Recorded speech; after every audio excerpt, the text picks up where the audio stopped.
Committee will come to order.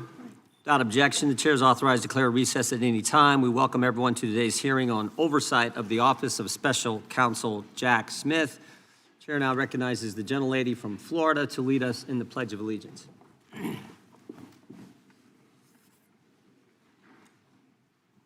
Allegiance to the flag of the United States of America and to the republic for which it stands, one nation, under God, indivisible, with liberty and justice for all.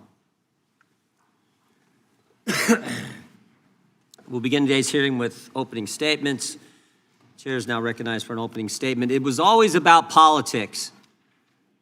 And to get President Trump, they were willing to do just about anything. January 7th, 2023, Kevin McCarthy becomes Speaker of the House. 16 days later, Jack Smith issues a subpoena for his phone records.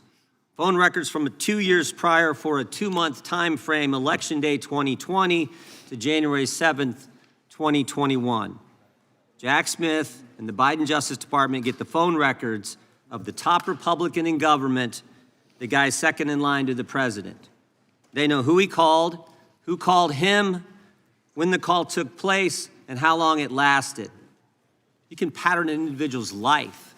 They know who the speaker talked to before big votes, who he talked to after big votes, when he calls his colleagues, when he calls his family. And to add insult to injury, they go to the judge with the subpoena for a gag order on the carrier. AT&T, don't tell your customer, the Speaker of the House, that you just gave his phone calls to Jack Smith and Joe Biden.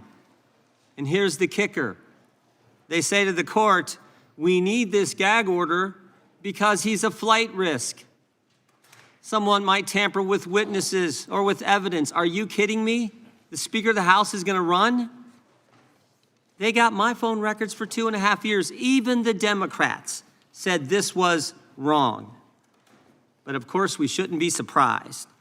Democrats have been going after President Trump for 10 years, for a decade. And the country should never, ever forget what they did. Over the next few hours, we're going to hear a lot of yelling and screaming, I assume, from the other side. But we should never forget what took place, what they did to the guy we the people elected president twice. It all started in 2016 when they spied on his campaign. The Clinton campaign hired the law firm Perkins Coie, who hired the public relations firm Fusion GPS, who hired a foreigner, Christopher Steele, to put together the fake dossier. Bunch of garbage in that document, but that was used by Jim Comey's FBI. And we all know Jim Comey. He was the guy who just last year was strolling along the beach when the good Lord had the waves wash up on shore seashells in the formation of 8647. That guy took that dossier to the FISA court, lied to the court, and then spied on the other party's campaign. This, of course, led to the Mueller investigation, 2.5 years, 19 lawyers, 40 agents, $30 million to find nothing. No conspiracy, no coordination whatsoever. Then it was impeachment 1, the anonymous whistleblower. We couldn't even know who was bringing the charge against the guy they were trying to take it, the guy we elected, who were they trying to kick out of office. We couldn't know. Secret hearings in the bunker, in the basement of the Capitol. Again, nothing. Then it was impeachment 2. No secret hearings here because they didn't have any hearings. It was the snap impeachment, and the Senate trial actually took place after President Trump wasn't in office. Then, of course, it was Alvin Bragg, who said before he got elected district attorney that there was no case here. But then he gets elected and changes his mind when the left starts pressuring him to go after President Trump. He hires Michael Colangelo, former Democrat National Committee consultant, and the number 3 guy at the Department of Justice. And then, of course, it's Fani and Nathan, Fani Willis and Nathan Wade in Fulton County, Georgia. We actually deposed Mr. Wade, one of the most interesting depositions I've sat through. We said to him, you billed taxpayers in Georgia thousands of dollars for meetings in D.C. with the January 6th committee and with the Biden administration. And we asked him some questions. Who'd you talk to, Mr. Wade? He couldn't remember. We said, where'd you meet? Did you meet the Capitol? Did you meet the White House? Where'd you meet? Couldn't remember that either. We said, were these meetings in person, on the phone, or did you have a Zoom meeting? Couldn't remember, couldn't remember, couldn't remember. We finally just asked him, did you really come to D.C. and meet people? He said, oh yeah, I came, and I billed the taxpayers. I know I came, just no idea who he talked to or what he did. And then there was the raid on President Trump's home, you know, where they searched Barron's room and the First Lady's closet. In our deposition with Stephen D'Antuono, head of the FBI Washington field office, he told us none of the normal process, none of the normal protocol was followed in the investigation. He said, first of all, the case was run out of D.C. Normally you run it out of the Miami field office. No, we're gonna run it out of D.C. He said he recommended, and the people in the FBI at the time in the Washington field office recommended they give the president notice before they do the search, or at least when they got there, before they start the search, call the president's lawyers, ask them to come there and meet them and conduct the search together. Again, the answer from Maine Justice was no. Which brings us back to Mr. Smith. On November 18th, 2022, 3 days after President Trump announces he's running for president, Attorney General Garland names Jack Smith special counsel.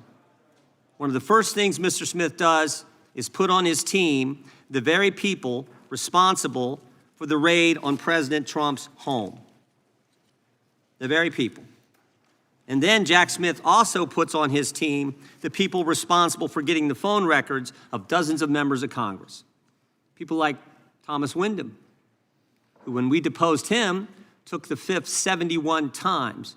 We've actually referred him to the Justice Department for obstructing our investigation. Jack Smith then gets a gag order in his investigation on President Trump from Judge Chutkan without filing a single affidavit with the court from a witness or a potential witness that they felt threatened by statements from the president. Stop and think about it. Jack Smith restricts the speech of the former president while he's a candidate for president. Thank goodness Mr. Smith was slapped down on appeal and the order was changed. In fact, just 2 weeks ago, the Washington Post editorial page, Jack Smith would have blown a hole in the First Amendment. I just want to read 2 sentences from this. Mr. Smith seemed unconcerned about interfering in the democratic process by seeking to muzzle a candidate for high office. 3 appellate judges, all nominated by Democrat presidents, ruled that Mr. Smith's proposed gag order infringed on President Trump's First Amendment rights. And of course they did. And this wasn't the only time Mr. Smith lost in court. In the classified documents case in Miami, Judge Cannon held that Mr. Smith was not permitted to be special counsel. Jack Smith was never properly appointed. In fact, he couldn't be properly appointed because he was never confirmed by the Senate for any position in the executive branch as the law requires. Here's what Judge Cannon stated. Quote, the special counsel's position effectively usurps that important legislative authority, transferring it to a head of department and in the process threatening the structural liberty inherent in the separation of powers. And of course, on July 1st, 2024, the United States Supreme Court ruled that President Trump had immunity for actions taken in his official capacity as the president. 1 month later, after this decision by the Supreme Court, Jack Smith files a superseding indictment on August 27th, 2024. But Mr. Smith doesn't stop there. He does something unprecedented. On October 2nd, he files a motion with the court before President Trump's defense counsel has even responded to the indictment. Everyone knows the normal process is the government indicts, the defense responds with some motions, and then the government responds to the defense. But Mr. Smith skips the second step. And the brief that he files is 165 pages, almost 4 times the court limit. Even liberal Judge Chutkan, who's given Jack Smith everything he's asked for in the course of this investigation, even she called it atypical and irregular. Now, why would Jack Smith do that? Why would he abandon proper procedure Why would he ignore court rules? Why would he do that? Because he's running out of time. There's an election around the corner. It's coming in 33 days, and he's got to get President Trump. He's got to stop President Trump from running, tie him up in court. He's got to get to trial, or at a minimum, insert an 165-page political document into the presidential campaign. It was always about politics. The good news is the American people saw through it. They saw through it. For so long, the left has controlled so much in this country. The left controlled big media, the left controlled big tech, the left controlled academia, Hollywood, certainly the Democrat Party, and I think all too much the federal bureaucracy. But the left doesn't control we the people. And in spite of the left and the weaponization efforts of Jim Comey, Alvin Bragg, Fonnie Willis, and Jack Smith, we the people saw through it all. And we elected President Trump twice. Before turning to the ranking member for his opening statement, I would just ask unanimous consent to enter into the record the Washington Post editorial, Jack Smith would have blown a hole in the First Amendment. And with that, I yield to the gentleman from Maryland. Well, thank you kindly, Mr. Chairman. I want to start by recognizing the presence of 4 American heroes here today, 4 of the hundreds of officers who defended us on January 6, 2021, Michael Fanone, Aquilino Gonell, Daniel Hodges, and Harry Dunn. And I thank them for being here today. Mr. Smith, thank you for appearing before the American people. I'm glad that the committee has finally granted you the same chance to report your findings to the American people that every other special counsel investigating an American president has had. The good chairman started by saying, it's all about the politics. Well, maybe for them, but for us, it's all about the rule of law and who's going to stand by the rule of law and who's going to oppose it. Now, Mr. Smith, you're one of America's great prosecutors. For nearly 3 decades, you worked for justice under both Republicans and Democrats. The Manhattan DA office, where you prosecuted sex crimes and domestic violence cases. The Eastern District of New York, where you prosecuted murderers, rapists, gangbangers, and other violent criminals. Leading the public integrity section at the Department of Justice, you brought prosecutions against corrupt public officials across the political spectrum. When you went to The Hague as chief prosecutor in the Kosovo trial, you prosecuted war crimes and crimes against humanity perpetrated against thousands of innocent victims. While others may have devoted their lives to corrupt self-enrichment, you have devoted your life to the rule of law and to public service. You've never been prosecuted for anything. You've never been convicted of anything. As far as I can tell, you've never even been the subject of a disciplinary proceeding over the course of your multi-decade career. But Donald Trump says you're a criminal and you belong in prison. He says you belong in prison, not because you did anything wrong, mind you, but because you did everything right. You pursued the facts, you followed the law, you stuck with extreme caution to every rule of professional responsibility. You had the audacity to do your job. Everybody here knows what you did wrong in Donald Trump's eyes and why he says you belong in prison.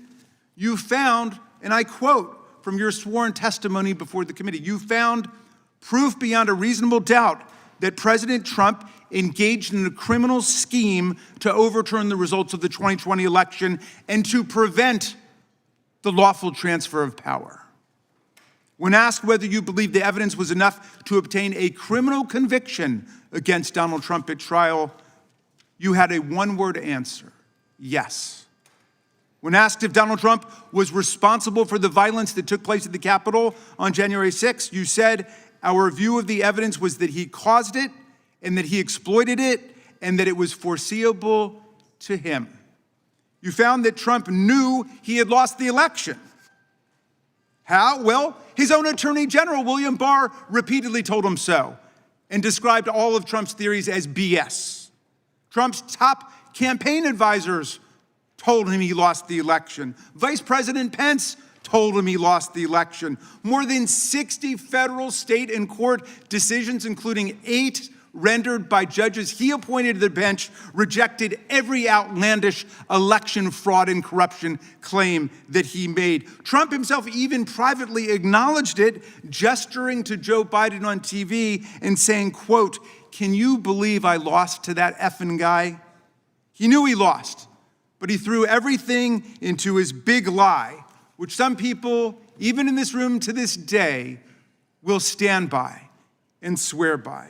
Well, when the big lie wasn't enough to convince officials like Georgia Secretary of State Brad Raffensperger, a Republican, to commit election fraud and just fine Trump 11,780 votes, when it wasn't enough to convince Trump's DOJ to, quote, "just call the election corrupt and leave the rest to me and the House Republicans," when it wasn't enough to force Vice President Mike Pence to announce and then exercise lawless powers to reject electoral college votes and use counterfeit slates to anoint Trump the winner, that's when Trump incited mass violence on January 6th.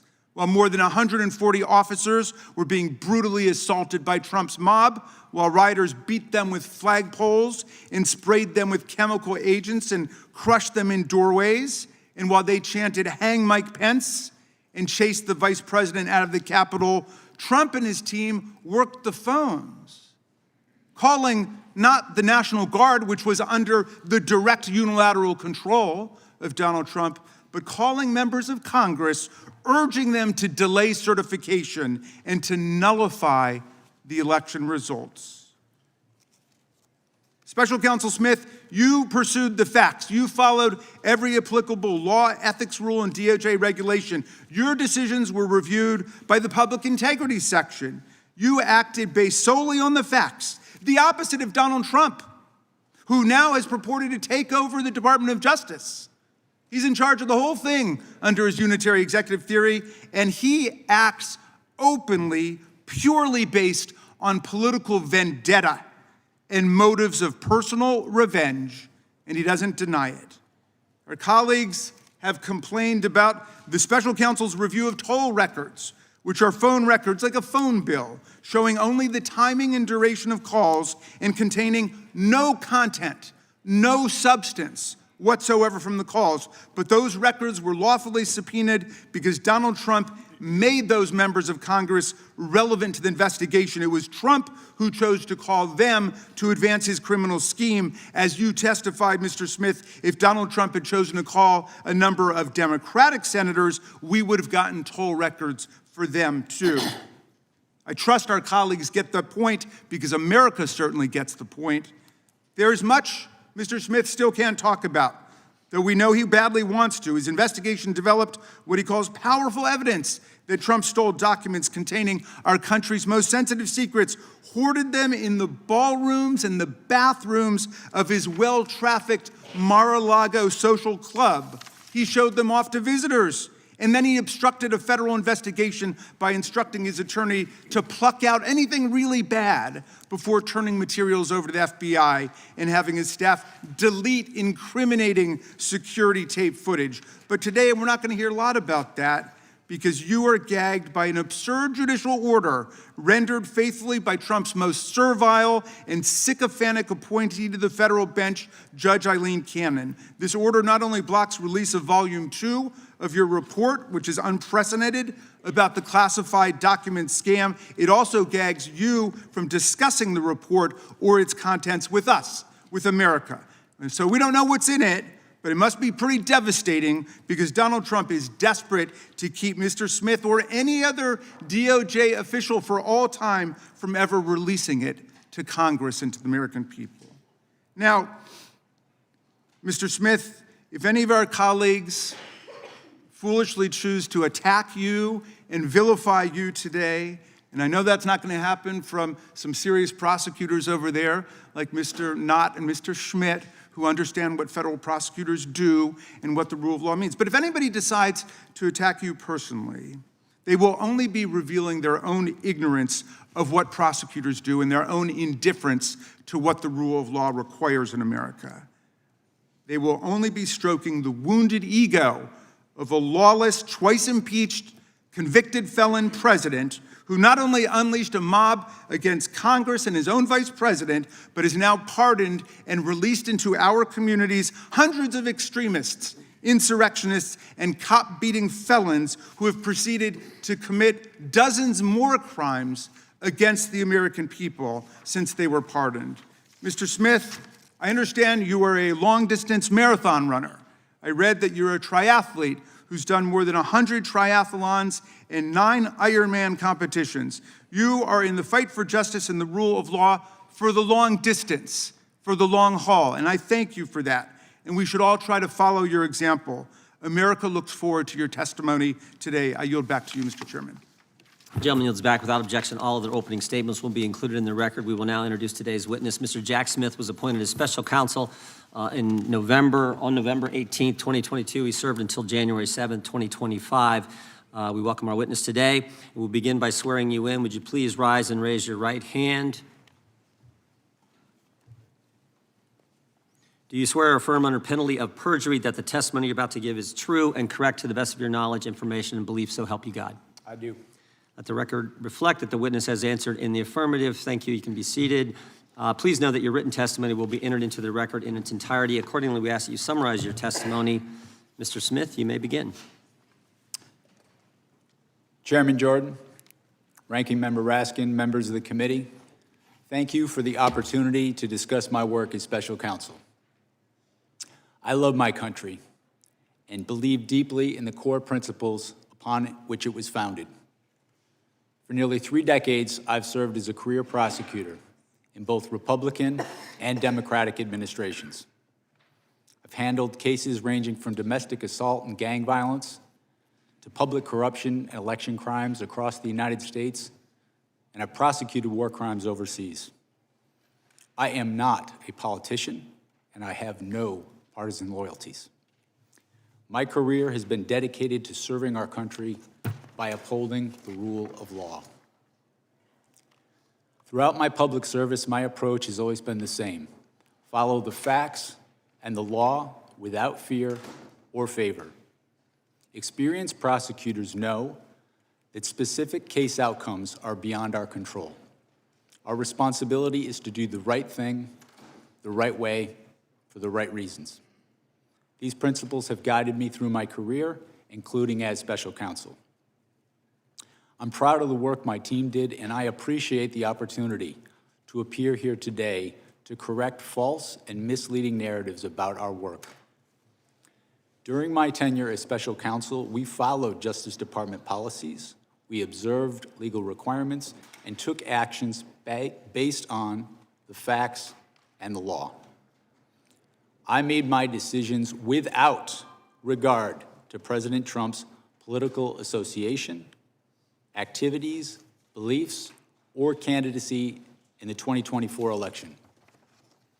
President Trump was charged because the evidence established that he willfully broke the law, the very laws he took an oath to uphold.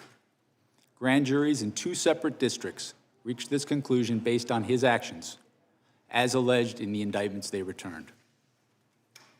Rather than accept his defeat in the 2020 election, President Trump engaged in a criminal scheme to overturn the results and prevent the lawful transfer of power. After leaving office in January of 21, President Trump illegally kept classified documents at his Mar-a-Lago social club and repeatedly tried to obstruct justice to conceal his continued retention of those documents. Highly sensitive national security information was held in a ballroom and a bathroom. As I testify before the committee today, I want to be clear. I stand by my decisions as special counsel, including the decision to bring charges against President Trump. Our investigation developed proof beyond a reasonable doubt that President Trump engaged in criminal activity.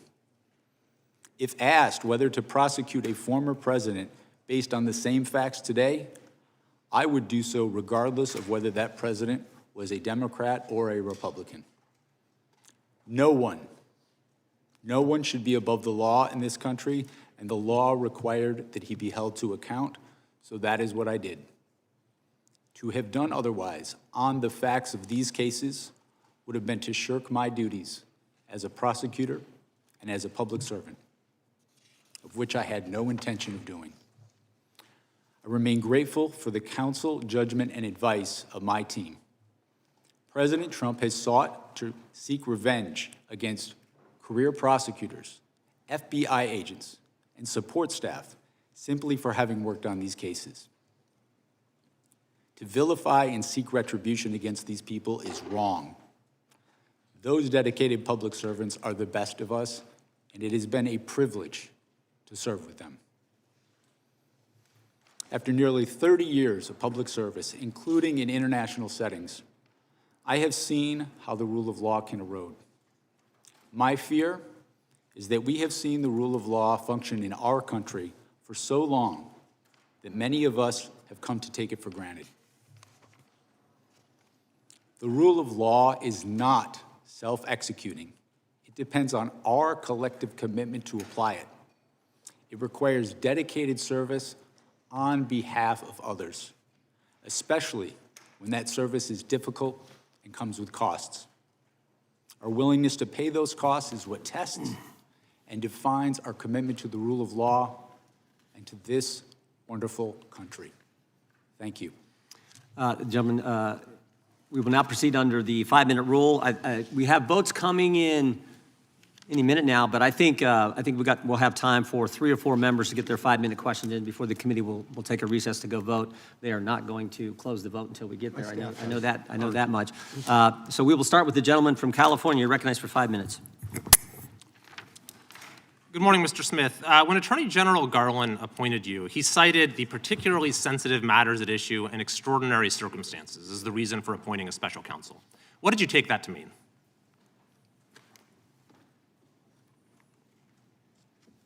What I understood that to mean is I was to conduct an independent investigation and come to my own conclusions about whether the facts and the law supported a prosecution.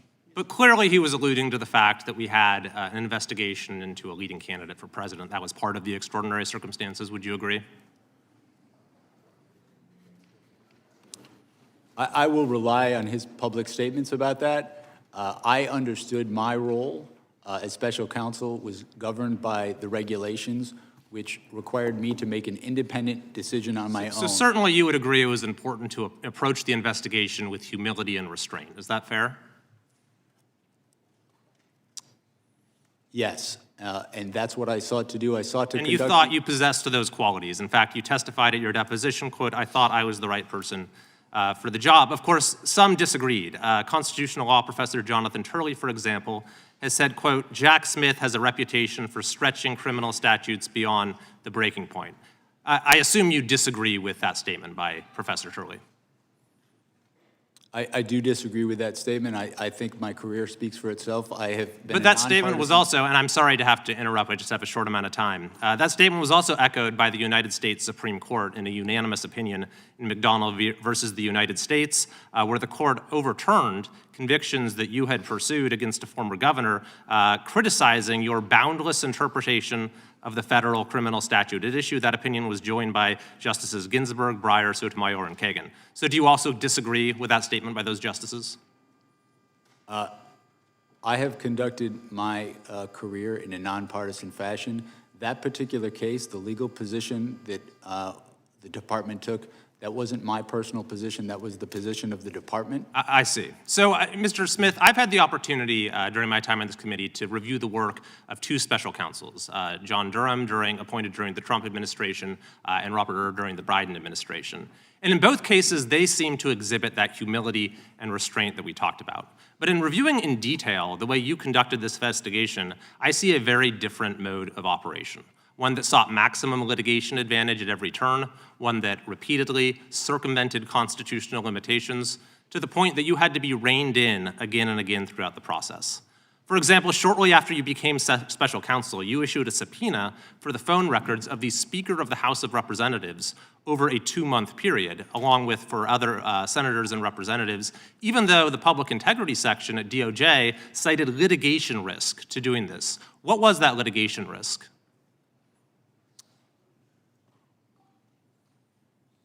With respect to the toll record subpoenas that we issued, they were approved by the Public Integrity Section. The Public Integrity Section, in approving those subpoenas, noted the fact that the subpoenas were for records for people who were not targets of our investigation. But they said there was a litigation risk and you moved forward with it anyway. And not only that, but you also sought orders from judges making it so those who were having their records seized would not know about it. And you even didn't tell those judges that it was members of Congress whose records you were going after, in apparent contravention of a federal statute saying that a telephone provider for a Senate office shall not be barred from providing notice that the records had been requested. Now, if you sought to do that today, would you be able to get away with that, with asking the judges for a non-disclosure order without telling them these are members of Congress? When we secured these toll record subpoenas, it was done consistent with department policy. You're correct in that that policy has since changed. They changed the policy based upon the actions that you took. Similarly, you issued a gag order against President Trump that the D.C. Circuit Court of Appeals vacated as overbroad. Is that correct? Well, the D.C. Court of Appeals, in passing on that order, found that it was justified. They narrowed the order, but they confirmed that the phenomenon— They narrowed the order because it was overbroad.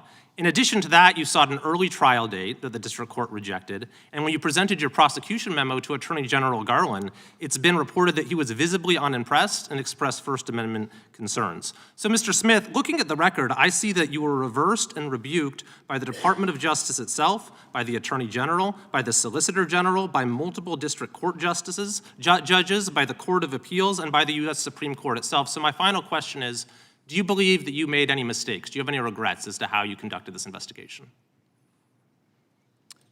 If I have any regret, it would be not expressing enough appreciation for my staff who work so hard in these investigations. We followed the facts and the law. These people who work for me sacrificed endlessly and have endured way too much for just doing their job. So if anything, I wish that I had thanked them. Time of the gentleman. No mistakes. There's that humility. Mr. Chair, I yield back. Yeah, the time of the gentleman's right. The chair now recognizes the ranking member for 5 minutes. Well, thank you, Mr. Chairman. And the good gentleman from California certainly knows, because he was a student of mine, that lawyers go to court and sometimes they win motions and sometimes they lose motions, and there's no crime in any of that. And I'm just sorry that you had to be lectured about humility and restraint by a politician, because we might not be best poised to lecture you on those particular virtues. But let's go to the toll record, since that's been raised, Mr. Smith. First of all, Congress has allowed toll records to be subpoenaed. This committee has actually tried to limit it over the years, and the senators who are whining the most over on the Republican side in the Senate, they never went along with our determination to try to limit the government's ability to subpoena toll records. So it's perfectly lawful what you did. Explain, why did you want those toll records?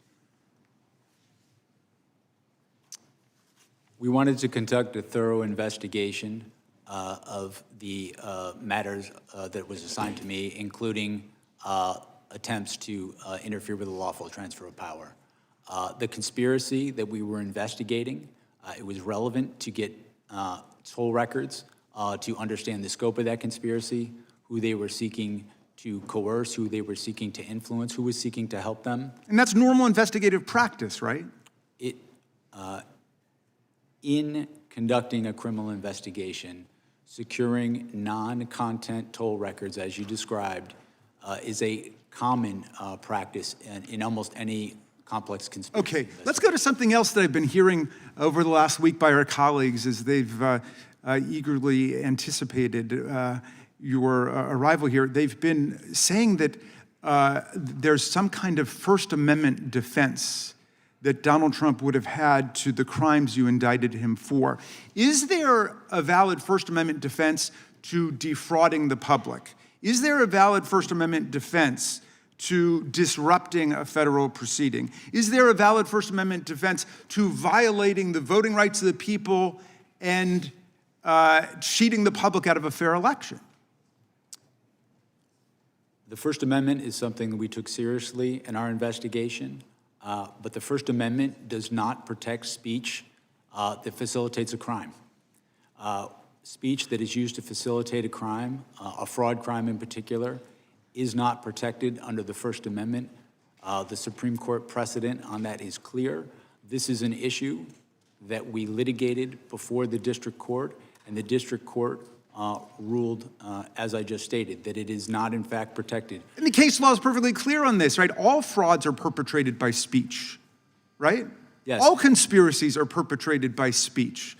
So just because your criminal conduct is brigaded with speech doesn't somehow mean you've got a First Amendment defense against trying to overthrow the government. I mean, the people who attacked the police officers on January 6th were chanting, "Hang Mike Pence." I suppose that was political speech, or they were saying, "Stop the steal." Does that mean they've got a First Amendment defense to violent assault against the officers? It does not. William Barr, by the way, was somebody who was perfectly clear about that. Donald Trump's own attorney general said, there's no freedom of speech that you have to engage in a conspiracy, to overthrow an election, to commit crime. He was perfectly clear about that. Back in those days, in fact, lots of people on that side of the aisle, including my good friend, the chairman, denounced the violence that took place on January 6th. The cat's got their tongue these days. My friend Chairman Jordan said, what happened last week was terrible, was tragic. It's as wrong can be, he said. Republicans, we know all political violence is wrong. I asked my friend Chairman Jordan at a rules hearing, are you also not interested in what happened to us on January 6th? He said, of course, everyone's interested in holding people accountable who did wrong. The FBI is doing that.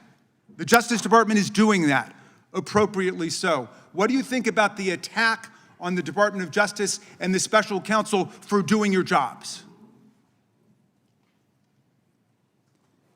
I think the attack is unjustified.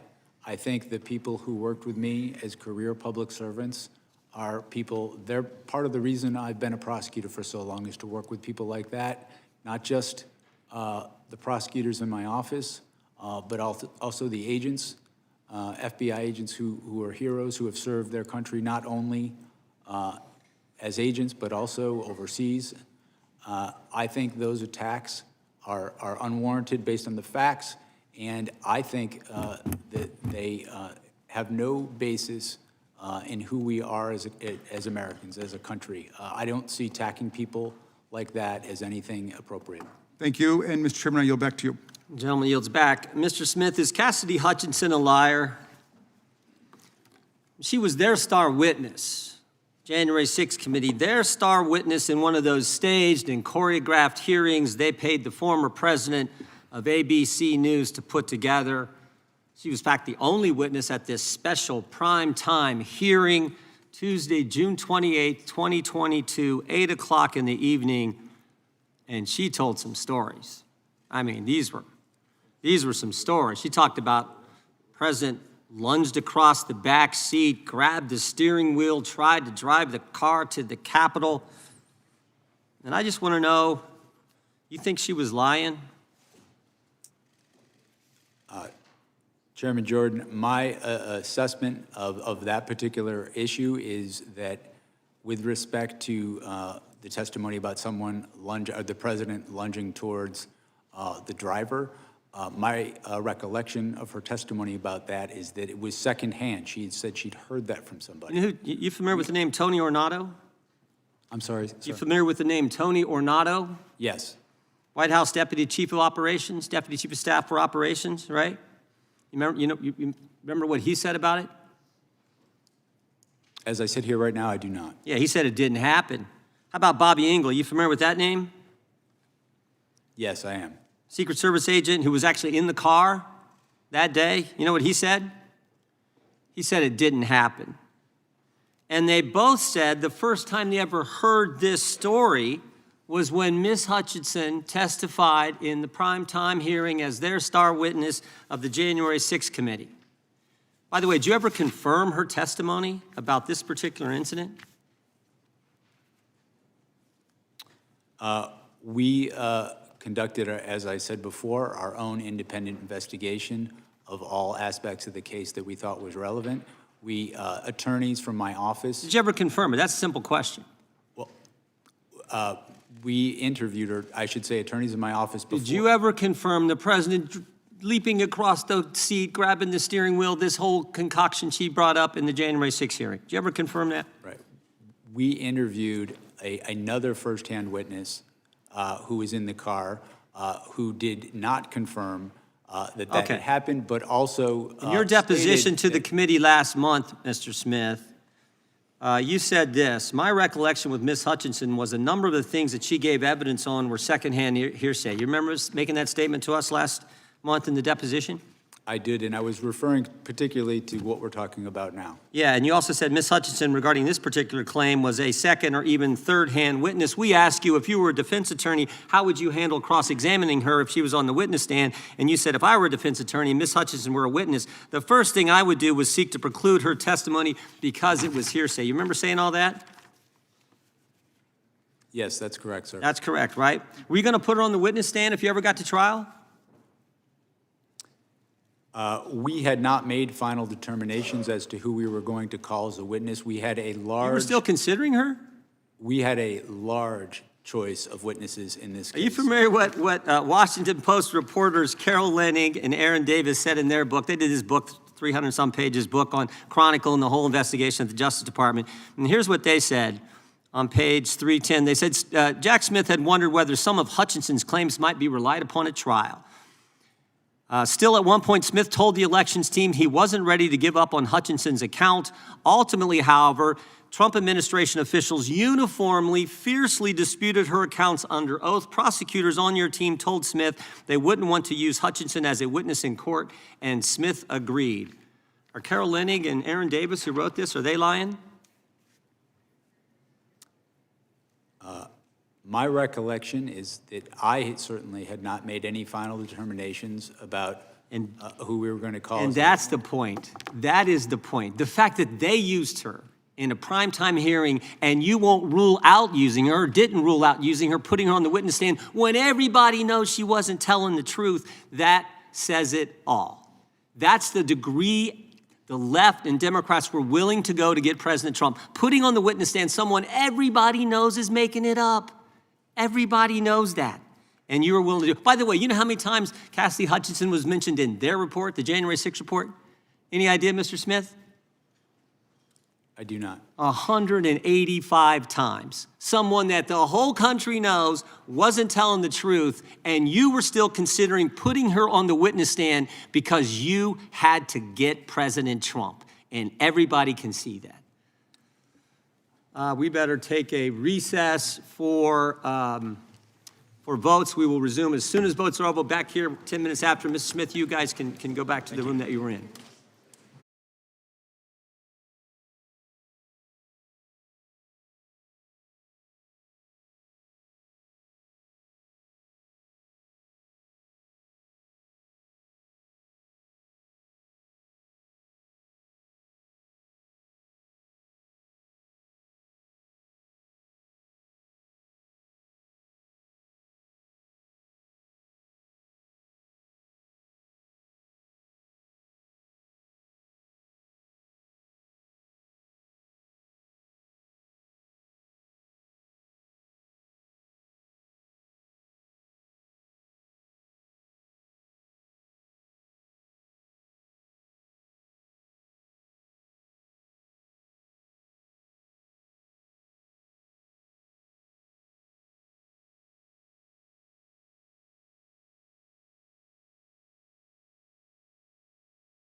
Committee will come to order. Gentleman from ranking members recognized for unanimous consent request.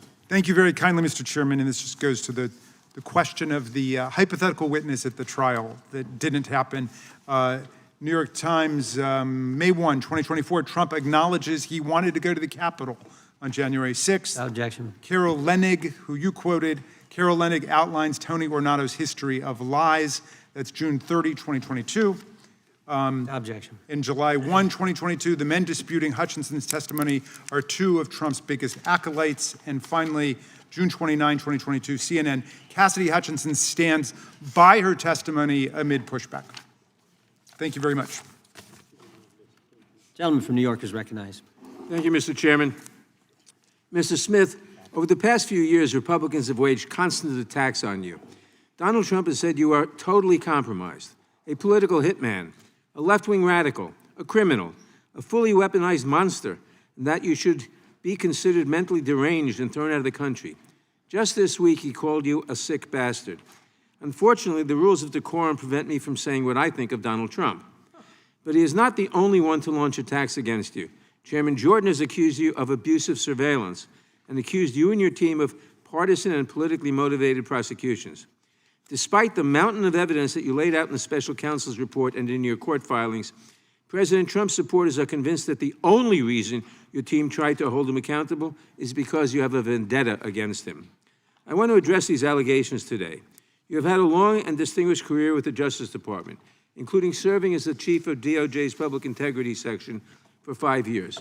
While leading the Public Integrity Section, you led investigations and prosecution of public figures and political leaders from both parties, Republicans and Democrats. Can you give us a couple of examples?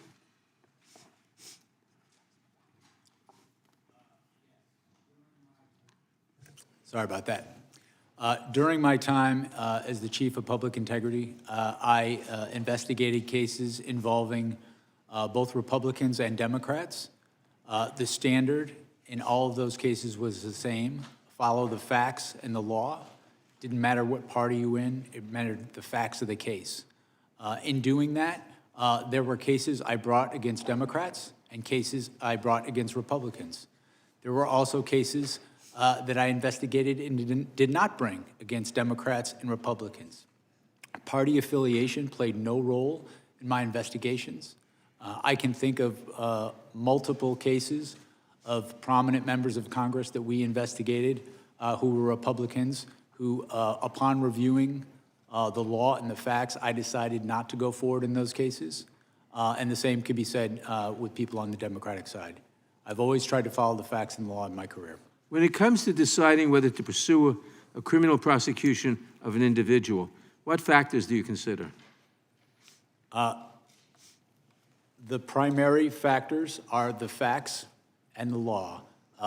As a federal prosecutor, in making a prosecutorial decision, you're guided by the federal principles of prosecution, which guide one not only to look at the facts and the law, but the federal interests.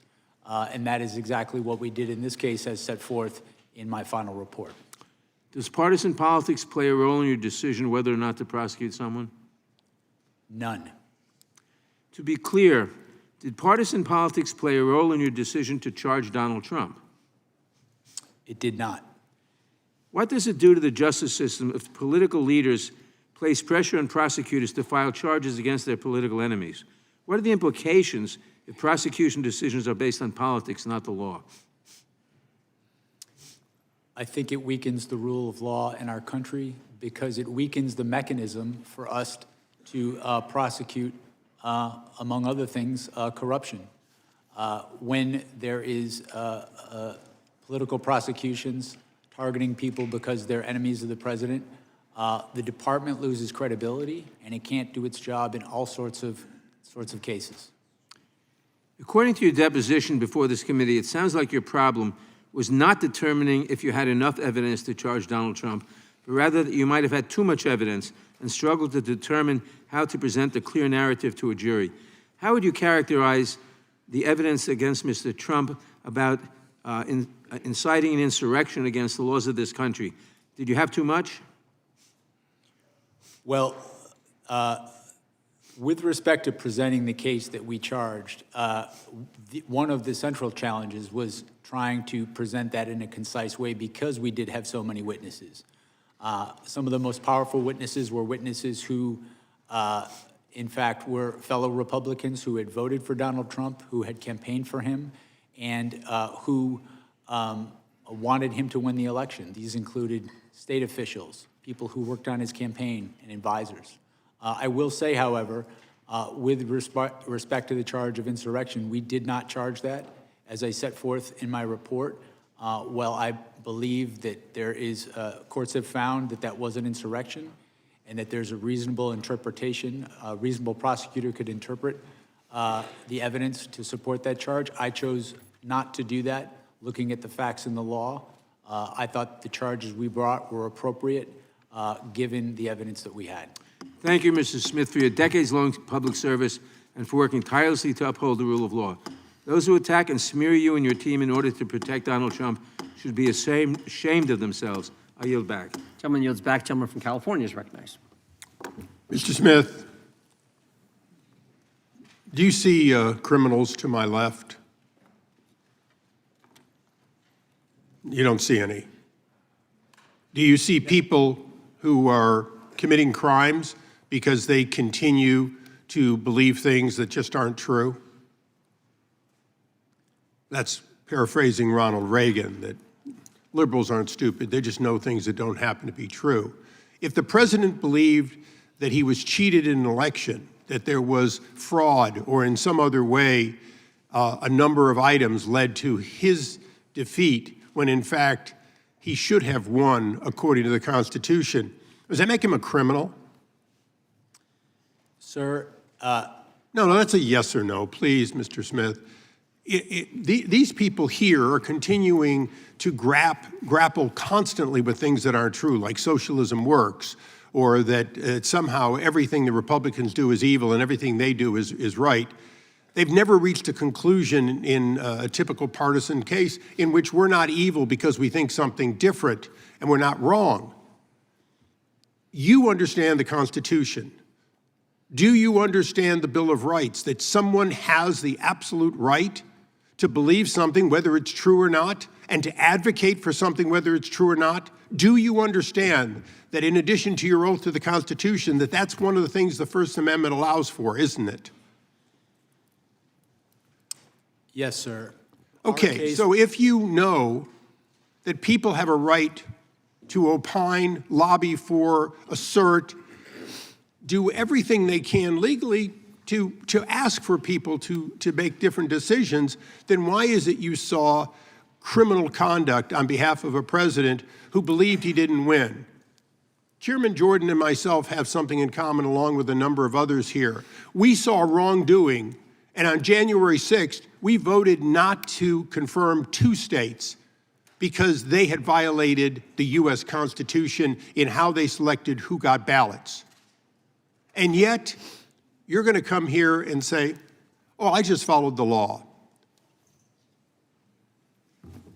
When you went after these people and you said, well, technically I can do that, you didn't see any selective nature or any separation of powers under the Constitution to spying on the activities and the conversations of the Speaker of the House.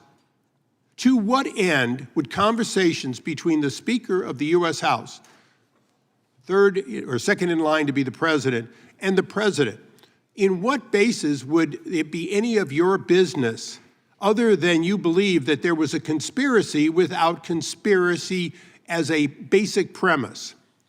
You, like the president's men for Richard Nixon, went after your political enemies. Maybe they're not your political enemies, but they sure as hell were Joe Biden's political enemies, weren't they? They were Harris's political enemies. They were the enemies of the president, and you were their arm, weren't you? No. No. Oh, great.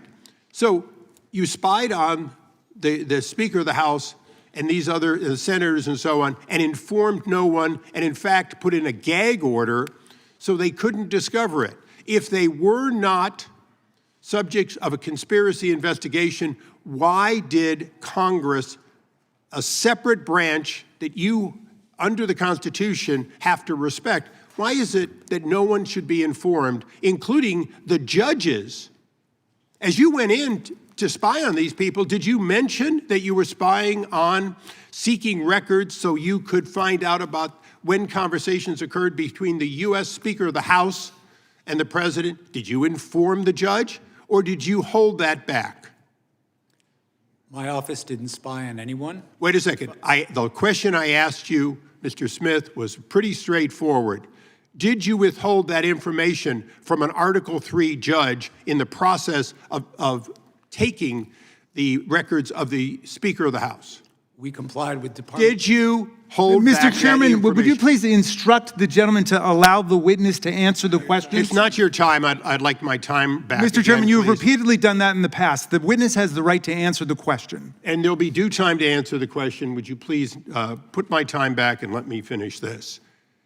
Mr. Smith, I asked you a question and you were not responsive to it, and I want you to be responsive to it.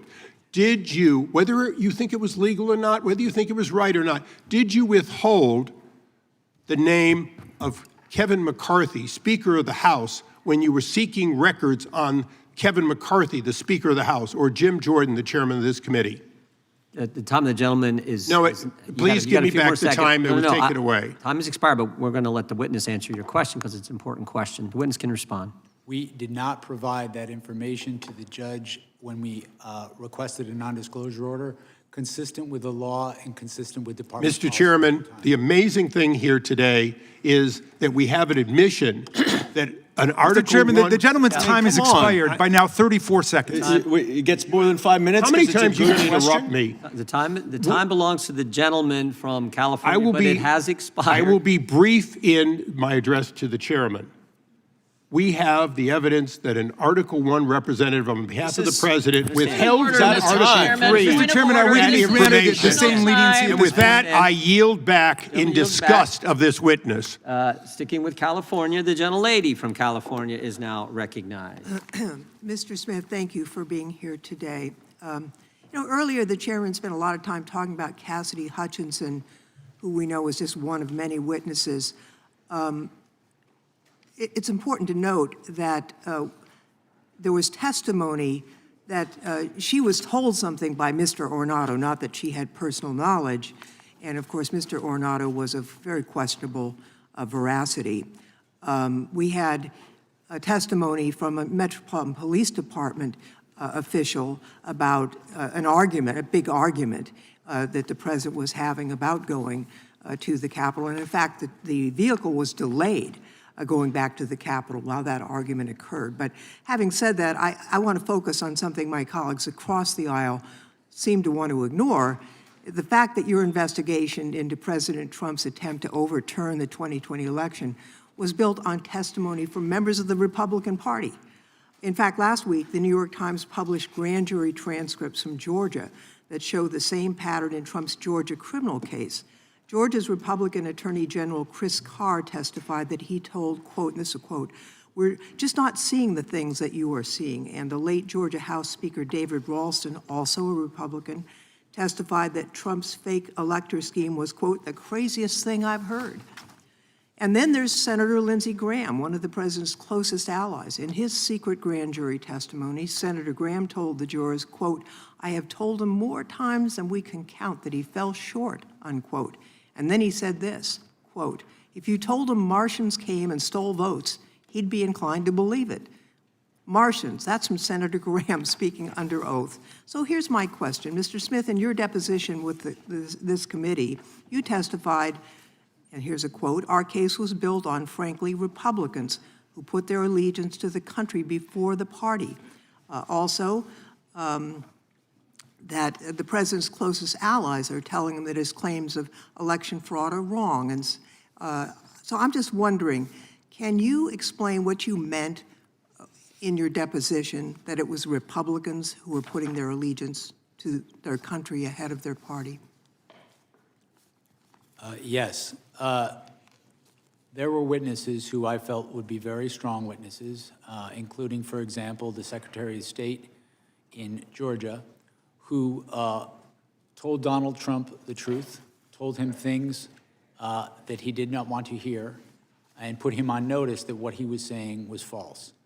These were people who knew how the elections were conducted in these states, and I believe that witnesses of that nature, witnesses who are willing to tell the truth, even if it's going to impose a cost on them in their lives, my experience as a prosecutor over 30 years is that witnesses like that are very credible, and that jurors tend to believe witnesses like that because they pay a cost for telling the truth.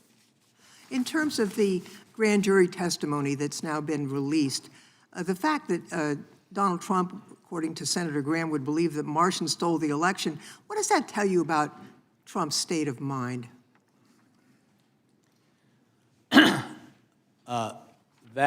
That statement is consistent with what we found in our investigation, in that our investigation revealed that Donald Trump was not looking for honest answers about whether there was fraud in the election. He was looking for ways to stay in power.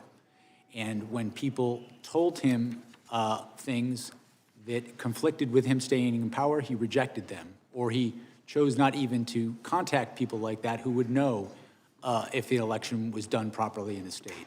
On the other hand, when individuals would say things that would allow him to stay in power, no matter how fantastical, he would latch on to those. That pattern, over time, we felt was powerful evidence that he, in fact, knew that the fraud claims he was making were false. You know, who are some of the Republican witnesses who told you that who told President Trump that his claims of election fraud were false? Can you share that with us? There were a range of witnesses. They ranged from people on his campaign team who had wanted him to win, were employed to help him win the election. They included state officials, state Republican officials who wanted him to win, voted for him, campaigned for him, asked him and his co-conspirators to provide evidence to support their claims, and invariably they never did. It included officials, advisors, people he worked with in the White House who he relied upon for important decisions and who he trusted in other contexts. We felt we had strong evidence from a variety of sources. Time of the gentlelady has expired. Ms. Chairman, with my fellow Californian, you were allowing the witness Yeah, it's a to good answer. question. Isn't that grounds to let him answer? I've given him 30 seconds extra, the gentlelady 30 seconds extra. If the gentleman can be concise and finish up here quickly, we will allow him to finish. Yes, sir. And just conclude saying we felt that constituted powerful evidence of the knowing falsity of his statements in furtherance of the fraud. Mr. Chairman, I would like to yield back, noting the presence of officers who were severely attacked. Got nothing to yield back. You're a minute over. The gentleman from Protecting Texas. our lives on January 6th. The gentleman from Texas, Mr. Gill, is recognized for 5 minutes. Mr. Smith, in January of 2023, did you subpoena then Speaker of the House Kevin McCarthy's toll records? Yes, sir, we did. Yes, you did. And the subpoena covered the time period between November 2020 and January 2021. Is that right? I'm sorry, sir, could you say that again? We're not going to delay like this. The subpoena covered the time period between November of 2020 and January 2021. How many days after Kevin McCarthy was sworn in as Speaker did you subpoena his records? I don't recall, but those two things had nothing to It do was with one. 16 days after becoming the highest-ranking Republican in the House of Representatives. You subpoenaed his toll records. Do you agree that that might reasonably be considered a violation of the speech or debate clause? I do not, and I want to be clear that the toll You were records... collecting months' worth of phone data on the Republican Speaker of the House, the leader of the opposition, right after he got sworn in as Speaker, all around the time of a major vote. That sounds like a flagrant violation of the speech or debate clause to me, and I think most people agree with me. And Speaker McCarthy had no recourse, did he? Because you issued a non-disclosure order ensuring that neither he nor any of the American people knew about these subpoenas. Is that right? The toll record, the non-content toll record subpoenas We did secure non-disclosure orders for those subpoenas. You because did, of and let me the ask you, risk of Mr. obstruction. Smith, at the time you secured those non-disclosure orders, was Speaker McCarthy a flight risk? The non-disclosure order was based on concerns about Was Speaker obstruction. McCarthy a flight risk? He was not. He was not. Then why did your non-disclosure order refer to him as a flight risk?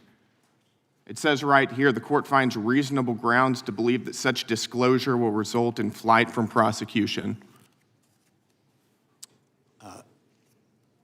Sir, when securing a non-disclosure order, the risks don't have to be You associated. think that the Speaker of the House is a finish flight answering risk? the question? No, this is not your time. This is my time. You think the Speaker of the House is a flight risk? You think he's going to hop on a plane and leave the country?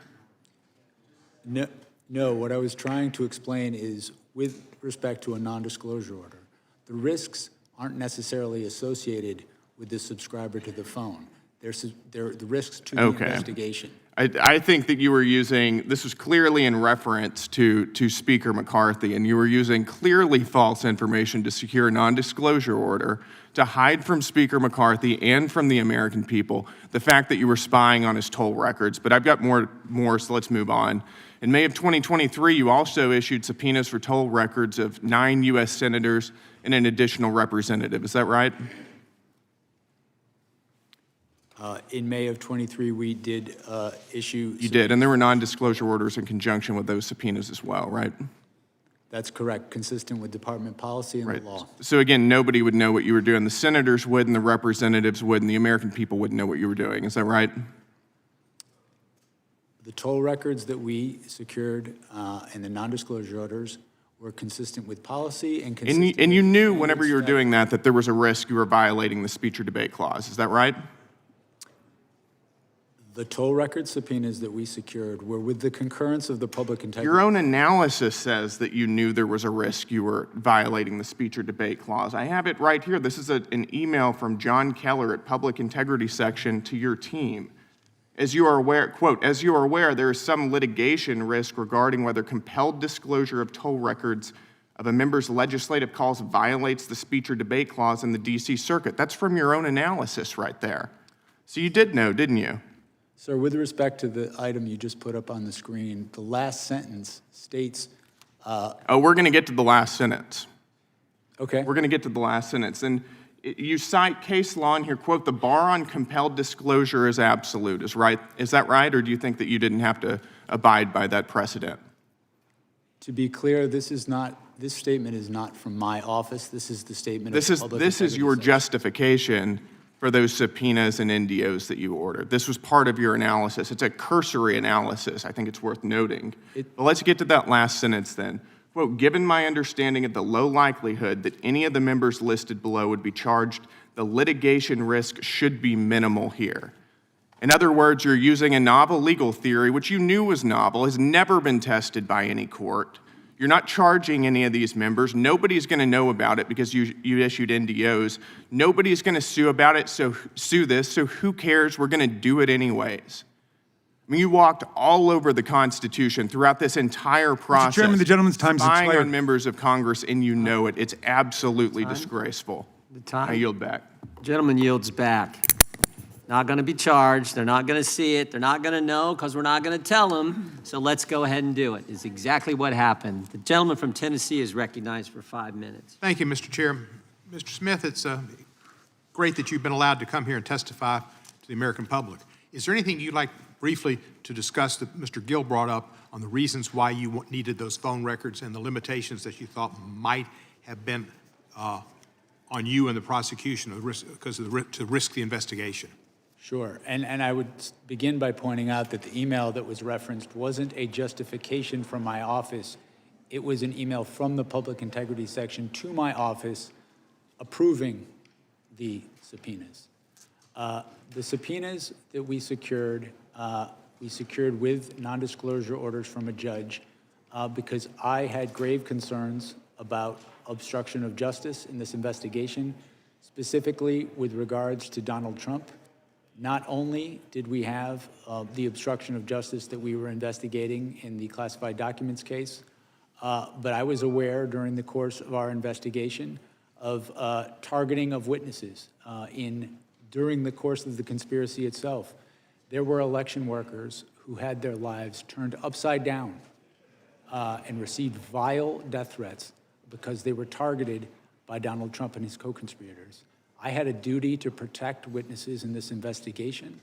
That risk, that threat to witnesses was only confirmed when we went forward in this case and Donald Trump suggested that one witness should be put to death and then also issued a statement to the effect of, if you come after me, I'm coming after you.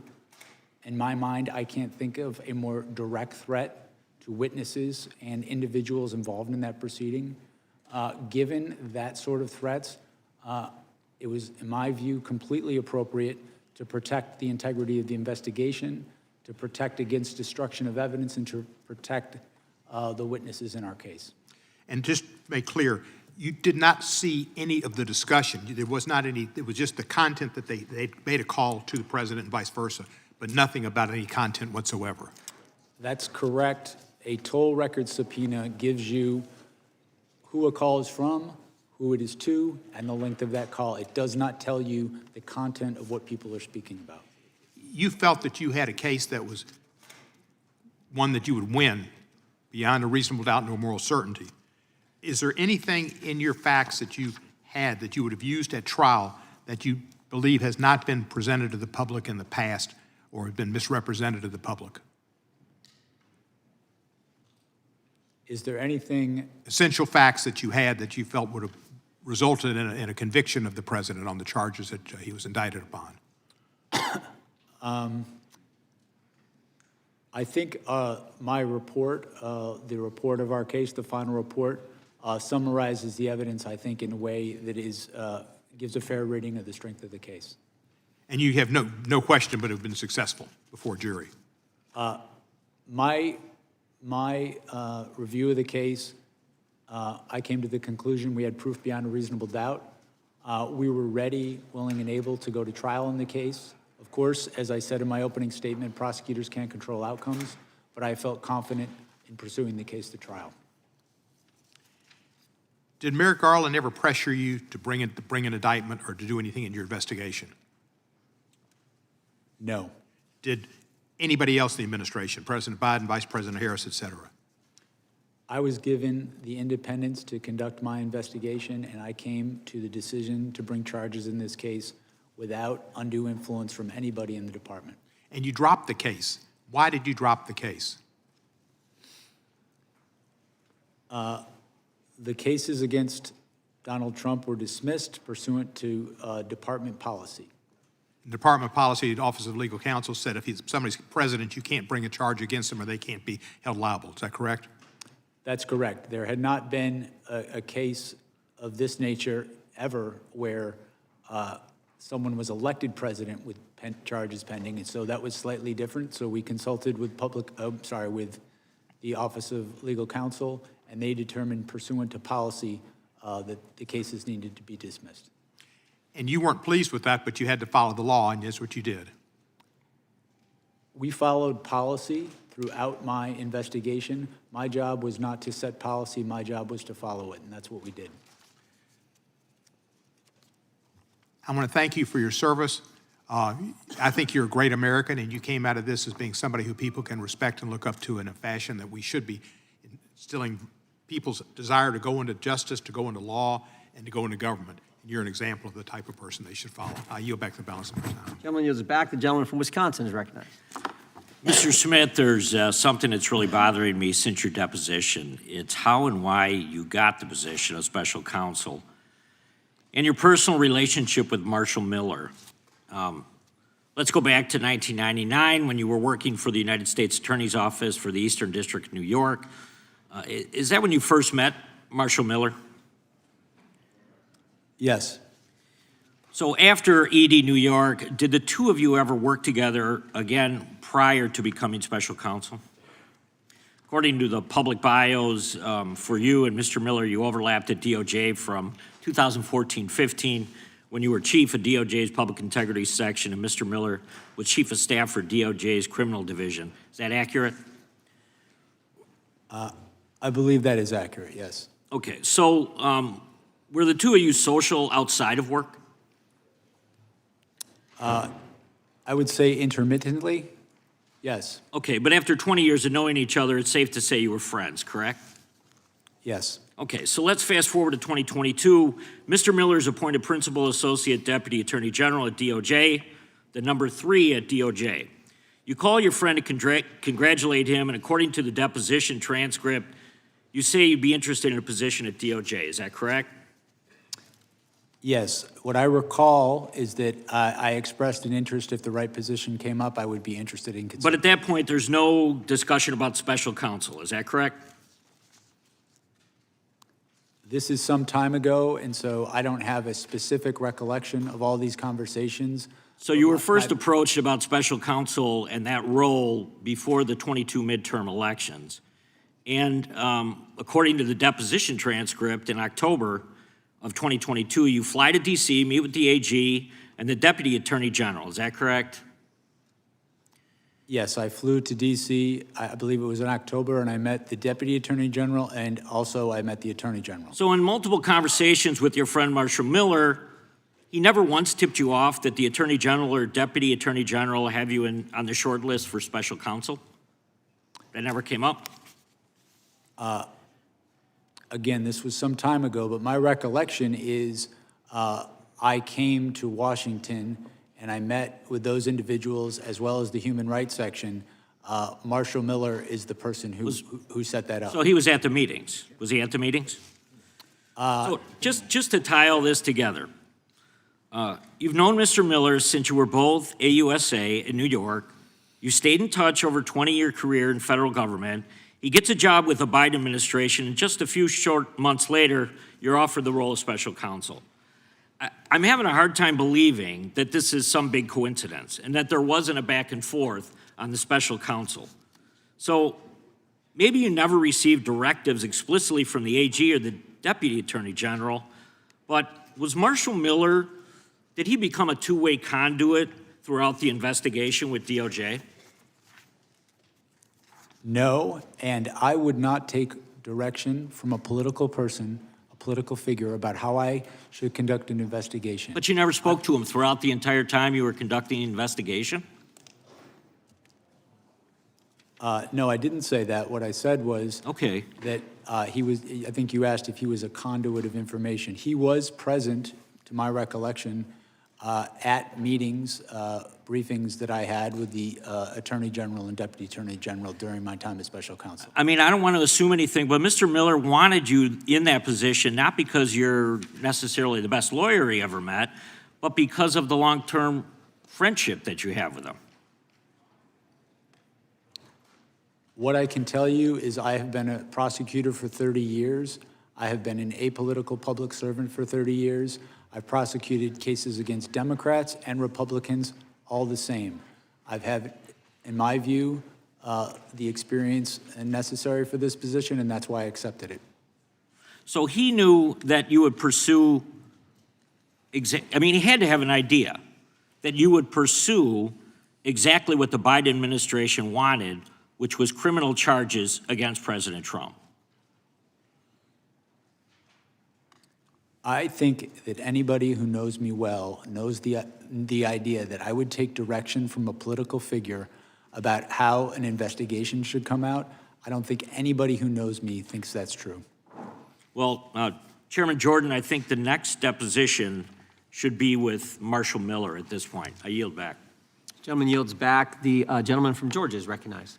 And while we are deposing Marshall Miller, maybe we can depose Donald Trump about why he chose his personal lawyer to be the head of the DOJ.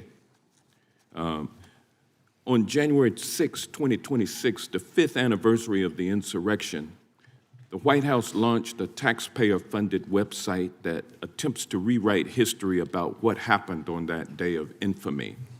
On January 6, 2021, there was an insurrection at the United States Capitol that resulted in a police officer dying the next day, another 4 officers dying by suicide in the months thereafter, with at least 140 police officers being injured by the insurrectionists, with 15 of them requiring hospitalization. And I'm proud that we have 4 former officers as well as on-duty Capitol Hill police officers here today. Mr. Smith, I want to ask you about this website because the Trump administration is using taxpayer dollars to lie to the American people about the events leading up to and the events taking place on January 6, 2021. For example, this Trump propaganda site claims that the 2020 election was, quote, stolen. Mr. Smith, did your investigation uncover evidence sufficient to prove beyond a reasonable doubt that Donald Trump knew that his claim that the election was stolen was false? Yes, it did.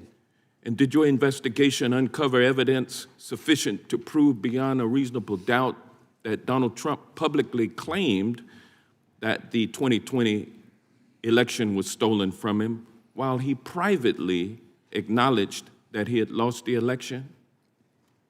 Yes, we cited instances of that during in our case. But yet here we see that on the 5th anniversary of the insurrection, the Trump White House propaganda machine is still promoting the stolen election theory on this government webpage with a text box titled, quote, fraudulent election, stolen election certified, end quote. The site also has a subsection reading in part, quote, FBI entrapment operation exposed. Mr. Smith, did your investigation develop any evidence to support the allegation that the FBI entrapped insurrectionists into committing crimes on January 6th? Our investigation revealed that Donald Trump is the person who caused January 6th, that it was foreseeable to him, and that he sought to exploit the violence.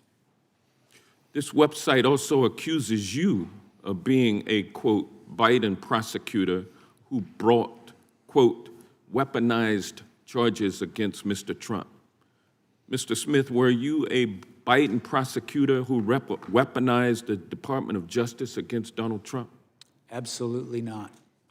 Did Attorney General Merrick Garland direct you to prosecute Trump because Donald Trump was running against Joe Biden in the presidential election? No. There are also allegations that President Trump was the victim of, quote, lawfare, and accusations that the Department of Justice lawyers who prosecuted Donald Trump used, quote, fabricated indictments and rigged show trials.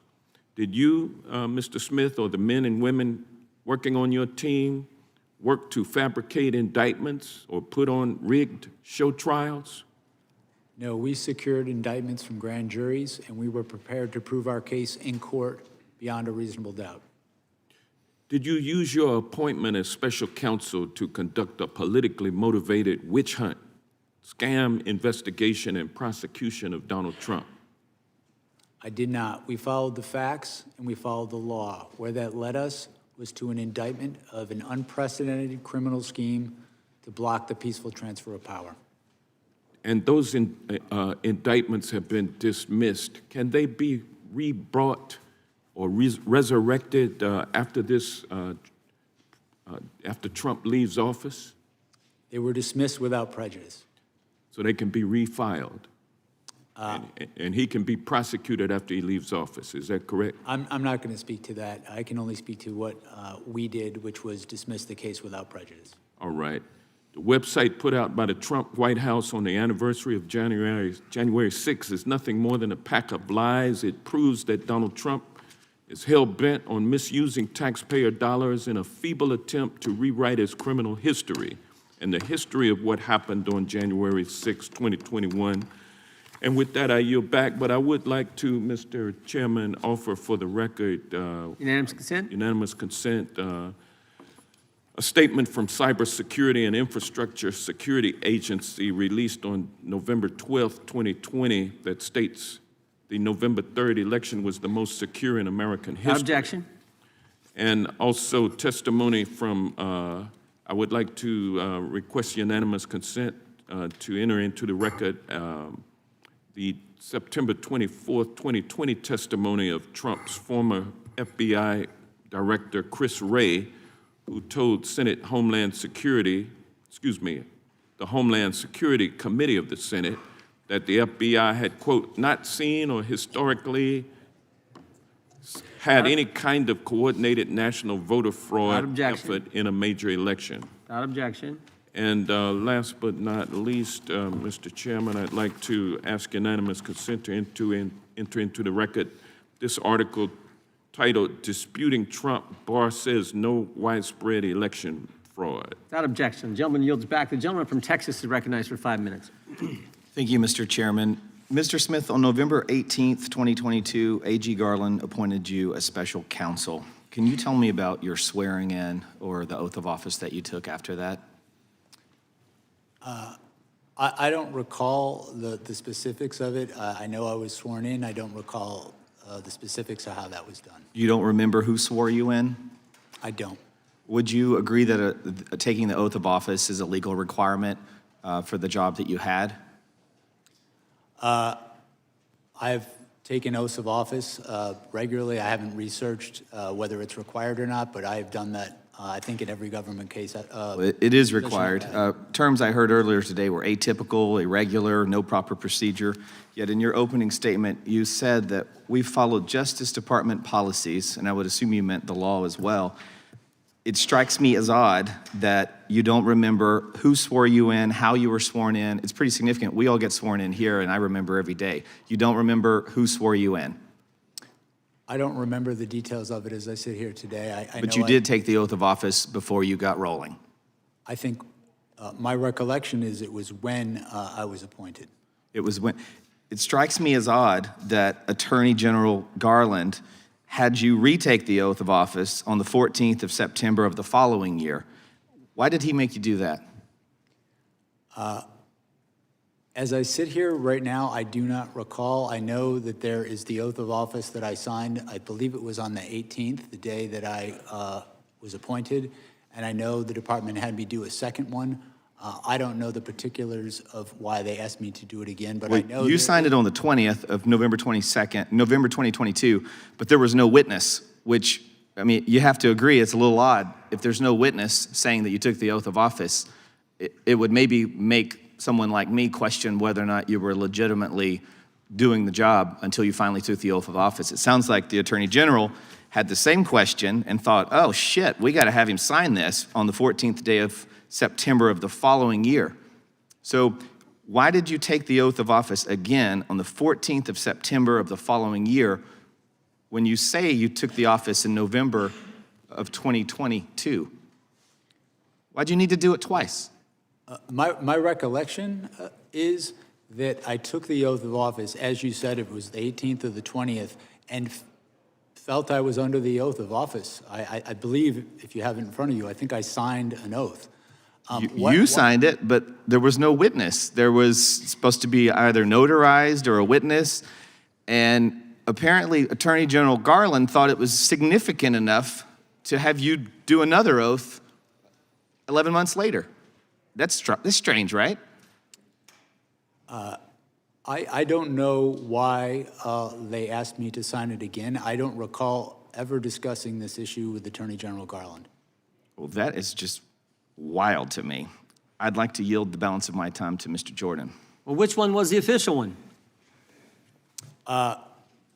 Which one counted? I think that's what the gentleman's asking.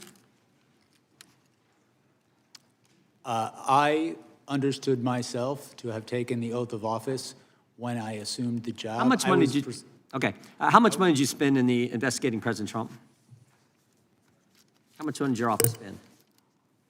I do not recall as I sit here now, but I know that pursuant to, I believe it's the special counsel regulations, reports were issued each 6 months detailing how much We gathered at $35 million. And what I want to know is how much of that $35 million of taxpayer money did you give to confidential human sources?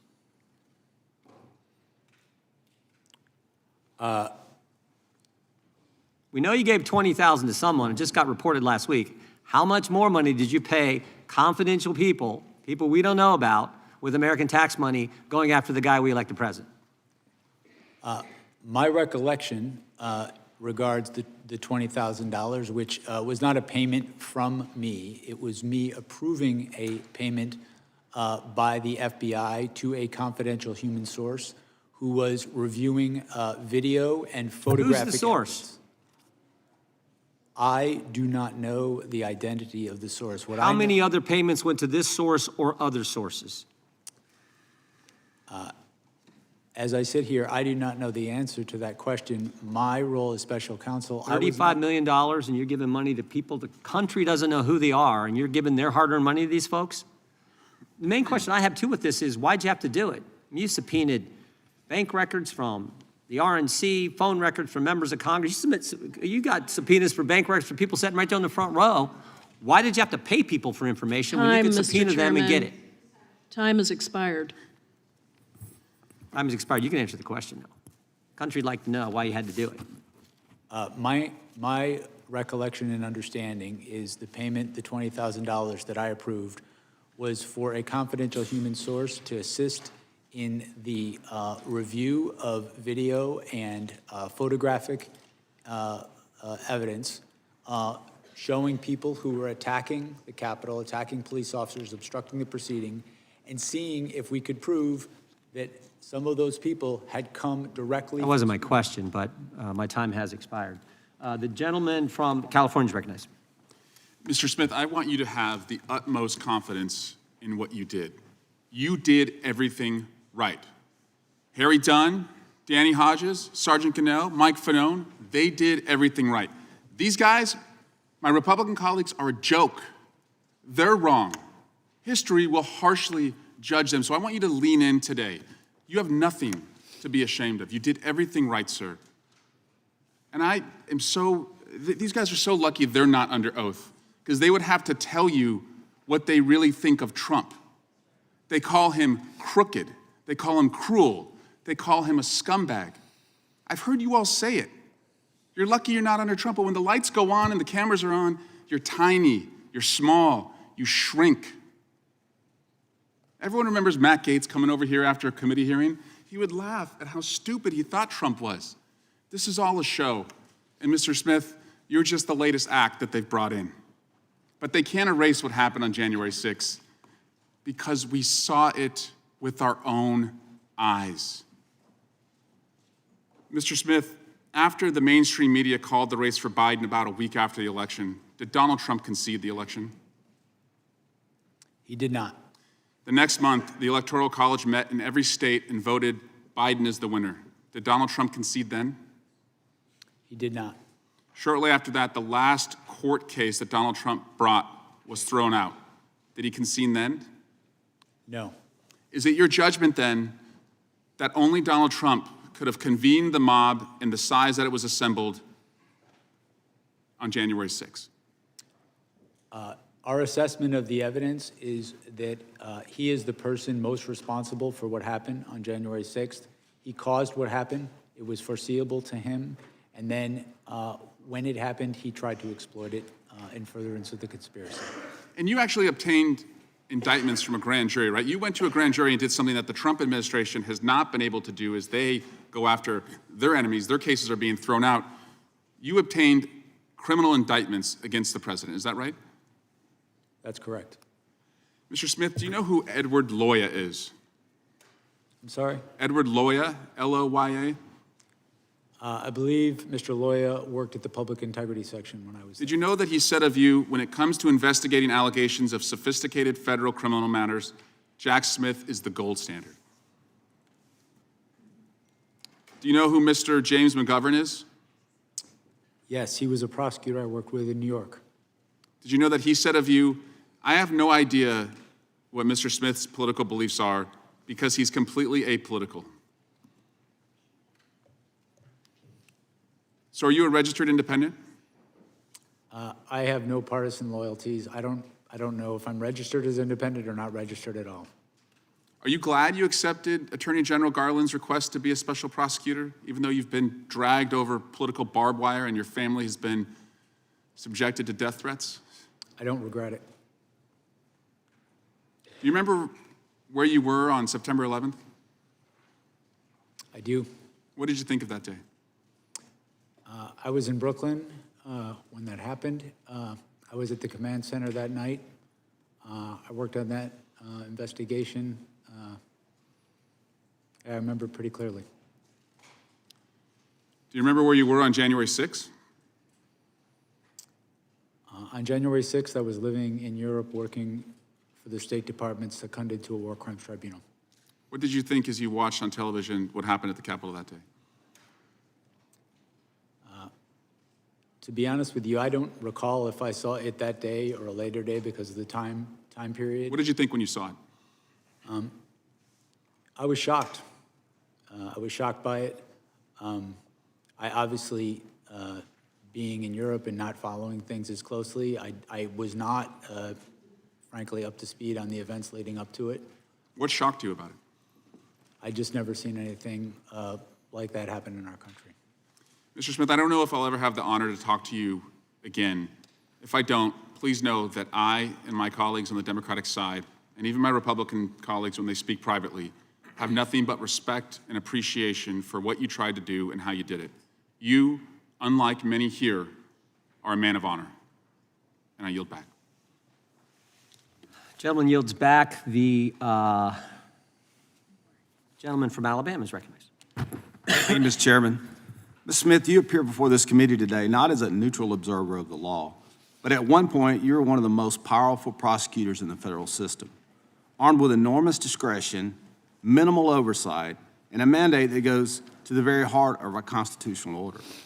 You brought charges during an active election cycle. You relied on legal theories that had never before been tested in context.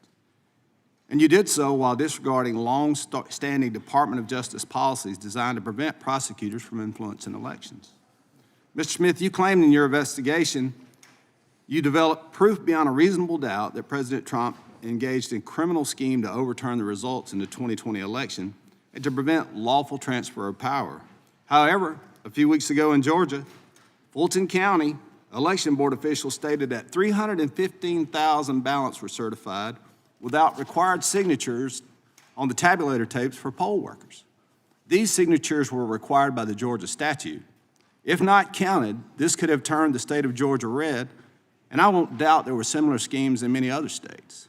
You were illegally appointed to serve as special counsel since you were not confirmed by advance and consent Senate and stated in the Appointments Clause.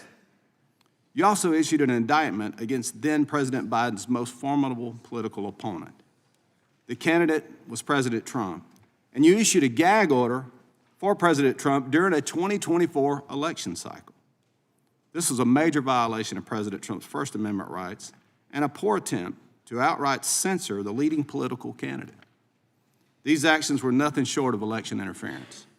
9 senators, including Senator Tuberville from my state of Alabama, and multiple Republican members of the House of Representatives had their phones subpoenaed, or their records subpoenaed. Some you seized their phones. Even then, Speaker of the House Kevin McCarthy, one of the highest-ranking Republicans in the country, had his phone records subpoenaed, all for political gain. These subpoenas clearly violated the speech and debate clause. As John Keller of the DOJ's Public Integrity section addressed this issue in an email dated May 17th of 2023, D.C. Circuit President stated that the speech and debate clause, and the bar is this, bar on compelled disclosure is absolute. These instances are not only the tip of the iceberg about you and your team's flagrant disregard of the Constitution. Mr. Smith, your actions have changed and damaged confidence in our justice system. Today, this committee will determine whether that damage was a result of reckless judgment, political bias, or deliberate misuse of authority. And with that, Mr. Chairman, I'll yield you the balance of my time for questions. I thank the gentleman for yielding. I want to go back to that email, if we could put that up, this email that Mr. Gill highlighted a few minutes ago. This is the justification from the Public Integrity section. If you look at the bottom, John Keller, Public Integrity section, for going and getting the phone records, toll records of members of Congress. And there's a couple things I want to highlight. That first highlighted area, there is some litigation risk. So they admit there's some concern here. And they send this to the copy to Jack Smith's team. And then you go down later, as Mr. Gill pointed out, the case law is clear. A legislator may intervene and oppose such use. So the risk is real. But here's the deal. There was really no risk because we weren't going to know. They weren't going to tell us. They made sure they didn't tell us because they went to the judge and got a gag order. And look at the last sentence. The last sentence. Low likelihood that any of the members listed below would be charged. So they're not going to know because we're not going to charge any of these guys. They didn't do anything wrong. And so therefore, the litigation risk should be minimal. They're not going to be charged. We're not going to go after them. The litigation risk is minimal. And it's minimal because, frankly, it's non-existent because they're not going to know. And we're going to make sure they don't know because we're not even going to tell the judge who we're getting the gag orders on. And yet, Mr. Smith thought that was A-okay. That was just fine. That was in the letter and the spirit of the Constitution. I find that hard to believe. And you know why? You know why everyone knows it's wrong? Because the public integrity section at the Justice Department has now changed its policy. You can't do this anymore. They've changed their policy. But it was okay for Jack Smith to do it because we got to get Trump. We got to get the president. That's what this was all about. Yield back to the gentleman from Alabama. Thank you, Mr. Chairman. I yield back. Mr. Chairman, I have some Mr. Chairman, I have a unanimous consent request. Gentleman from New York is recognized. Mr. Chairman, I ask unanimous consent to enter into the record a transcript of the voicemail that President Trump's lawyer, Rudy Giuliani, left Senator Tuberville on January 6th, in which he states, "I'm calling you because I want to discuss with you how they're trying to rush this hearing and how we need you, our Republican friends, to try to just slow it down so we can get these legislatures to get more information." Without objection. Gentleman yields back. The chair now recognizes the gentleman from California. Thank you, Mr. Chairman. The House Judiciary Committee is responsible for helping to ensure the rule of law.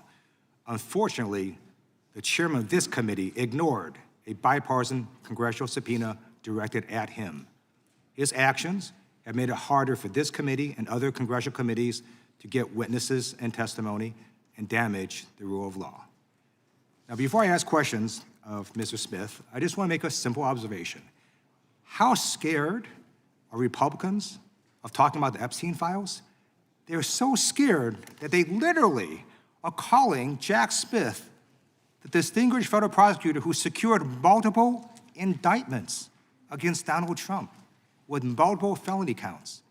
Republicans would rather talk about the criminality of Donald Trump in trying to steal an election and trying to stop the peaceful transfer of power, and the criminality of Donald Trump in stealing classified documents, obstructing justice, than about Donald Trump's associations with Jeffrey Epstein and his pedophilia ring.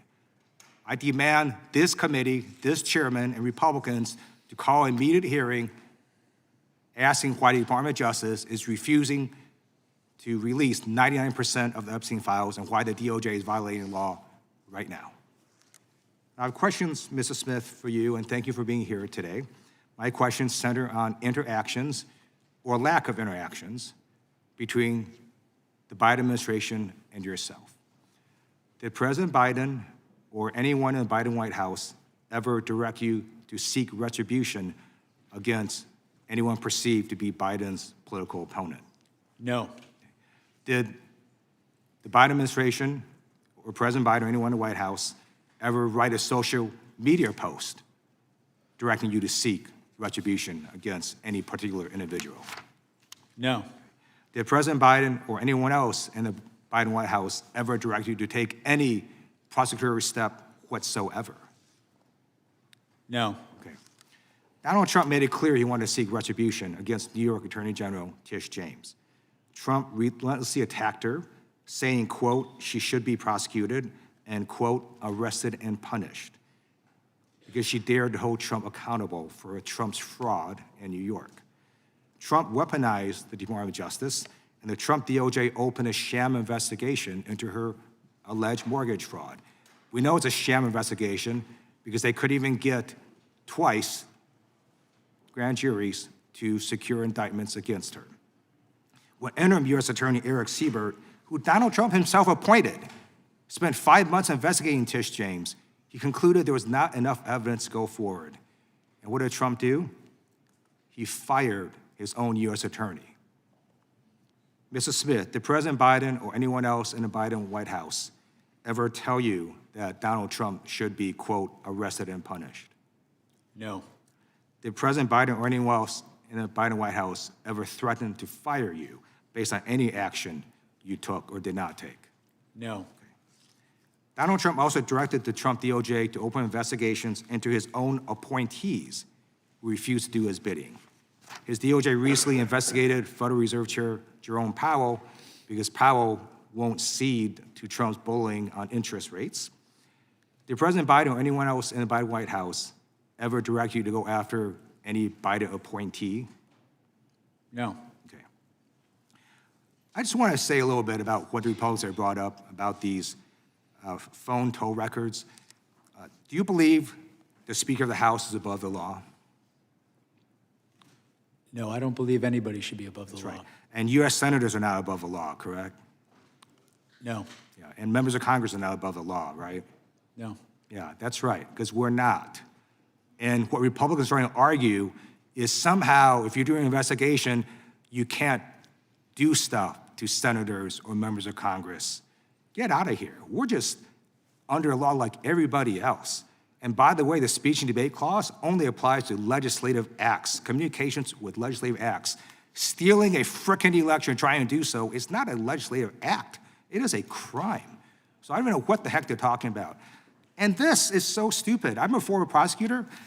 You'd never in an investigation go and try to get someone's toll records or phone records and then tell them, hey, dude, we're about to get your phone records. Of course you wouldn't tell them. What the Republicans are saying today is just idiotic. I am so pleased you're here on national TV telling the American people that Trump was indicted. He was indicted lawfully, and multiple grand juries secured those indictments.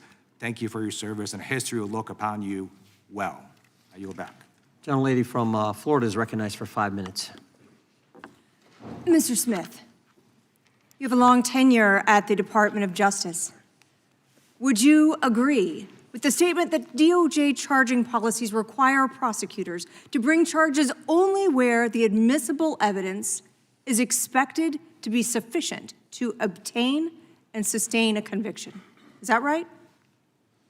That is correct. That's from the federal principles of prosecution. And in this case you brought against President Trump, one of the charges you pursued was under Title 18, Section 371, which requires an agreement to interfere with the lawful function of the United States through deceit or dishonesty that the defendant knowingly and intentionally joined, and an overt act. And what I'd like to ask you about is this. So you would agree that Section 371 requires dishonesty or deceit and also proof that a criminal defendant acted knowingly and intentionally. Is that right?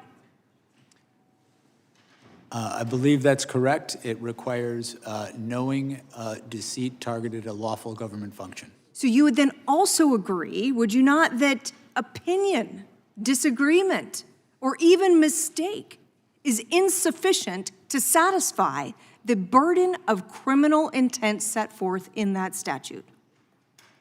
A mistake certainly would. We needed to prove and intended to prove at trial that the false statements that Donald Trump made were knowingly false. That they were false and that it was done knowingly. So even under your theory of the case, even if we took your facts as true, you still would have been required to prove that the president said something false and that he or did it knowingly. So going on to your next charge, let's talk about obstruction. There too, that charge requires proof of wrongful intent, does it not? That's correct. So if a defendant there actually believes a factual claim is true, that would mean he could not be convicted of that charge. Isn't that right? Well, Not correctly convicted. The defendant for that charge would have to behave corruptly, and corruptly could include seeking an unlawful benefit, seeking a benefit to benefit themselves, in this case, to stay in office when they had, in fact, not won the election. But there, too, there's a requirement of intent that this conduct must be knowing and intentional. Isn't that right?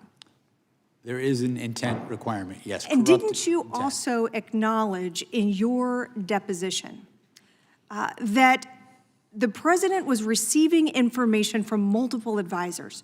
Giuliani, Eastman, Clark, Powell, and in your deposition you said he was almost just regurgitating what they told him. Isn't that right? I don't believe I said he was regurgitating what they told him. I think what I said is that he was making knowingly false claims, that he was believing anything that would keep him in office, and he was rejecting anything. You would agree that those people, or some people, were giving the president conflicting advice at that time, would you not?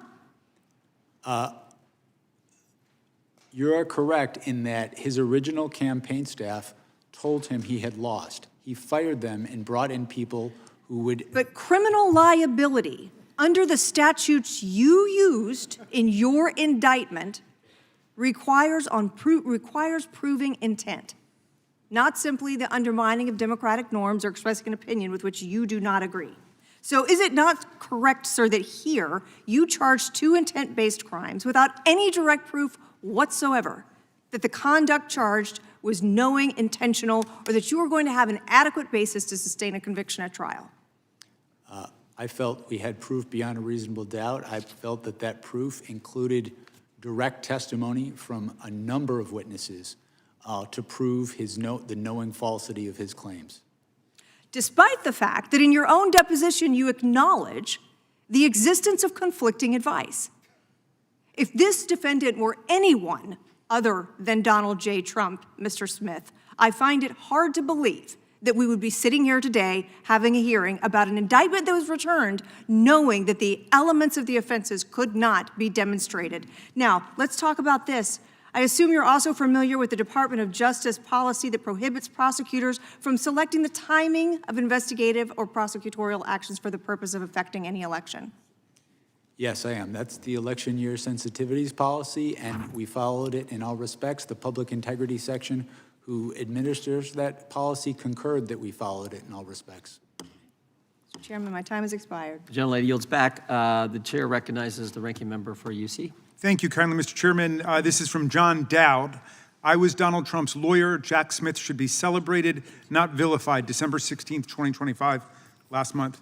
Objection? I ask unanimous consent to enter in the record a criminal complaint filed by the Trump Department of Justice on December 13, 2025, detailing how Kash Patel and the FBI used a confidential human source and an undercover FBI agent to investigate a bomb threat in Los Angeles. And then finally, this is an article published by The Verge on October 19, 2023, titled Peter Thiel was reportedly an FBI informant, which reports that Peter Thiel served as a confidential human source for the FBI.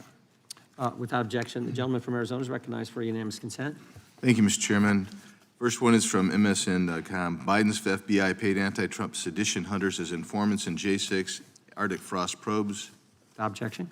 Jack Smith team approved $20,000 payment to informant to snitch on Trump during Arctic frost probe. Without objection. AT&T turned Kevin McCarthy's cell phone records over to Jack Smith. Without objection. Biden's legal team met with Jack Smith aide before Trump indictment. Without objection. Jack Smith deposition gives insight into failed effort to hold Trump accountable. Without objection. Trump special counsel Jack Smith was involved in Lois Lerner IRS scandal. Without objection. Special counsel Jack Smith's mixed history pursuing high-profile politicians. Without objection.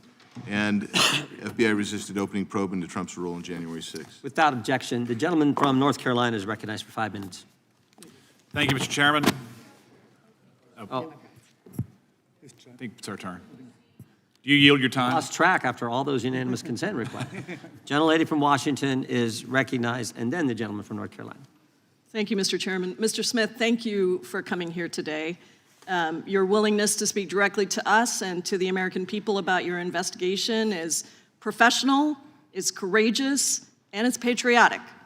It's high time that the American people hear directly from you about the results of your investigation of President Donald Trump for his criminal actions leading up to and the day of January 6th, 2021. The facts, according to your report, are simple. Without a single piece of evidence, Trump sowed doubt about the 2020 election results and urged his followers to, quote, walk down to the Capitol and fight like hell on January 6th. And that's exactly what they did. Thousands of insurrectionists violently tried to stop Congress from certifying the 2020 election and doing our duty, and they assaulted law enforcement officers, some of whom are sitting right here in the chamber with us. I was trapped in the House gallery with a small number of members that day, and I will never forget the pounding on the doors and the insurrectionists threatening to kill us right outside.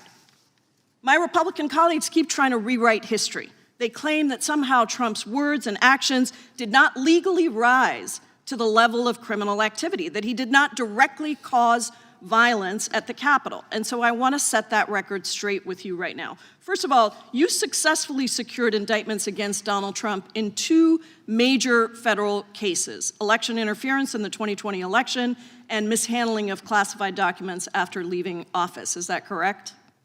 Yes. And you've been a federal prosecutor for nearly 30 years. You led this investigation, combing through hundreds of thousands of documents, photos, videos, and communication. Did your investigation find that Donald Trump attempted to manufacture fraudulent slates of presidential electors in 7 states that he lost? Yes. Did he pressure state officials to ignore true vote counts in those states? Yes. Did he spread lies and conspiracies to his followers to make them believe that the election had been illegally rigged against him? Yes. Did he pressure DOJ officials to stop the certification of the election? He did. Did he pressure his own vice president, Mike Pence, to stop the certification against the oath of office that he had sworn to the Constitution? He did. And when all of this didn't work, did he, Donald Trump, motivate and inspire an angry mob to the U.S. Capitol to stop the certification? Our proof showed that he caused what happened on January 6th, that it was foreseeable, and that he exploited that violence. Did Donald Trump know that his allegations of election fraud were lies when he spread them? Our proof was that he did, and we intended to prove that at trial. In fact, as the quotes from your report behind me show, he even privately admitted that he lost the election, correct? Yes. He said, quote, "It doesn't matter if you won or lost the election, you have to fight like hell." And he said, "Can you believe I lost to this effing guy?" During your closed-door deposition last month, you and I had an exchange about the impact on our democracy, the toll on our democracy, for not holding a president accountable for trying to steal an election. Do you remember that exchange? I do. I want to return to it because I think what you said in the closed-door deposition is important for the American people to hear right here in your public testimony. How would you describe the toll on our democracy if we do not hold a president accountable for attempting to steal an election? My belief is that if we do not hold the most powerful people in our society to the same standards of the rule of law, it can be catastrophic because if they don't have to follow the law, it's very easy to understand why people would think they don't have to follow the law as well. And so I think the law should be applied equally to everyone. And what do you think the toll is for future elections and future presidents who try to steal an election? I think if we don't hold people to account when they commit crimes, it sends a message that those crimes are okay, that our society accepts that. I believe that if we don't call people to account when they commit crimes in this context, it can endanger our election process, it can endanger election workers, and ultimately our democracy. The attack on this Capitol on January 6th was, and the Court of Appeals in Washington, D.C. said this, it was an attack on the structure of our democracy. And we could experience much worse results down the road if this happens again. I thank you for your work, for your courage, and for your patriotism, and I yield back. Gentleman yields back. Gentleman from North Carolina is recognized. Mr. Smith, just briefly, if there was no mob on January 6th that attacked the Capitol, we would not be here today, would we?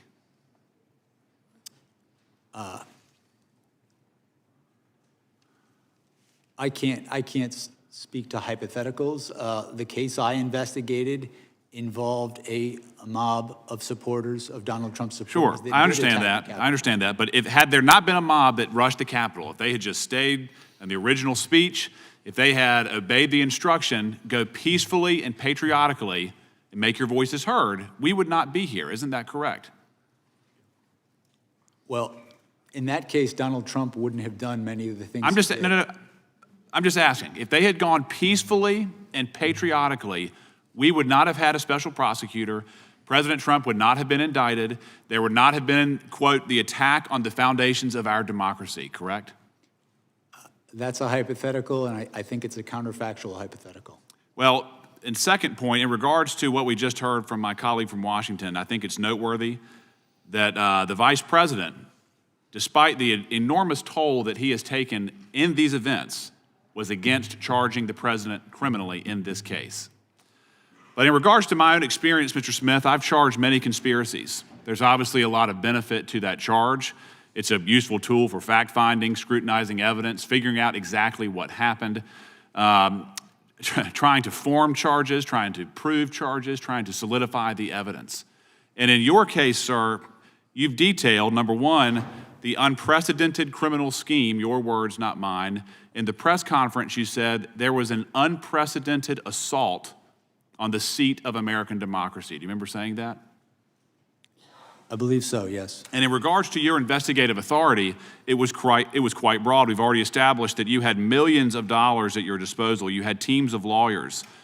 You had total subpoena power. You used campaign officials as witnesses. You subpoenaed millions of documents. You had civilian witnesses. You had political leaders. You had campaign officials that worked with the president, folks who were in the room. And after all of this, sir, you charged a conspiracy, and notably absent, there was no insurrection charged. There was no seditious conspiracy charged. And there was only one defendant, correct? Donald Trump. That is correct. Despite 6 co-conspirators identified in the indictment, only one person was charged. Is that correct? Yes. Despite there being an unprecedented criminal scheme, you did not find it necessary to charge anybody else who was admittedly, by your own evidence, involved in a criminal conspiracy that amounted to an unprecedented assault on the seat of American democracy. Yes. At the time of the conclusion of our work, my lawyers had determined, had believed that we did have proof to charge other people. I was in the process of making that determination when our work was concluded. But you are correct that the only person charged in this case was Donald Trump, who, in my estimation, was the person most culpable for the crimes charged. Well, I understand your position, sir, but again, you started at the very top and only charged the top conspirator, in your opinion. You didn't charge anybody underneath him, correct? Correct. Despite that charge requirement, you would agree that a criminal conspiracy federally is a criminal agreement, correct? Yes. So by extension, people, under your theory, people besides the president were involved in the unprecedented assault on American democracy, but you didn't find it necessary to charge them criminally. I had not yet charged anyone besides the president. You didn't. You decided not to charge anybody but Donald Trump in that indictment. Consistent with the federal principles of prosecution, which emphasize the degree of someone's culpability in making a charging decision, Donald Trump is the person that was charged. I understand that. I understand your position, but you made the decision to charge one person and nobody else, correct? I made the decision to make the charges in this case. In regards to the way that the case handled from there, sir, I just want to get this on the record. In regards to your press conference, politics played no role, correct? That is correct. The charges you brought, politics played no role, correct? Correct. The expedited trial date played no role, politics played no role, correct? I followed the facts and the law, department policy. The speedy trial request, there was no role in politics, correct? That's correct. Supreme Court precedent emphasizes that. And even your brief that the court found atypical, politics played no role. Mr. Chairman, the time has expired. The time of the gentleman has expired. The gentlelady from Pennsylvania is recognized. Thank you, Mr. Chairman. Thank you, Mr. Smith, for being here today. I believe it's important for the American people to finally hear from you directly about your investigations that you and your office conducted with integrity, following the facts and the law without fear or favor, as is department policy. And as people do hear from you, I think they're going to better understand why the White House and congressional Republicans are trying to rewrite history and seeking to discredit you in your investigation so that they can help the president avoid accountability for his crimes against the American people. So I'd like to move on from some of these baseless conspiracy theories we've been hearing and focus on your actual work as special counsel. In volume 1 of your report, you concluded that when it became clear that Mr. Trump had lost the election and that lawful means of challenging the election results had failed, he resorted to a series of criminal efforts to retain power. Chief among those criminal efforts was Mr. Trump's dissemination of demonstrably and often obviously false claims of election fraud in key states, claims that Donald Trump himself knew weren't true. In order to pressure officials to ignore vote tallies and submit fraudulent certificates of fake electors to Congress, he repeated these false claims and ultimately used them to direct an angry mob to attack the Capitol. So I represent southeastern Pennsylvania, which was one of the states targeted by Mr. Trump's criminal efforts. So being mindful of the clock, I wanted to try to explore 3 topics. First, the evidence that Trump made false claims of election fraud in Pennsylvania, knowing they were false. Second, the evidence concerning the submission of fake elector certificates from Pennsylvania to Congress. And third, why the evidence and witnesses concerning Trump's efforts in Pennsylvania were so compelling. So first up, in your report and deposition, you detailed the overwhelming evidence that Trump had lost Pennsylvania and he knew it. Despite this, he and his co-conspirators continued to make false statements about that result to advance their criminal plan. Can you describe the evidence that these were false claims and they knew they were false, including statements by election officials, court cases, and conversations between Trump and his Republican allies in the state? Sure. What springs to mind most immediately is I recall one particular claim that there were more votes than ballots than had been sent out. This was a claim that was obviously false because many even in the campaign knew that the reason for that discrepancy is we were talking about 2 different elections. One was the primary and one was the general election. My team interviewed Rudy Giuliani regarding that claim, and he admitted it was wrong. He admitted flat out that that was a mistake. And so that's one of several. With respect to witnesses in Pennsylvania, what springs to mind is the chair of the Republican Party, I believe, in Pennsylvania. This is relatively early, shortly after the election, had informed Donald Trump that the idea that fraud was the reason was not accurate. It was because of the counting of mail-in ballots, which was totally normal in this process. And again, this is someone who is a Republican who supported Donald Trump, but wanted him to win. I submit he would have been a credible witness at trial. And I mean, a second part of this, in addition to making false claims about election results that they knew were false, and your deposition and report go into this in some detail, there was also this fraudulent elector plan where Trump and his co-conspirators solicited folks who had been planning to be Trump electors if he won and asking them to submit fake certificates to Congress. And I think what you found was pretty remarkable, including a former congressman who told the co-conspirators that this was illegal and it was an attempt to overturn the government. Is that right? That's correct. That particular elector, who was signed up to be a legitimate elector had Donald Trump in fact won the election, was a former U.S. attorney and former member of this Congress. I mean, the bottom line is that despite the facts and over objections from his allies, Trump still went to the ellipse on January 6th and lied about Pennsylvania's votes to direct his angry mob to attack the Capitol. So I just want to thank you for your work and your years of service to the country, and I would invite everyone to read your deposition and to read the report, because it tells a very different story than what our colleagues do. Mr. Chairman, I have a unanimous consent. Gentlelady is recognized. Mr. Chairman, I ask unanimous consent to enter into a record a speech by former Vice President Pence published on C-SPAN in June of 23, in which he calls the president's comments on January 6th reckless. Trump was wrong then, he's wrong now. Anyone who puts themselves over the Constitution should never be president, and anyone who asks someone else to put them over the Constitution should never be president. Without objection. And the gentleman from Virginia is recognized for 5 minutes. Thank you, Mr. Chairman. Mr. Smith, you've said several times in your deposition that you believe that the facts and the law, your interpretation of the law, would lead to a conviction of President Trump. Is that correct? Yes. And did you believe that same thing, that your interpretation of the law, your reading of the law, would have resulted in the conviction when you went after Virginia Governor Bob McDonnell back in 2014? Did you believe it at the time?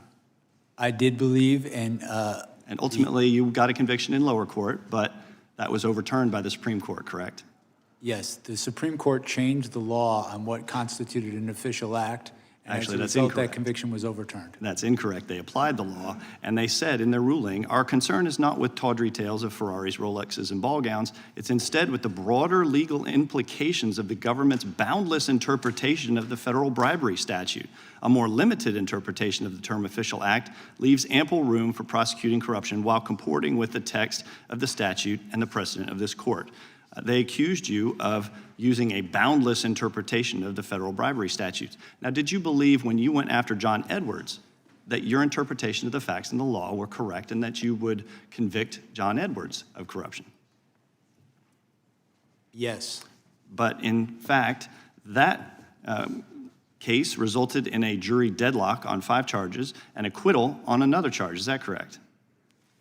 That is my recollection. That's correct. Let's move on to the court's interpretation of your gag order requests.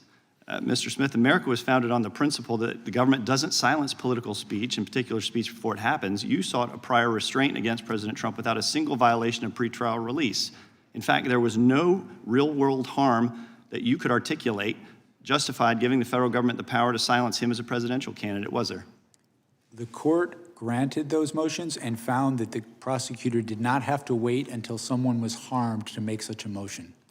Actually, the request was rejected when the case was actually, when you actually were not able to, it was restricted, correct? The gag order was restricted, correct? Well, we filed for an order in the district court. The district court granted an order. President Trump appealed that order.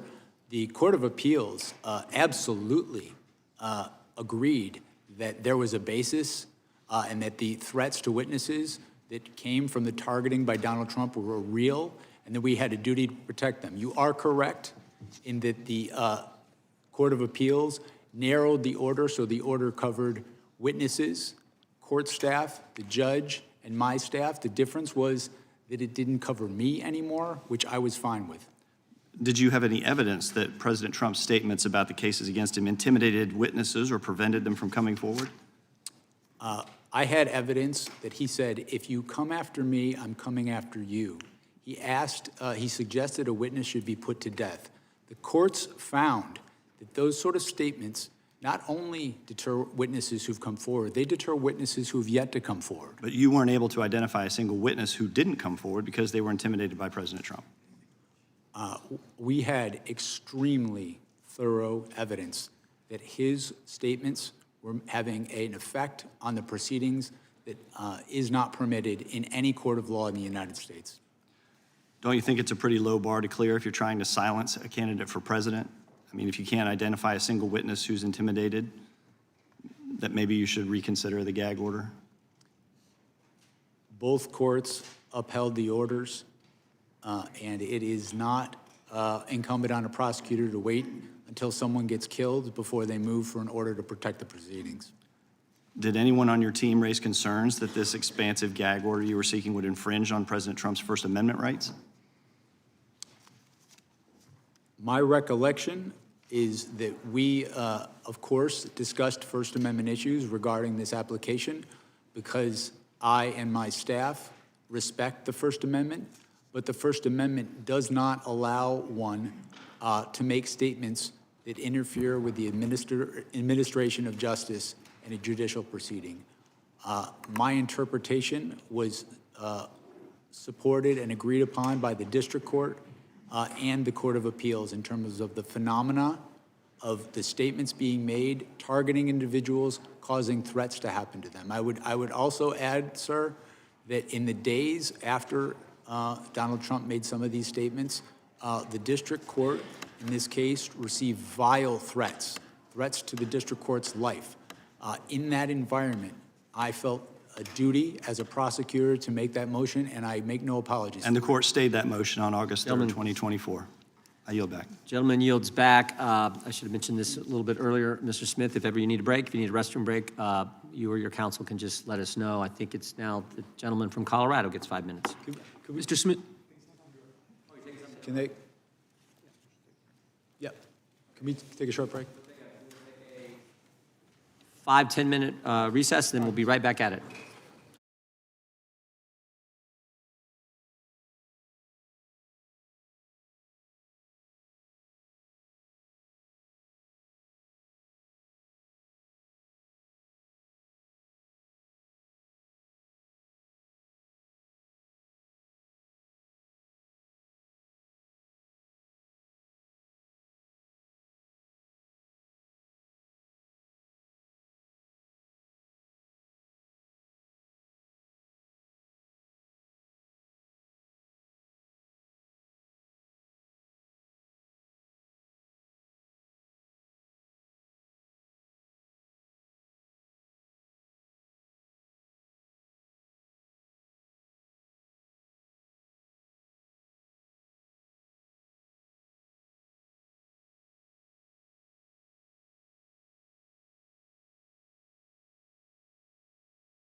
Hey, committee will be in order. Mr. Chairman, will you?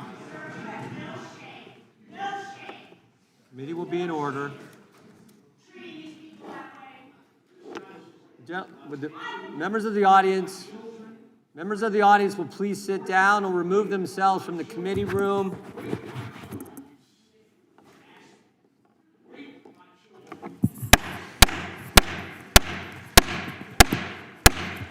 Sit down, please. I had to call him in.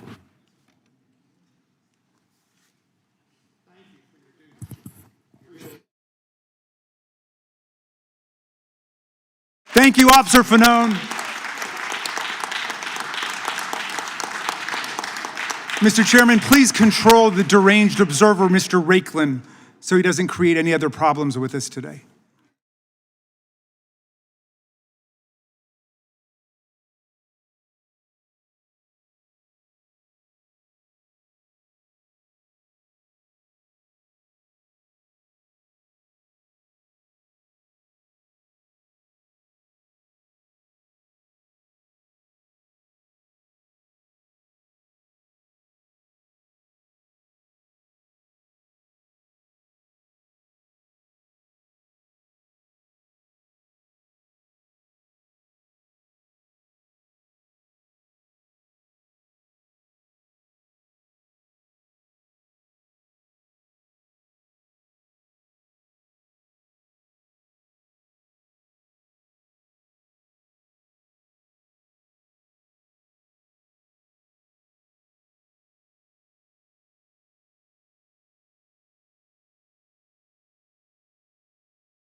Committee will come to order. Mr. Chairman. Witness will go ahead and take the stand. We want to make sure the Capitol Police remains in the room, just in case we have any other concerns. General Lady from Washington is recognized. Thank you, Mr. Chairman. I have a unanimous consent request. General Lady is recognized. This is an order of the D.C. Circuit dated December 8th, 2023, in which the court recognizes that Donald Trump's statements about the judge and his case have led to threats against the judge, where callers labeled the judge and clerk, quote, Nazis, dirty Jews, and child molesters, and represent, quote, Mr. Trump's documented pattern of speech and its demonstrated real-time, real-world consequences pose a significant and imminent threat to the functioning of the criminal trial process in this case. Without objection. It's a lot. And the gentleman from Colorado is recognized for 5 minutes. Thank you. Mr. Smith, thank you for being here. Thank you for your service to our country. My colleague from Virginia, who's a Republican colleague who was questioning you right before the break, do you know what he said in the days after January 6th? Let me share this with you. This is a quote of his from a press release on January 8th. Congress stands united in our rejection of the violence that occurred this week, and I'll continue to urge the swift prosecution of those involved to the fullest extent of the law. Mr. Smith, this is theater. Republicans are trying to rewrite history. That's what this is. Many of them were with us in the House chamber on January 6th. I remember it well. The chairman was there, as was I. There's been a lot of discussion about witnesses today. Perhaps the chairman could muster the courage to call the 4 witnesses who I see, the American public may not see, I see standing behind you, Mr. Smith, the 4 police officers who risked everything, life and limb, to do what? To protect the Republican members on the dais. It's an outrage that they now sit here and have the audacity to try to rewrite history in front of the very officers who sacrificed everything to protect them. Mr. Smith, you're of course aware that President Trump was impeached for his conduct connected to January 6th, right? Correct. Do you know how many members of Congress voted to impeach him? I don't recall. 232. Do you know how many Republican members of Congress voted to impeach him? I don't recall. 10 Republican members of Congress voted to impeach him for his conduct related to January 6th, including at the time, the sitting Republican chairwoman of their conference. There was a trial in the United States Senate. Senators sat as jurors. I remember it well because I was one of the prosecutors who prosecuted that case. Do you know how many senators voted to convict President Trump of high crimes and misdemeanors during that trial, Mr. Smith? I don't recall. 57 senators. Do you know how many Republicans voted to convict him? I don't recall. 7 Republican United States senators voted to convict President Trump of high crimes and misdemeanors. It was the most bipartisan vote for conviction of a president in the history of the Republic. So they can engage in as much histrionics as they want to try to rewrite history. But facts are facts. They talk about weaponization. They accuse you of weaponization of the justice system. While the Federal Reserve Board chairman rings the alarm about political retaliation by this Department of Justice. Mr. Smith, I don't know if you're aware of this. I don't know if your counsel has made you aware that President Trump is live tweeting, I guess you call it truth socialing, as we speak. Are you aware of this, about this hearing? No. Let me read to you what he posted an hour and a half ago. Deranged Jack Smith is being decimated before Congress. It was over when they discussed his past failures and unfair prosecutions. He destroyed many lives under the guise of legitimacy. Jack Smith is a deranged animal who shouldn't be allowed to practice law. If you're a Republican, his license would be taken away from him, and far worse. Hopefully the Attorney General is looking at what he's done. We have a word for this. It's called weaponization. It's called corruption. Mr. Smith, if you care to respond, I'll give you an opportunity, but I will simply say we are grateful for your service to this country. We appreciate your fidelity to the rule of law, and I would echo the comments that have been made by my Democratic colleagues to ignore the noise that you hear from so many of my colleagues who would debase themselves in this way. It is, in my view, subversive of the oaths that we took to defend the Constitution. I'm happy to give you an opportunity, Mr. Smith, if you'd like to respond. I don't have anything to add. Thank you for your service. I yield back. Gentleman yields back. The gentleman from Wisconsin is recognized. Thank you, Mr. Chairman. In 2010, Mr. Smith, did you work for President Obama's Department of Justice? Yes, in 2010, I was the chief of the public integrity section. During that time, did you have any contact or connection with Lois Lerner with the Obama IRS? Yes, I was new to the public integrity section. I was the chief. I was trying to learn about issues I had not been at. Did you attempt to work with Lois Lerner and the IRS to investigate nonprofits? What I did was I asked for a meeting with the IRS about nonprofits.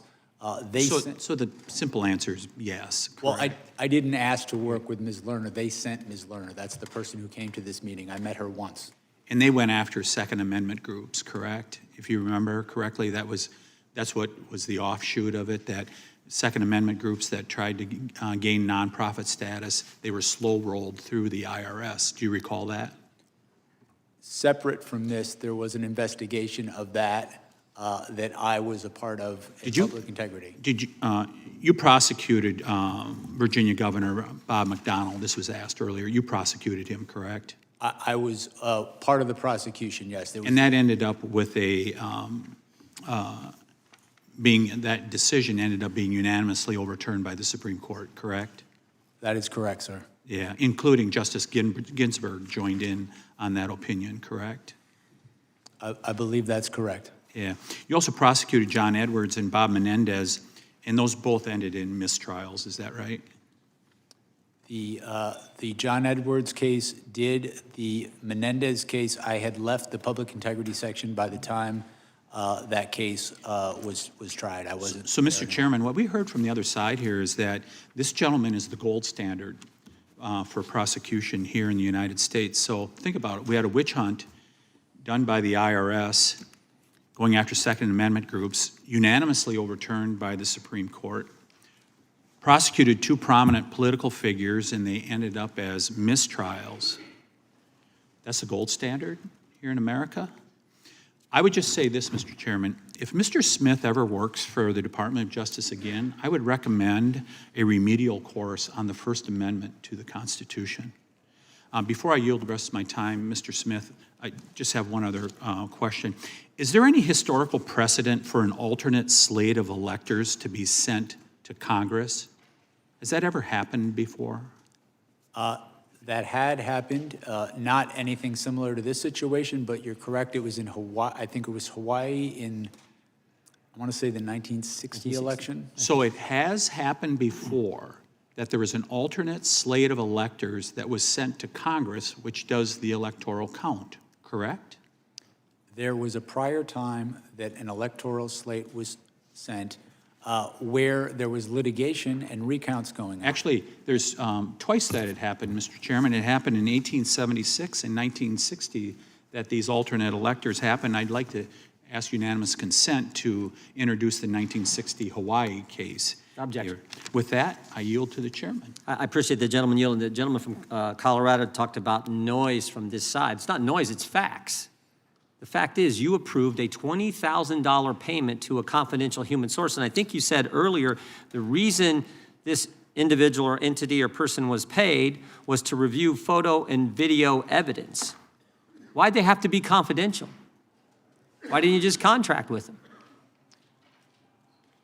My understanding is that this person was a confidential human source with the FBI. I do not know why they were confidential, but it would make sense to me, given that this person was assisting. Well, confidential just raises the question of what were you trying to hide? Why not tell us? We know you hid the fact that you were getting phone records from members of Congress. We want to know why this payment had to be hidden. Why couldn't you just contract? Which would be the customary, normal way, I think, of doing it. I did not make the determination that this source would be confidential, but given that this person was working on an investigation involving attacks on the Capitol, and given the violence in that, it makes complete sense to me that the Bureau would. You know of any of the other special counsels who approved payments to like I don't remember Robert Mueller approving payments to confidential human sources. I don't remember Durham. I don't remember her. We brought all those guys in front of the committee. It's the first time I've ever heard of a special counsel having to pay secret money to someone to get information when you had the broadest subpoena power you could possibly have. You aware of any of the other special counsels who had to do this? I am not aware whether confidential sources were or were not used in those That's investigations. because I don't think they were. I don't think they were. I'm not aware one way or the other. I can say that the use of confidential human sources is a standard thing done by the Federal Bureau of Investigations. The time of the gentleman from Wisconsin has expired. I now yield to the gentlelady from Georgia for 5 minutes, Ms. McBath. Thank you, Chairman. And Mr. Smith, thank you for appearing today to speak publicly about the major issues that you handled as special counsel. Your work on election interference in my home state is especially important, as Georgia still today remains ground zero for voting rights. My state has a long history of voter suppression, including violent tactics and legislation that has actively disfranchised our voters. In fact, the Department of Justice filed a lawsuit against Georgia in 2023 challenging recently passed voter suppression legislation. That lawsuit was later withdrawn by Donald Trump's Attorney General, Pam Bondi. But this is not the first time that Donald Trump has encouraged voter suppression. In the 2020 presidential election, which many have accepted that he lost, he pressured his party members to overturn a legal election. Thankfully, several public servants upheld our constitutional process and respected the voice of the people. Your investigation revealed how far he is willing to go. In your final report, you wrote that, and I'm quoting, "The through line of all Mr. Trump's criminal efforts was deceit, knowingly false claims of fraud." Mr. Smith, what did your investigation reveal about President Trump's interactions with Georgia's officials regarding his frauds claims? As I sit here now, I can recall two specific officials. The first was the Secretary of State, who was a fellow Republican. My understanding, he voted for and supported Donald Trump in the election, but told Donald Trump in a conversation that was recorded in no uncertain terms the results of the election and debunked many of the fraud claims that Donald Trump had to him in real time. In addition to that, I recall that Donald Trump also spoke firsthand with the Attorney General of your state, also a Republican, who informed Donald Trump that he had supported him and voted for him twice in the past. He also told Donald Trump he did not see outcome determinative fraud in that state. I have an audio from a phone call between Trump and the Georgia Secretary of State regarding the 2020 election. Could you please play the audio? Are angry. The people of the country are angry, and there's nothing wrong with saying that, that you've recalculated. Well, Mr. President, the challenge that you have is the data you have is wrong. So, look, all I want to do is this. I just want to find 11,780 votes, which is one more than we have, because we won the state. Mr. Smith, you explained in your deposition that Georgia Secretary of State was one of the witnesses who disabused President Trump's false claims. How did Georgia's Secretary of State push back against Trump's efforts? I think my recollection is in this same call, President Trump repeatedly raised fraud claims, and the Secretary of State repeatedly explained not only that they weren't true, but I believe my recollection is in several instances explained why they weren't true. And I believe that call ended, my recollection is that it ended with President Trump in essence threatening the Secretary of State that he might be a target for criminal prosecution if he didn't do what President Trump wanted him to do. So see, that raises a very critical point. President Trump didn't just spread lies about the election. In your words, and I'm quoting, he preyed on, end quote, Republican officials in Georgia and other states who believed would help him. Mr. Smith, Donald Trump thought these officials would break the law out of party loyalty. And when those officials, his own political allies, told him the truth, he dismissed them and continued to spread the lies anyway. Is that correct? That is correct. Mr. Smith, if your case had gone to trial, would the evidence from Georgia have helped prove that President Trump knowingly engaged in a criminal scheme to overturn the 2020 election? Yes. After an investigation following the facts and the law, we believed we had proof beyond a reasonable doubt to prove those charges. And in your deposition, you mentioned a fake elector witness in Georgia who you thought would have been a very powerful witness at trial. Can you tell us a little bit more about that in a very limited amount of time? Sure. It was a witness who had been made to understand that his electoral vote, his alternative electoral vote, would only be used if they won in court, if they won in litigation. That didn't happen, and President Trump and his co-conspirators tried to use those alternative fake elector certificates to get Mike Pence. Mr. Chairman, regular order. Himself. Okay, well, Mr. Smith, thank you so much for the work that you and your team of career prosecutors have put forth in uncovering this evidence. The American people need to know what happened, and they need to know how their president pressured Georgia state officials Time of the gentlelady is to expired. overturn their free Gentleman and fair from elections. And I Alabama yield. has a unanimous consent request. Thank you, Mr. Speaker. December 6, 2025, Atlanta News First. Fulton County admits to verifying 315,000 votes in the 2020 without poll worker signatures. I yield back. Without objection, the chair now recognizes for 5 minutes the gentleman from Arizona. Thank you, Mr. Chairman. Mr. Smith, isn't it true that for a federal criminal conspiracy charge, it requires more than one individual? In other words, you're making a contractual agreement of some kind with somebody other than yourself, right? That is correct. There has to be an agreement. And so when you made the determination to charge President Trump with conspiracy, you surely knew that you had somebody else that he must have agreed upon somewhere to engage in this act that generated the conspiracy, right?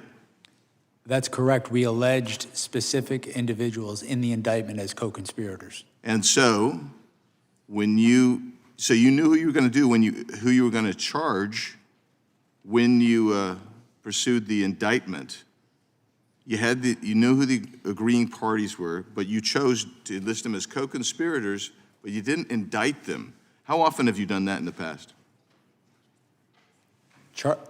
In the past, I have had a number of cases where I have charged some members of a conspiracy and not charged others. One member of the conspiracy. How many times have you done that? Charged one member of the conspiracy and let everybody else off the hook?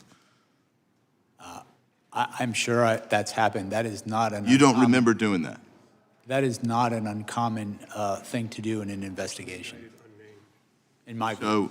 So okay. I dispute that, but we're going to leave that as it may. But let's just get to this. If a member of Congress moves to decertify a state's electors, that would not be a crime, would it? When you say to decertify, You make a motion to decertify on that January 6th, that way every 4 years. That's not a crime, right? correct. And if another elected official urged someone to join them in that decertification, that's not a crime either, right? As you stated, it's not. Several members of Congress get together over breakfast. They say, this is the normal path. We watched it because we saw the Democrats do it for every Republican president. So we're not sure how to do it. We've never done it before. That's not a crime to sit down at breakfast to talk about that or any other time together to talk about decertification, is it? No, it's not a crime to talk about that over breakfast.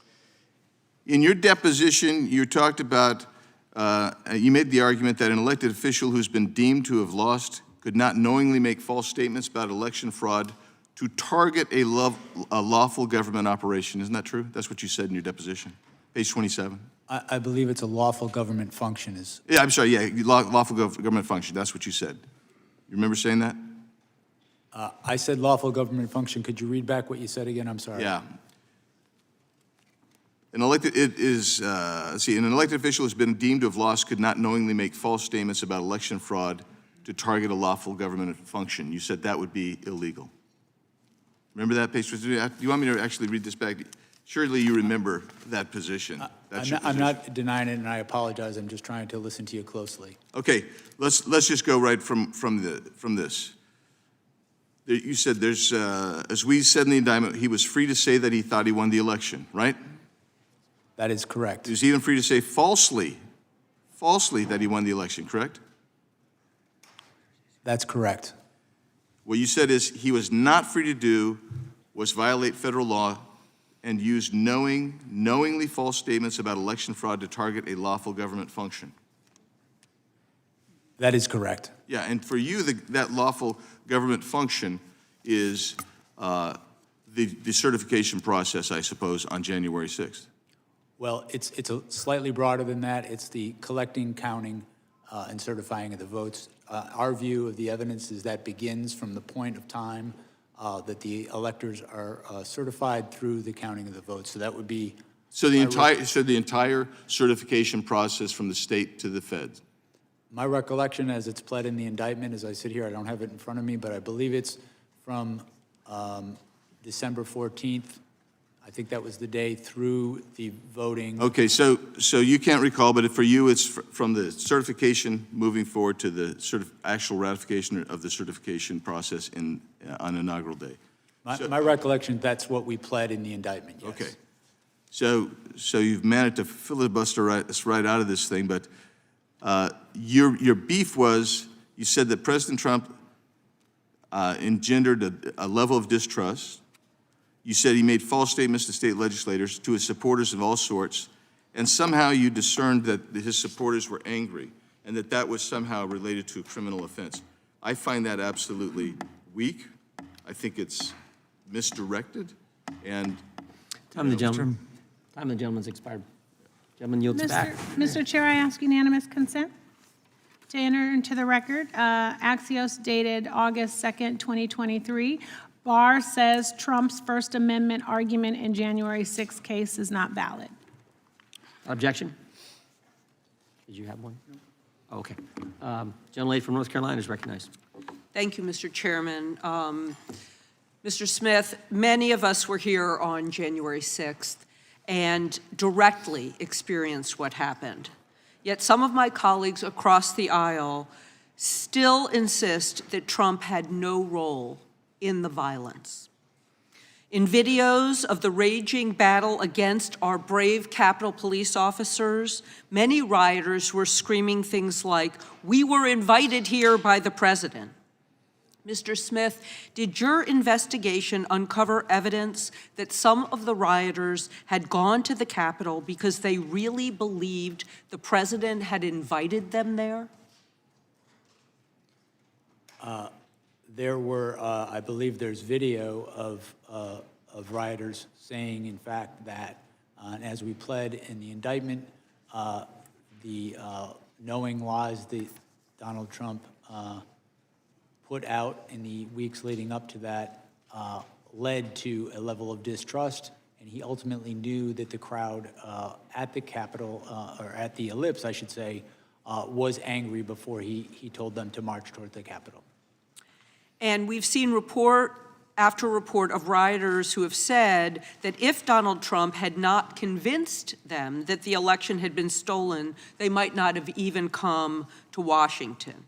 I'm going to share some quotes from some of those rioters. "I believed I was following up on the instructions of former President Trump," one rioter said about going to the Capitol. "I marched to the U.S. Capitol because President Trump said to do so," another said. "He personally asked for me to come that day," said another. Can you give us a few examples of Trump's rhetoric and language that inspired people to go to the Capitol believing that they were going on the president's direct order?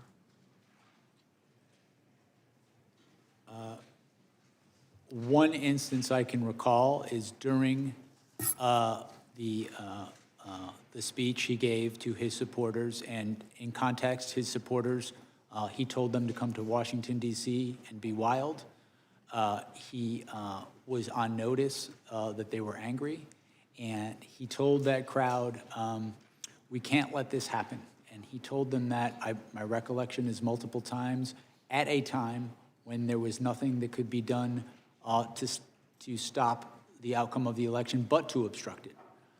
In addition to that, he told them when there is fraud, you can go by different rules. And my recollection is there is a videotape of when he's making these sort of statements and he's saying that they need to fight if they want to save their country. There are, in fact, people in the crowd chanting, "Fight for Trump." That all happened during the lip speech before people headed towards the Capitol and the Capitol was attacked. And did your investigation find any of the rioters trying to use Trump's words and calls to action as a defense in the criminal cases against them? I can read you something from your special counsel report. I was if you'd just like. going to say, I think we cited a number of rioters who ultimately admitted that they had committed their crimes at the behest and in the name of Donald Trump. Okay. And it happened several times, and many of those accounts are on page 86 and page 87 of the special counsel report. Even the lawyer for Jacob Chansley, also known as the QAnon shaman, highlighted that his words, how the words affected his client. He heard the words of the president, he believed them, he genuinely believed them, and he thought that the president was actually going to walk with them to the Capitol. For my final question, Mr. Smith, do you believe that Donald Trump motivated and was responsible for the violence that occurred on that day, even if he didn't walk with them to the Capitol? Yes, as we stated in our report, the results of our investigation following the facts and following the law was that he was the person most responsible for what happened at the Capitol and that he caused what happened at the Capitol and that it was foreseeable to him.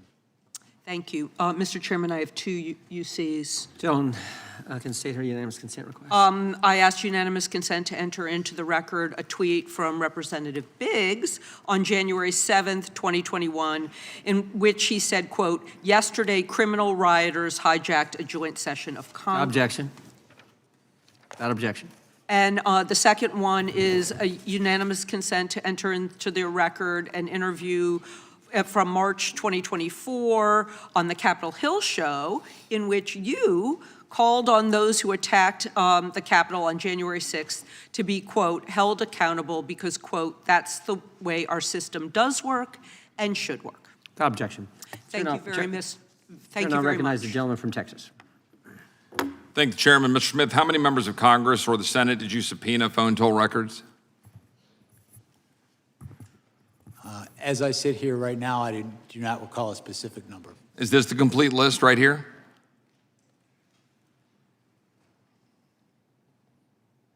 Well, let me ask you this. Am I on this list? Did you target my records and subpoena my phone toll records? My understanding is your records were subpoenaed by prosecutors before I became special counsel. Well, the staff would put this up on the screen. I'm thankful for the great staff who discovered the email where I learned for the first time a few weeks ago that my phone records were indeed targeted. We called AT&T and we've learned that they were given to the Department of Justice, as this email indicates, because I had been in communication with Scott Perry, one of my colleagues here in Congress, who literally had his phone taken from him in front of his family. And of course, as we've already talked about in this document, it talks about you could be in violation of the privilege by even obtaining and possessing this information if the member objected to the disclosure. This happened 4 years ago in May of 2022, and I couldn't object because I didn't know. I didn't know until about 3 weeks ago. My question here is, was there any limits to your investigation or the investigation that preceded you, Mr. Smith? Because as egregious as a violation of separation of powers this is, as an egregious and abuse of power it is, it's far more concerning you are clearly targeting American citizens for merely being conservative or supporting the president. We've got memos that we've already been talking about in this hearing from April 2022 that preceded you that establish and open the investigations, one of which has Attorney General Merrick Garland's signature on it. And the focus was the electors. Now that was 6 months before you were appointed. You testified earlier, you met and interviewed Merrick Garland and Deputy AG Lisa Monaco. and you briefed the AG and deputy multiple times. Did you brief them on the electors and the prosecution of their supposed crimes? Did I? I'm sorry. Did you brief them on the electors and their supposed crimes? I don't recall specific conversations, but I'm sure that in the course of briefing them, I discussed... Wasn't that the purpose of the entire investigation as it was set out? Because putting aside that in 1960, as we already talked about, my friend Mr. Tiffany, that Hawaii put forward an alternate slate of electors, the investigation pivoted to President Trump and frankly anybody who knew him. Do you know who Cleta Mitchell is? Yes, I do. She's an election lawyer that was involved in filing an election contest on behalf of President Trump in Georgia in December of 2020. A 64-page complaint with over 1,100 pages of exhibits, witness affidavits, and expert witness reports documenting thousands of votes cast in violation of Georgia law, but which were nevertheless included in the vote totals. Now, notwithstanding the disposition of the cases that was filed, is that a criminal act? Filing an election contest on behalf of a candidate for office, a client. Is that a criminal act, yes or no? No, in fact, we So stated... why did you deem it appropriate to monitor Cleta Mitchell's long-distance phone records in 2023, 2.5 years after the election contest was filed and after the presidential electors were certified? What about Jen Ellis? What about Sidney Powell? What about Bill Sepien? What crime did you suspect had been committed by them that would warrant monitoring their phone records 2.5 years after the 2020 election was certified?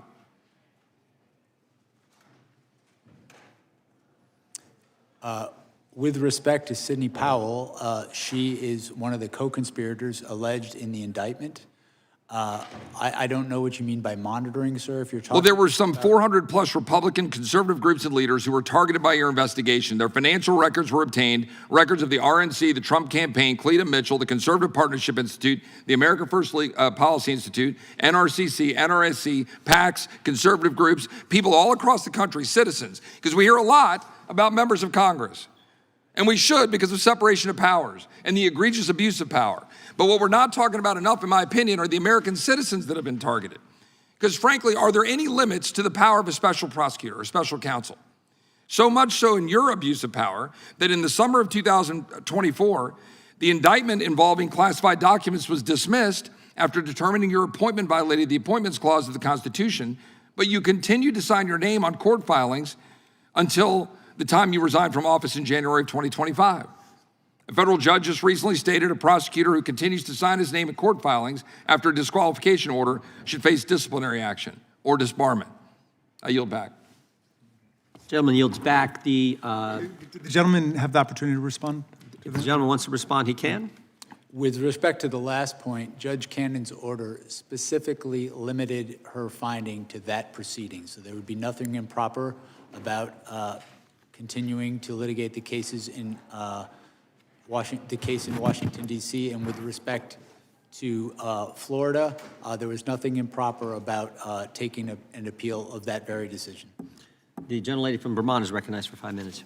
Thank you, Mr. Chair. Mr. Smith, I want to discuss Volume 2 of your report, which summarizes the findings of your investigation into President Trump's hoarding of classified documents at Mar-a-Lago and his efforts to obstruct the FBI's investigation. Mr. Smith, is it generally the practice for a special counsel's report to be made public to the American people? I want to say first, I'm limited what I can say about Volume 2 because of Judge Cannon's order. I can say generally that with respect to special counsels, there are regulations that direct a special counsel to draft a report. Whether that report becomes public is determined, the Attorney General has the authority to determine that. To the best of your knowledge, was Special Counsel Mueller's report made public in full? I know it was made public. I'm not sure if it was made public in full. What about Special Counsel Hur's report? My recollection is his report was made public in full. I believe that's correct. And Special Counsel Weiss's report? I do not know. Okay. Now, I understand that the district judge, Aileen Cannon, the Trump appointee who oversaw the case in Florida, issued a gag order that prevents you from discussing any parts of the classified documents investigation that is not already public. I understand that, including your findings that you laid out in Volume 2 of that report. Am I correct that the reason your report is not available in full to the public is because of this gag order?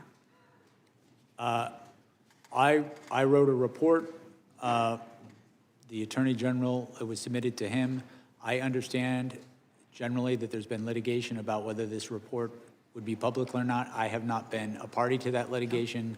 I just know that there is an order, and I know the Department of Justice, the current Department of Justice, has interpreted that order in a way that I cannot speak about anything that could possibly be in that report and its findings. And when Judge Cannon issued that gag order, she cited pending cases against Trump's co-defendants. Is that correct? I'm sorry? When Judge Cannon issued the gag order, she cited pending cases against Trump's co-defendants. Is that correct? That's my recollection. Are those cases still pending? No, they're not. No, they're not. So there is no reason, from where I sit, for this important information to be not made public. At this point, I want to turn now to President Trump's attacks on you. Trump has a playbook for how he handles people who try to hold him accountable. In August 2023, right after your office indicted him, President Trump shared that playbook on social media for everyone to see. He wrote, "If you go after me, I'm coming for you."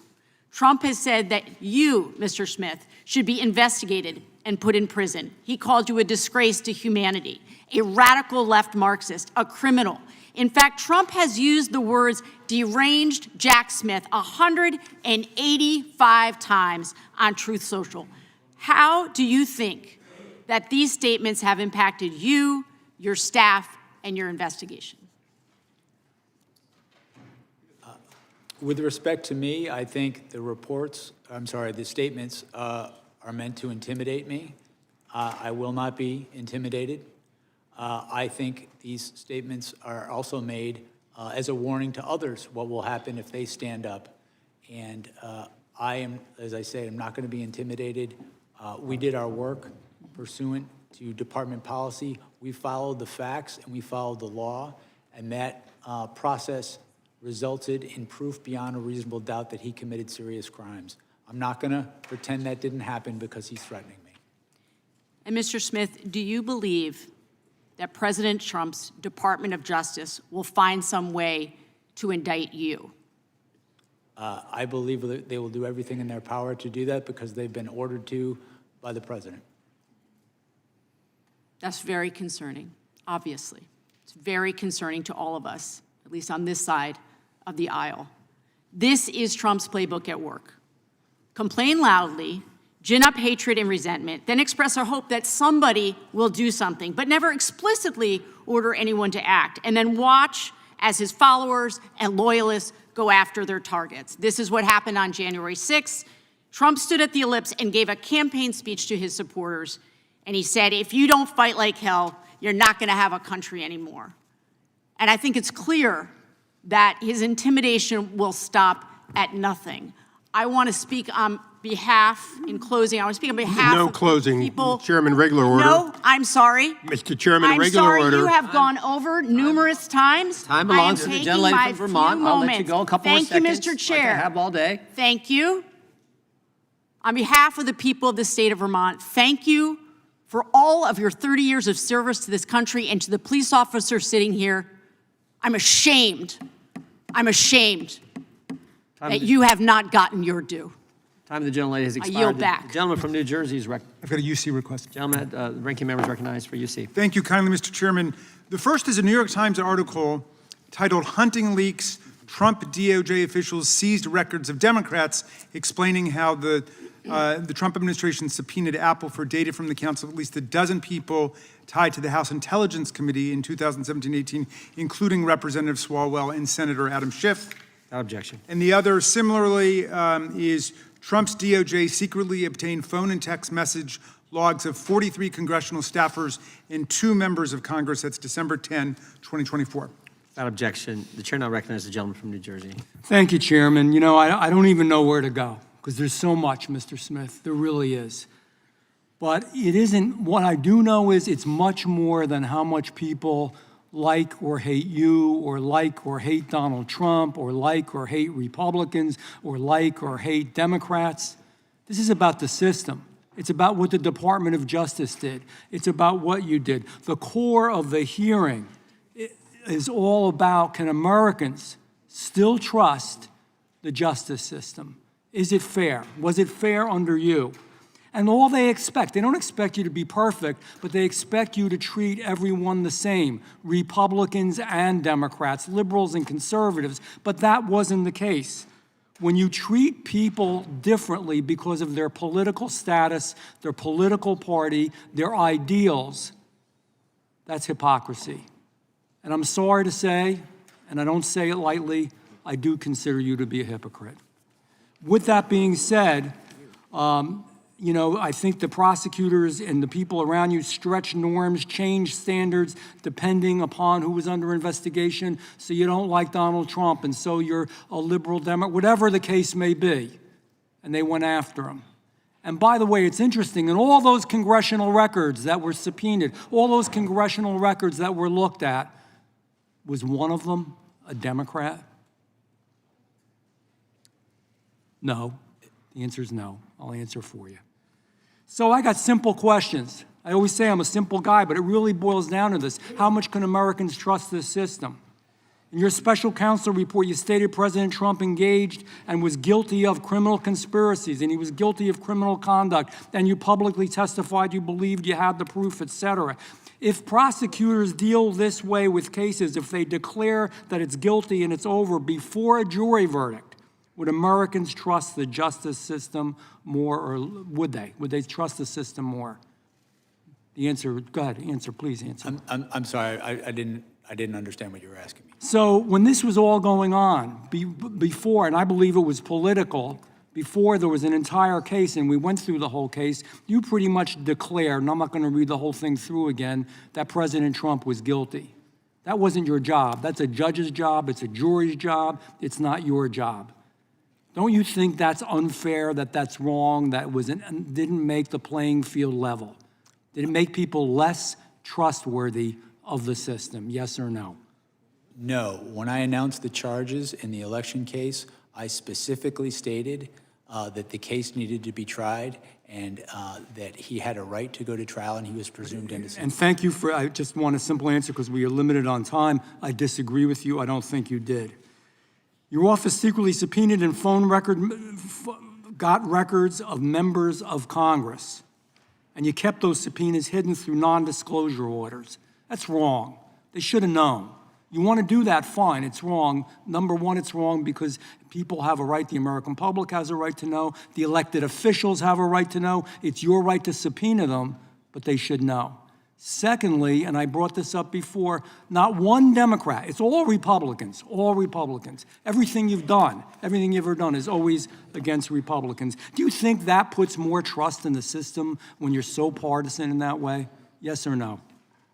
No. Politics played no role in our investigation. I have prosecuted Republicans and Democrats throughout my career. I have dismissed cases against Republicans and Democrats. Because you didn't have the proof.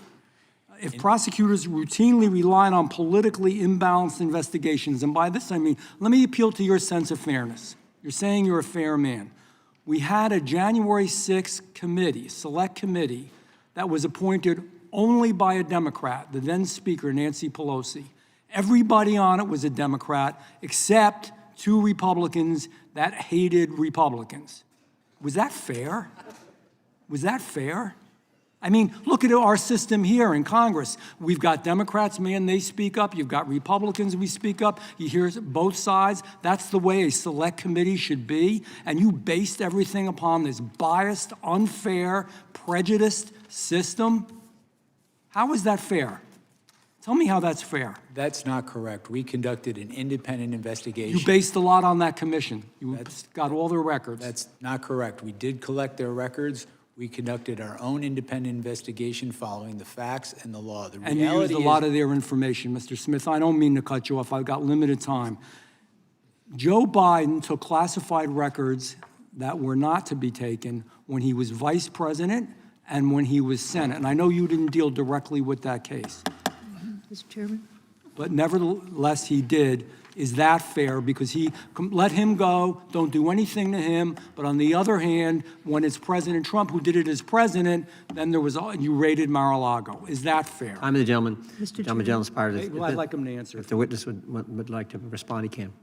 I have no response. It's damn unfair. That's the answer. We've got UC requests. UC request from the gentlelady from California. Yes, I have a unanimous consent request. I ask unanimous consent to enter into the record the government's sentencing memorandum for Capitol rioter Cody Mattis, who said that, quote, when the former president asked his supporters to march on the Capitol, it was not a call to peacefully and patriotically make your voice Objection. heard, but to storm and seize the building. And I've got one, Mr. Chairman.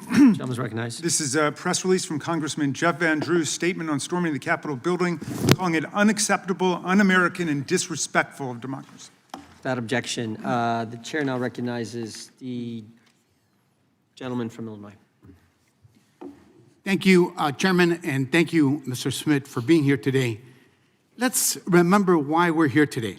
Donald Trump incited an insurrection in 2020 because he refused to accept that he lost that election. And then he took classified documents with him and put them in Mar-a-Lago.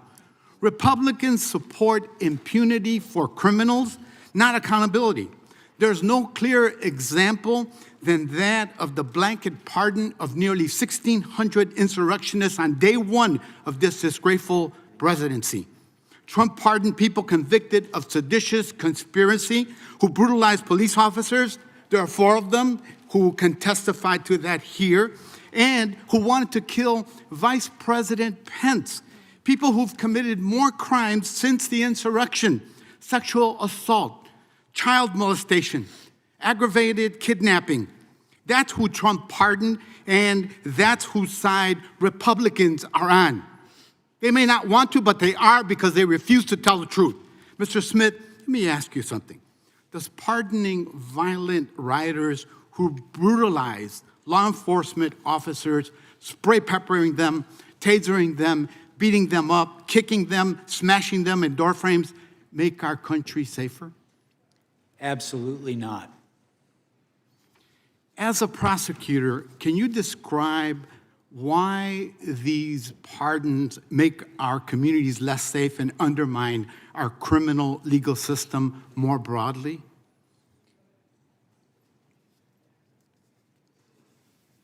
The people who assaulted police officers and who were convicted after trial, in my view, and I think in the view of the judges who sentenced them to prison, are dangers to their community.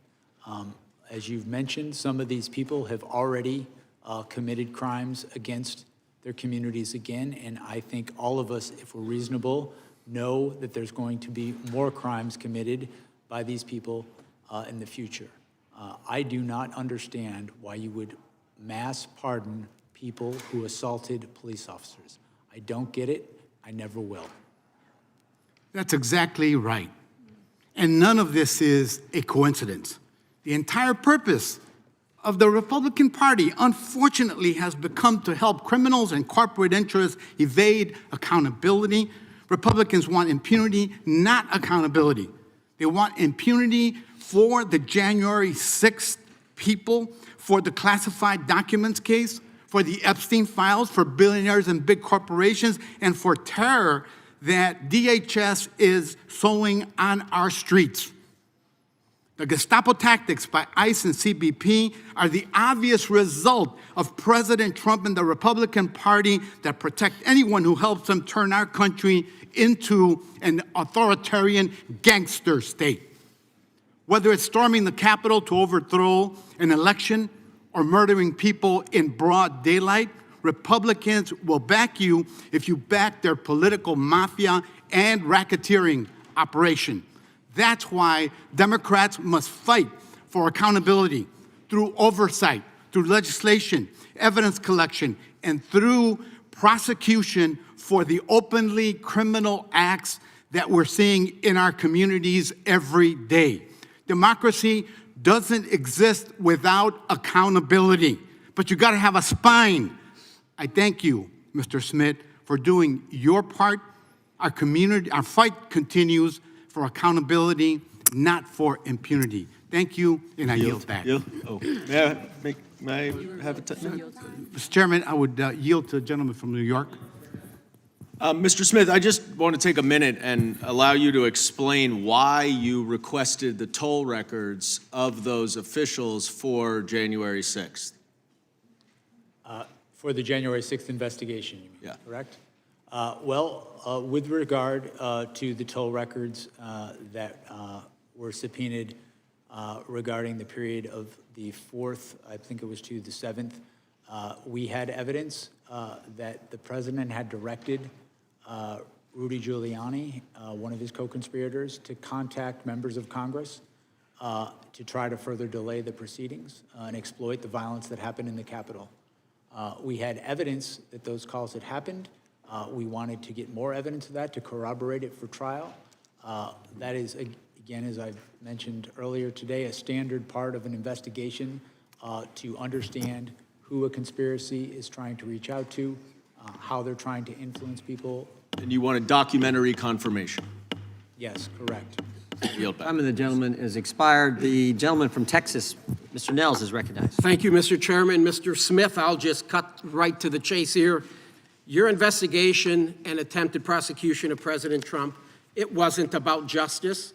It was about politics. Politics. From day one, under the Biden-Harris DOJ, you weaponized the law to go after their top political opponent. You pushed flawed legal theories, and even the far left Washington Post called you out. They called you out, sir, for violating the First Amendment. You tried to criminalize political speech, slap unlawful gag orders on a presidential candidate, and spy on Republican members of Congress in violation of the speech or debate clause, including the sitting Speaker of the House. Mr. Smith, you mishandled documents, pressured defense lawyers, and dumped a massive trove of so-called evidence right before the election, and you did it to sway voters. That's why you did it. And don't get me started on that raid at Mar-a-Lago or your unconstitutional appointment, which a federal judge in Florida rightly tossed out. A very bad day for you. This wasn't, Mr. Smith, about upholding the law.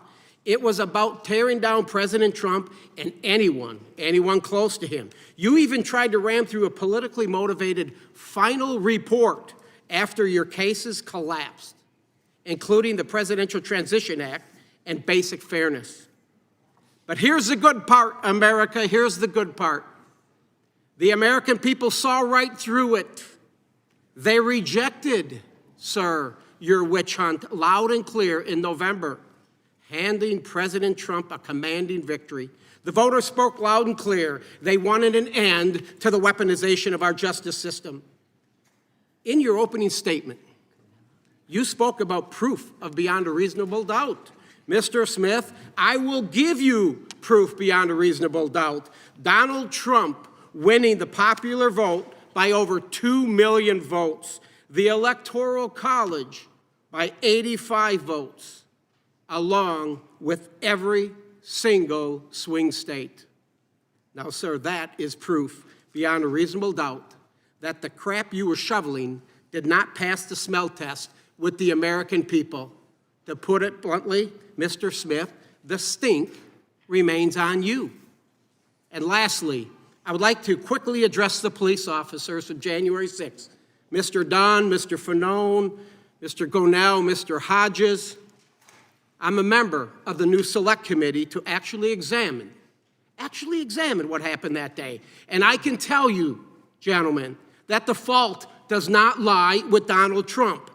It lies with Yogananda Pittman and the U.S. Capitol leadership team.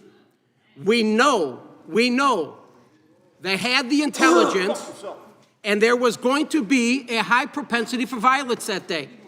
Claim my time, yeah. You will be in order. The time belongs to the gentleman from Texas. We've had some disruptions already. We don't need that. Let the gentleman may continue. We know the Capitol leadership team, specifically Yogananda Pittman, had the intelligence, and there was going to be a high propensity for violence that day. And the Capitol itself was the target. We knew the extremist groups were going to be there. And why do I say that? It was your own report from your intelligence section, the IICD, which was run by Pittman, in the January 3rd special events section. It was in it. It was in it. And Mr. Dunn, I believe that you thought that day would be like just any other. In your testimony to the January 6th committee, you said you found out how ugly was going to get on a cell phone. Somebody sent you some information on social media.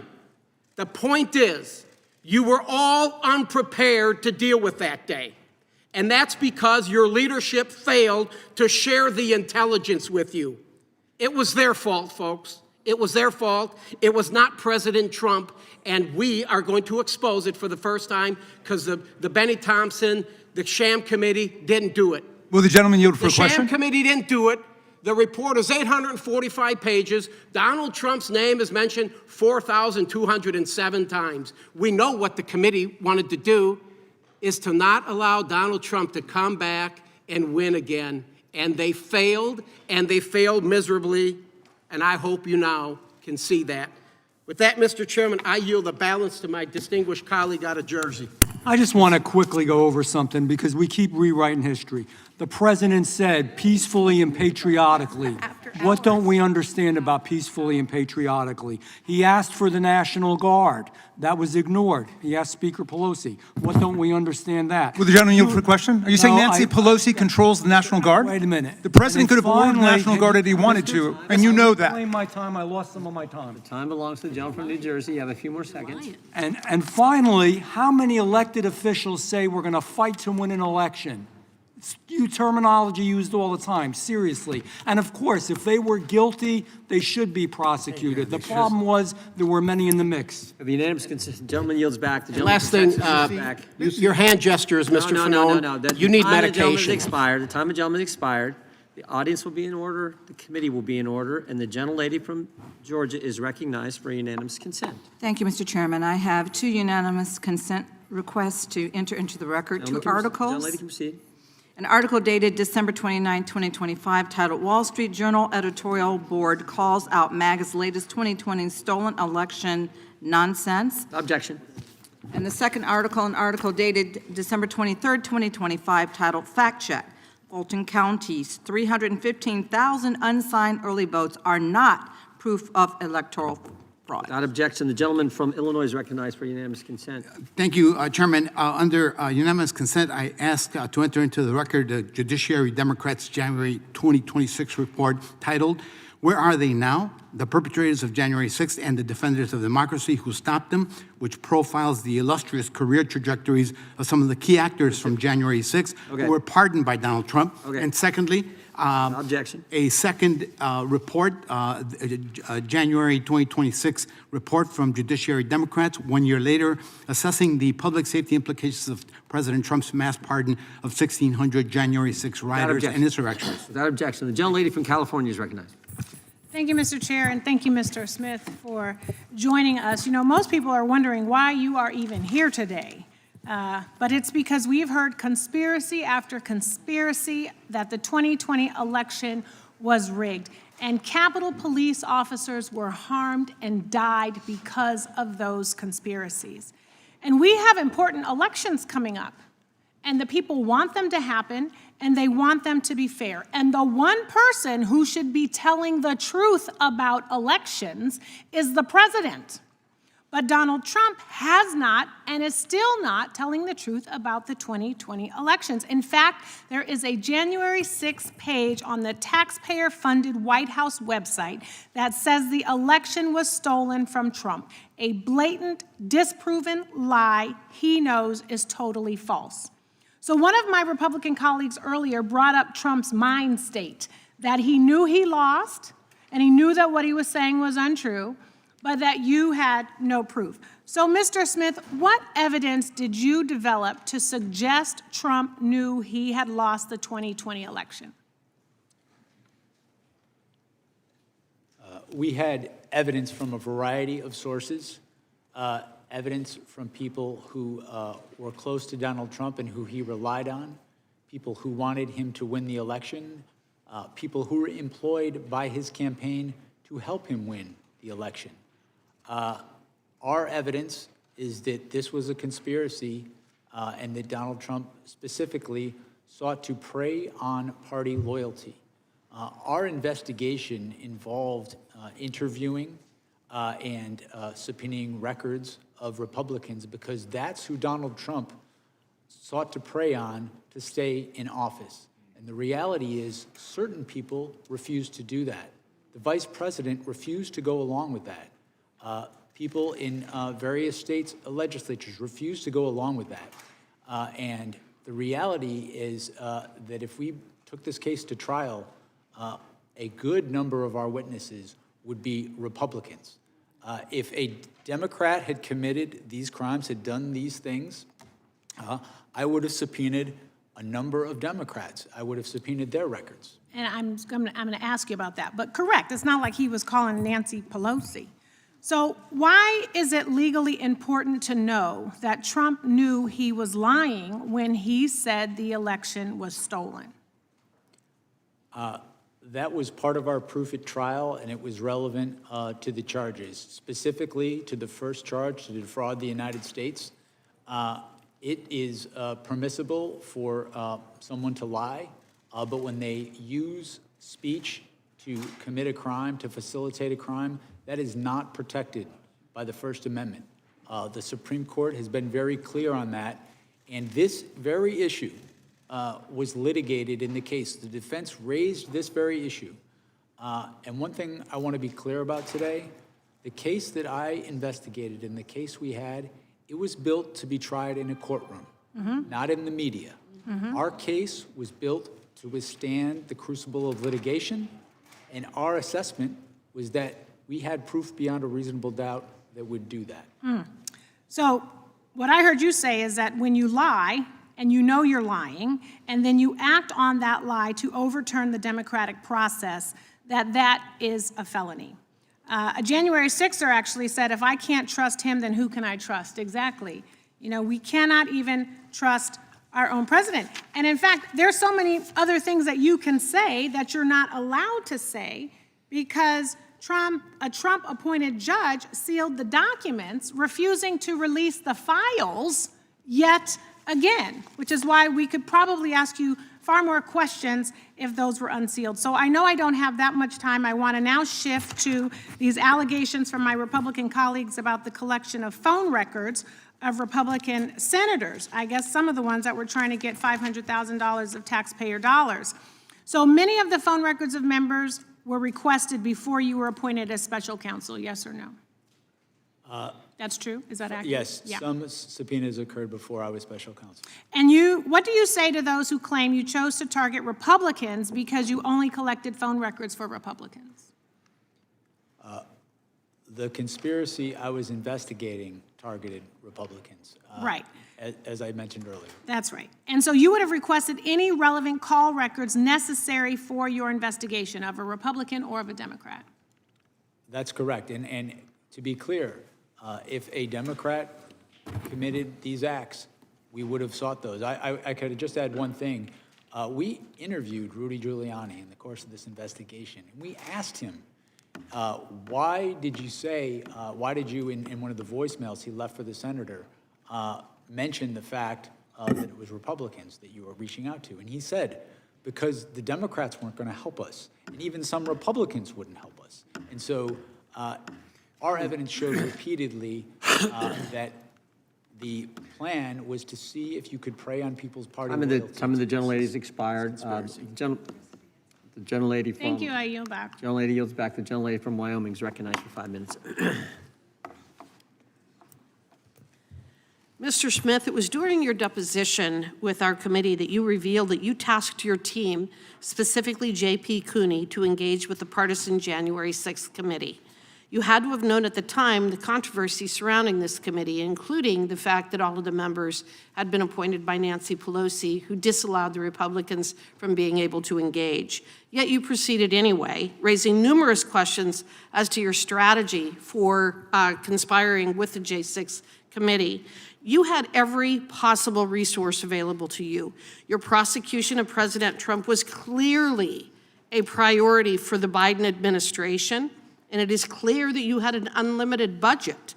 And you also left no stone unturned, even subpoenaing records from sitting members of the House and Senate.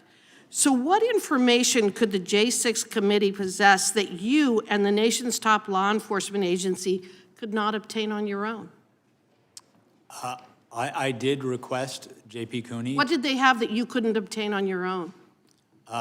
In any investigation, you What information did they have that you were not able to obtain on your own? I couldn't know that until I had their information.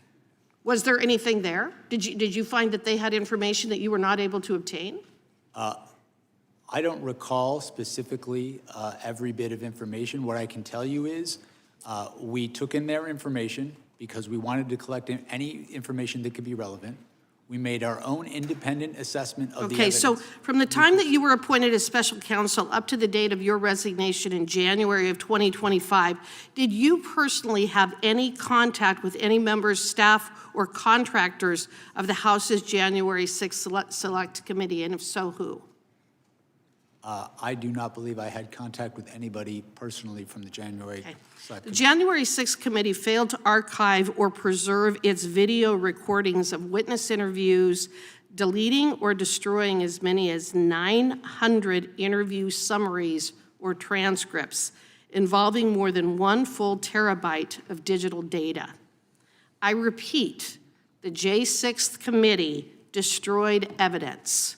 Let that sink in. Why would they do such a thing? I think we have a dang good idea.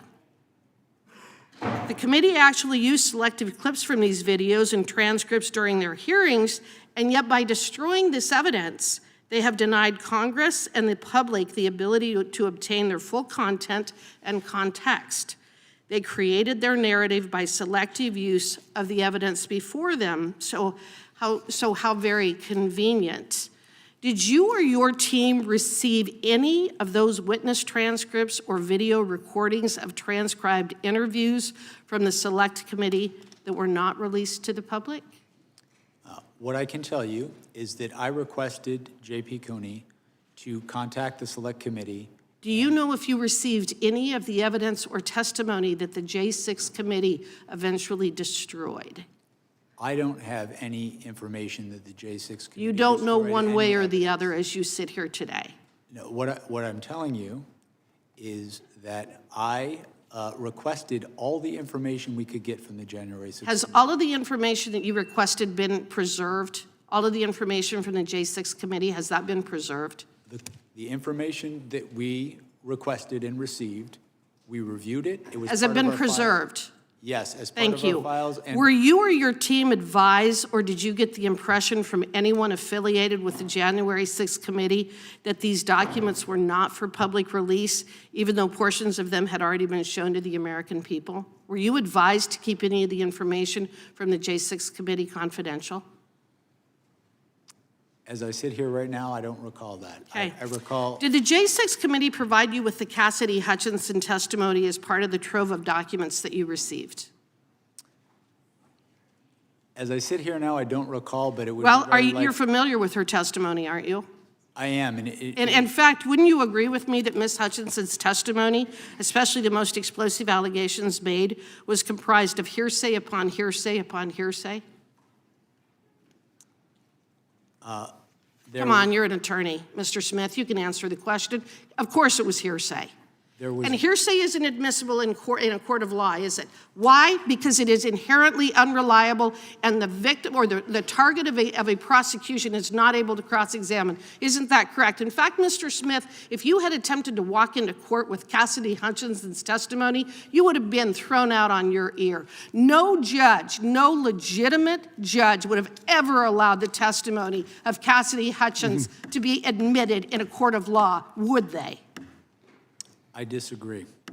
Well, and then we've already talked about your record. Mr. Chairman, today, Mr. so I can Chairman, the understand gentlelady's why time has long I since yield expired. back. The time of the gentlelady has expired. The gentleman from Florida. Can I do one UC request first? The gentleman is recognized. This is from factcheck.org. meme rehashes old false claim that J6 committee destroyed evidence from October 15, 2024. And this is from the District of Columbia National Guard website, stating that this is the only National Guard unit in America which reports exclusively and only to the president. Without objection, the gentleman from Florida is recognized. Thank you, Mr. Chairman. I mean, we're definitely not in a court of law today. Half this shit wouldn't come in if we were. I mean, good God, you know? I want to talk about something one of my colleagues, Mr. Nell, said from Texas. He sits on this new January 6th subcommittee, which I also happen to sit on. And he said the same thing in the subcommittee the other week, that it wasn't President Trump that inspired January 6th, right? It wasn't him. He said in the subcommittee that it was actually Ray Epps. Ray Epps, he was the one who told people to break the law and the windows and the doors and to beat police officers and hang Mike Pence and try to break into the floor of the House and wiping feces on the walls. It was all this guy, Ray Epps, right? So who is Ray Epps? Why is he so powerful? So, I mean, I just did a quick, Google search of Ray Epps, and his Wikipedia page says the powerful Ray Epps is a wedding planner to the Oath Keepers. This is the wedding planner? That's the mastermind of January. You went from Donald Trump. It wasn't Donald. Who are we going to blame? Who could it be? How about the wedding planner to the Oath Keepers? I mean, it's just pathetic. But, my colleagues love the past, Mr. Smith. Love the past. That's why you're here before Pam Bondi. Okay? We haven't had the Attorney General here. We didn't have her last year. She's the only one in the cabinet to not come in committee of reference. But they love the past. Oh, they love talking about January 6th and Hunter Biden and COVID and Barack Obama and Hillary's emails. They love the past. These people love the past so much they're still reenacting the Civil War. Okay? Love the past. Right now. But they hate talking about the present. But you know what? Let's talk about the past real quick.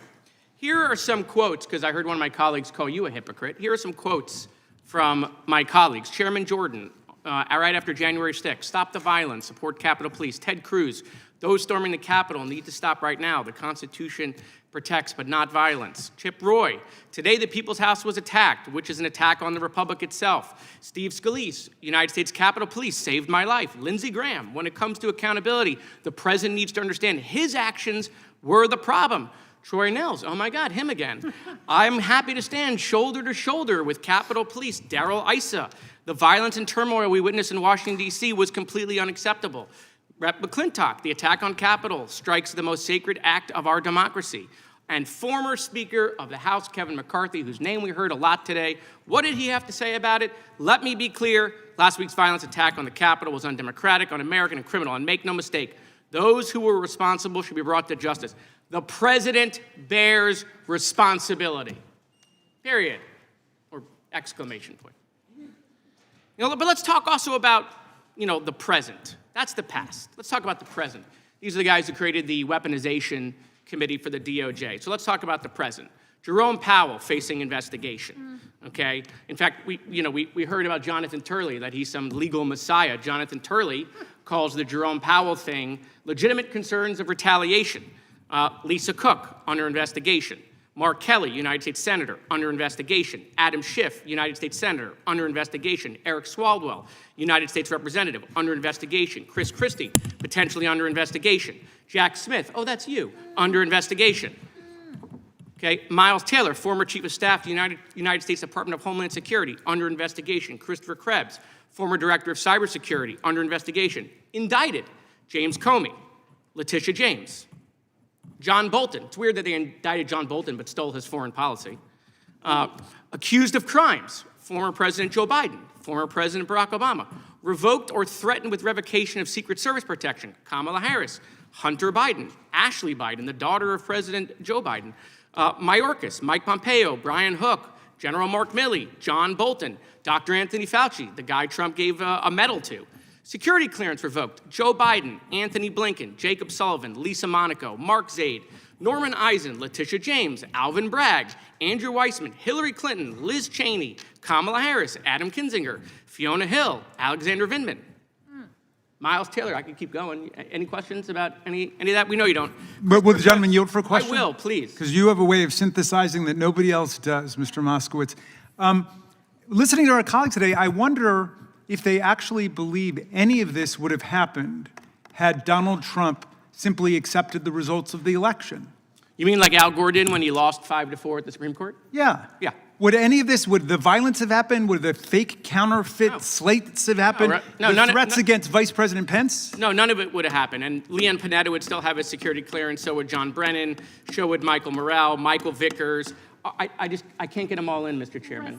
I can't get them. I have like 4 more pages of the weaponization of the Department Time of of the Justice. gentleman from Florida Concern. has expired. The gentleman from South Carolina is recognized.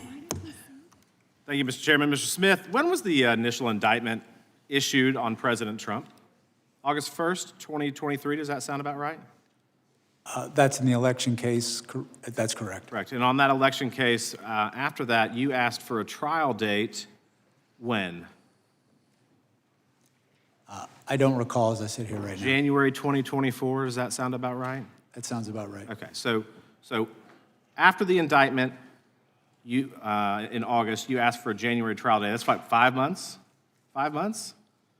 How much evidence did you have? Millions of pages? As I sit here right now, I don't recall the exact. I think in your testimony, they talked about a number, 13 million pages. Is that a ballpark accurate number? I think that was the question asked of me, and as I sit here, I don't have an accurate number for So let's just assume that that's true, right? Because you had a bunch of stuff. You had $50 million that you blew through the Treasury on a trial that went nowhere. How many pages per day is that? 100,000? That sound about right? What if we break that down per hour? It's 4,166 per minute is 70 pages. You like to read, sir? You like to read? I do. Do you read 70 pages a minute? I do not. I mean, that would be remarkable. So how do you prepare for a trial in 5 months if you're asking the defense counsel to read 70 pages a minute? How do you do that and prepare a defense and look at all the witness testimony and video evidence that you supposedly had? How do you do that? You know what's shocking to me, and I think that one of the most egregious aspects of this case, Mr. Smith, is that if you get a traffic ticket in Washington, D.C., you're not going to trial in 5 months. But you want the president, the former president of the United States, to have a trial date with 13 million pages of documents within 5 months. I think that's ridiculous. And I think that speaks exactly to what we talk about when we examine not only your record, but the things in this case that are deeply troubling. That this was not the pursuit of facts and law and letting the judge and the jury decide, that this was an exercise in it was a political hit job, timed perfectly against the President of the United States. Sir, in the Florida case, in the records case, what happened ultimately in that case? What happened ultimately in the case? Yeah, the Mar-a-Lago records case. I'm going to answer because I don't think this is covered by Judge Cannon's order. We moved to dismiss that case pursuant to Justice Department policy. No, the records case in Florida. Against Donald Trump. The records case in Mar-a-Lago, were you I'm ruled to be, what was the ruling in that?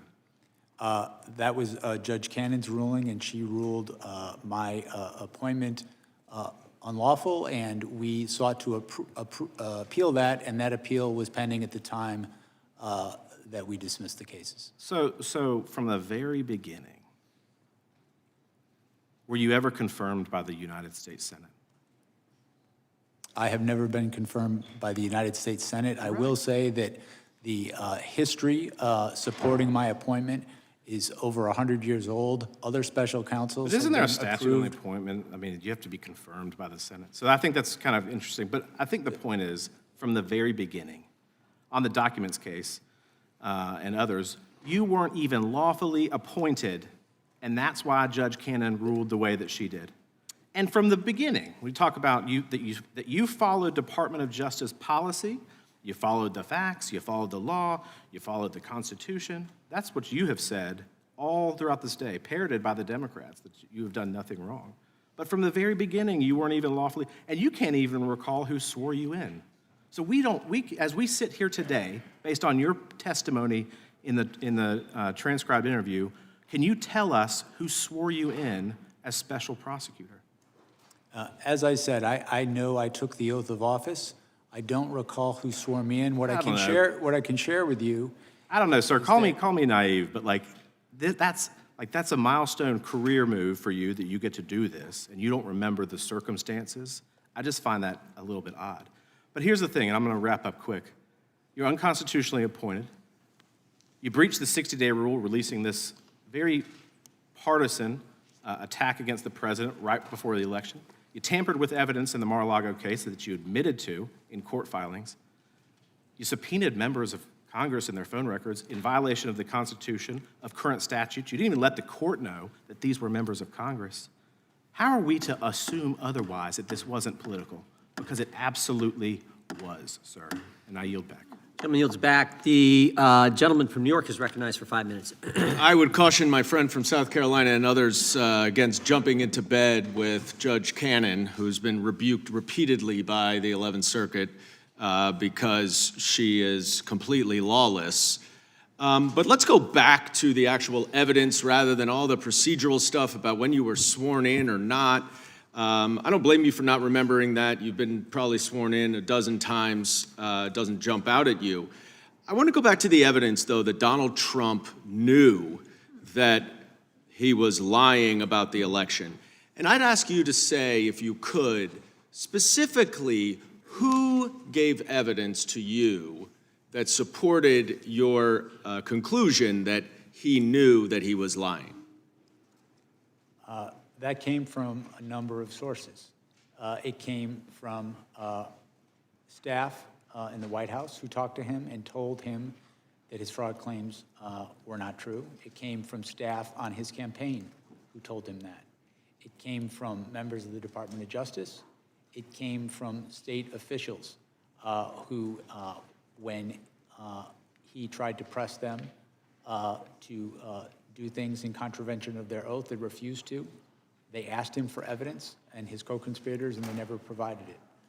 Over and over again, the people who had who were best situated to know how the elections were conducted in these states, he either avoided contacting them or disregarded the clear debunkings that were provided to him, such as by the Georgia Secretary of State. Right, and I mean, that's a lot of evidence, but we know that his attorney general at the time also concluded, quote, he knew well that he lost the election, Bill Barr, and yet he incited a riot on January 6th, and 4 of the brave officers who defended the Capitol and defended my colleagues on the other side of the aisle are here today. Not a single Republican member of this committee has recognized them or thanked them for their service, and I would like to do so today. Thank you, gentlemen.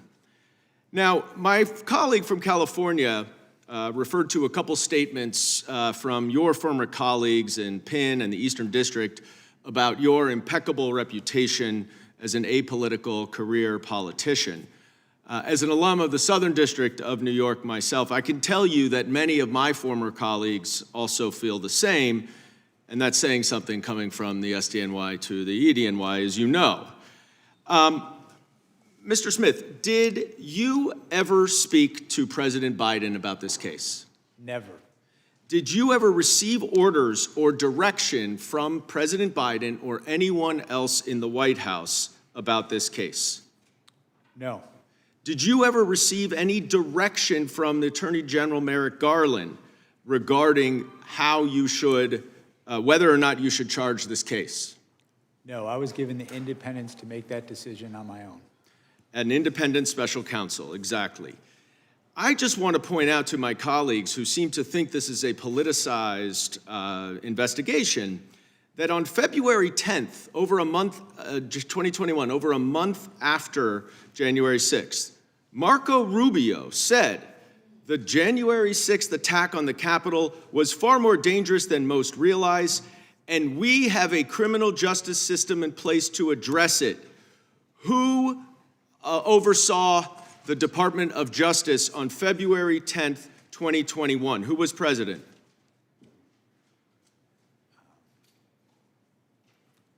February 10th, 2021. That would be Joe Biden.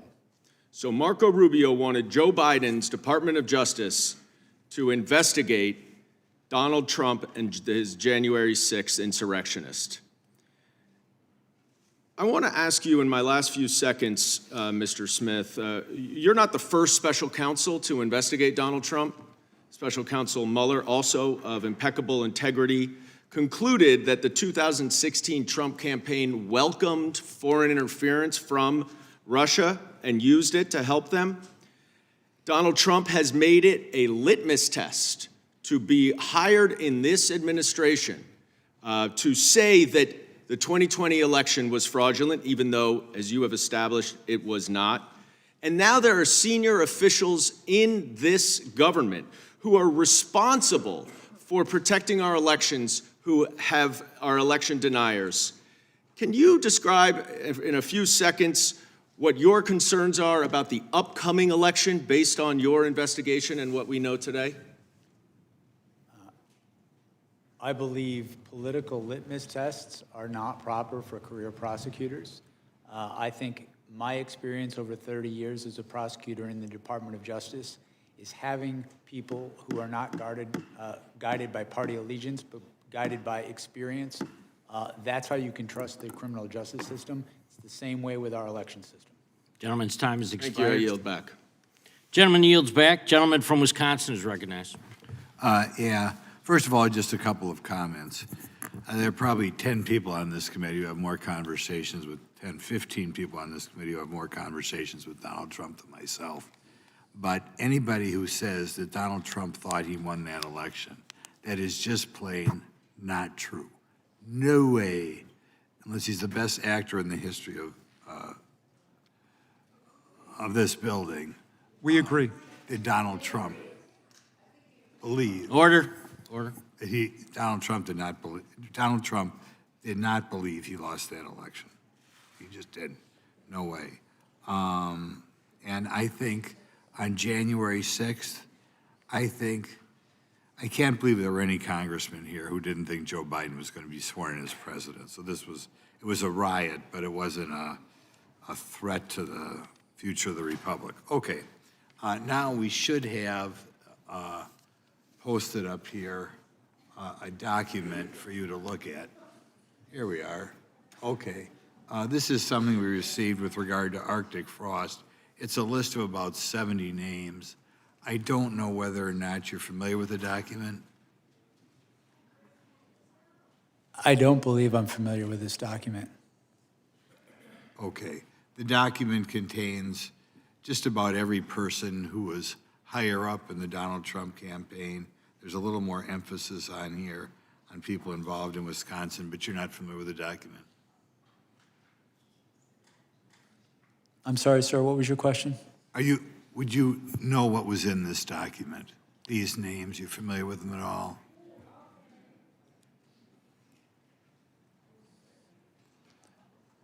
They're under the impression that most of these people, maybe almost all of them, were subpoenaed by you at some time or other. That helps you. Some of these names I am familiar with. Others I'm not familiar with, or I don't recall as I sit here now.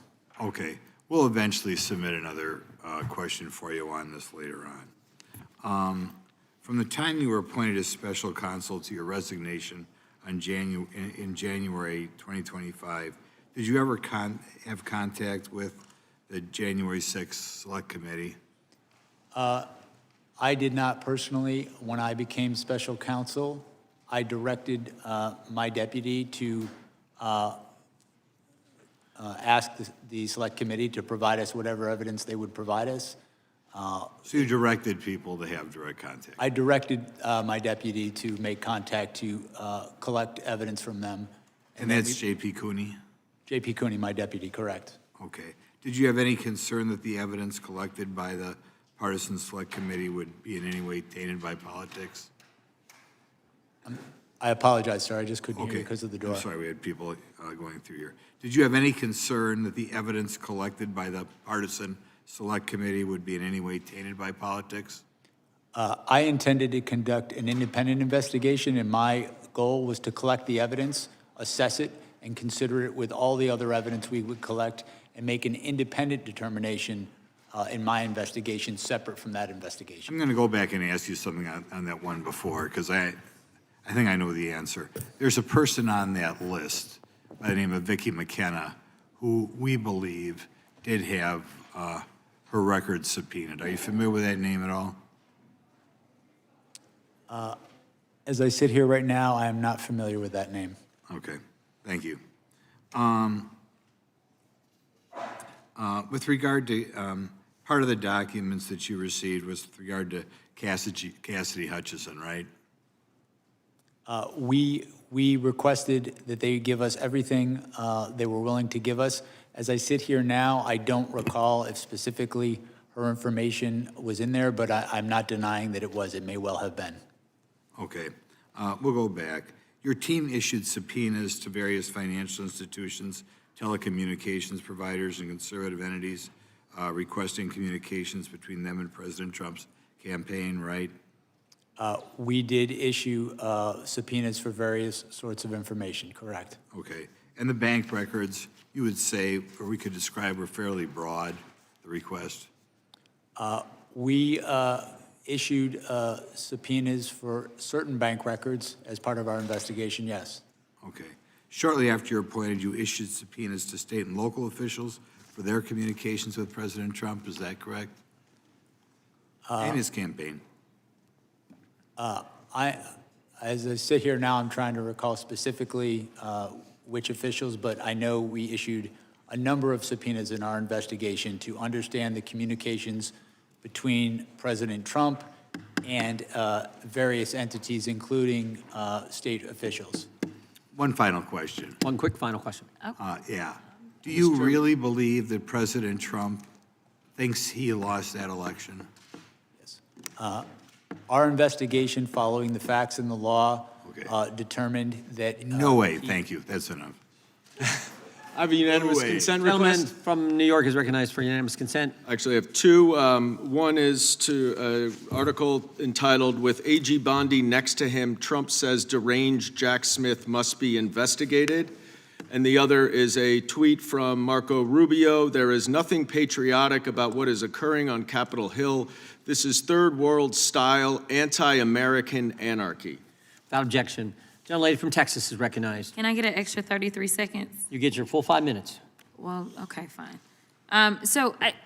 It's curious because you've sat here all day, and thank you so much for showing up because this was something that you wanted to do. The Republicans wanted to make sure that you were hid in a room with no cameras because I was there. They didn't really want you out public because they were afraid of what you would say, which is that you could have proven your case because you are a career prosecutor who knows how to prosecute criminals. So just to be clear, today it seems like the Republicans have not really fought very much about whether or not Trump was guilty or not. In fact, their fight seems to be over whether or not you were authorized to prove their guilt. Do you recall a number of Republican members asking about whether or not your appointment was okay, even though we know that you've testified about the more than 100-year precedent that allowed for your appointment? I was asked questions about that today, and our position, as we filed in our appeal, is that there was strong support for my appointment, including Supreme Court precedent directly on point. Thank you so much. Additionally, everybody's been all gingerly here today, but I don't know why we're acting surprised that a man who had close to 90 allegations out of 4 different jurisdictions and ultimately ended up with 34 convictions after a jury was able to hear all the evidence would possibly be committing a criminal act on January 6th. In fact, considering the fact that we are now under the impression that he is violating people's due process rights, he is ignoring court orders, He's starting wars without congressional authority in contradiction to the Constitution. He's enriching himself to the tune of over $1.4 billion. He's shaking down electeds to draw maps that will help him stay in power because the Republicans don't understand that they swore an oath to the Constitution and that we are supposed to do checks and balances. He's also shaking down TV stations to get money. So why are we trying to pretend as if it is out of the realm for this particular man to commit the crime that he committed on January 6th, and frankly, the only reason he ran for president was to make sure that he would not be prosecuted, because I fully believe that you would have put him under the jail based on our long-form conversation that we had.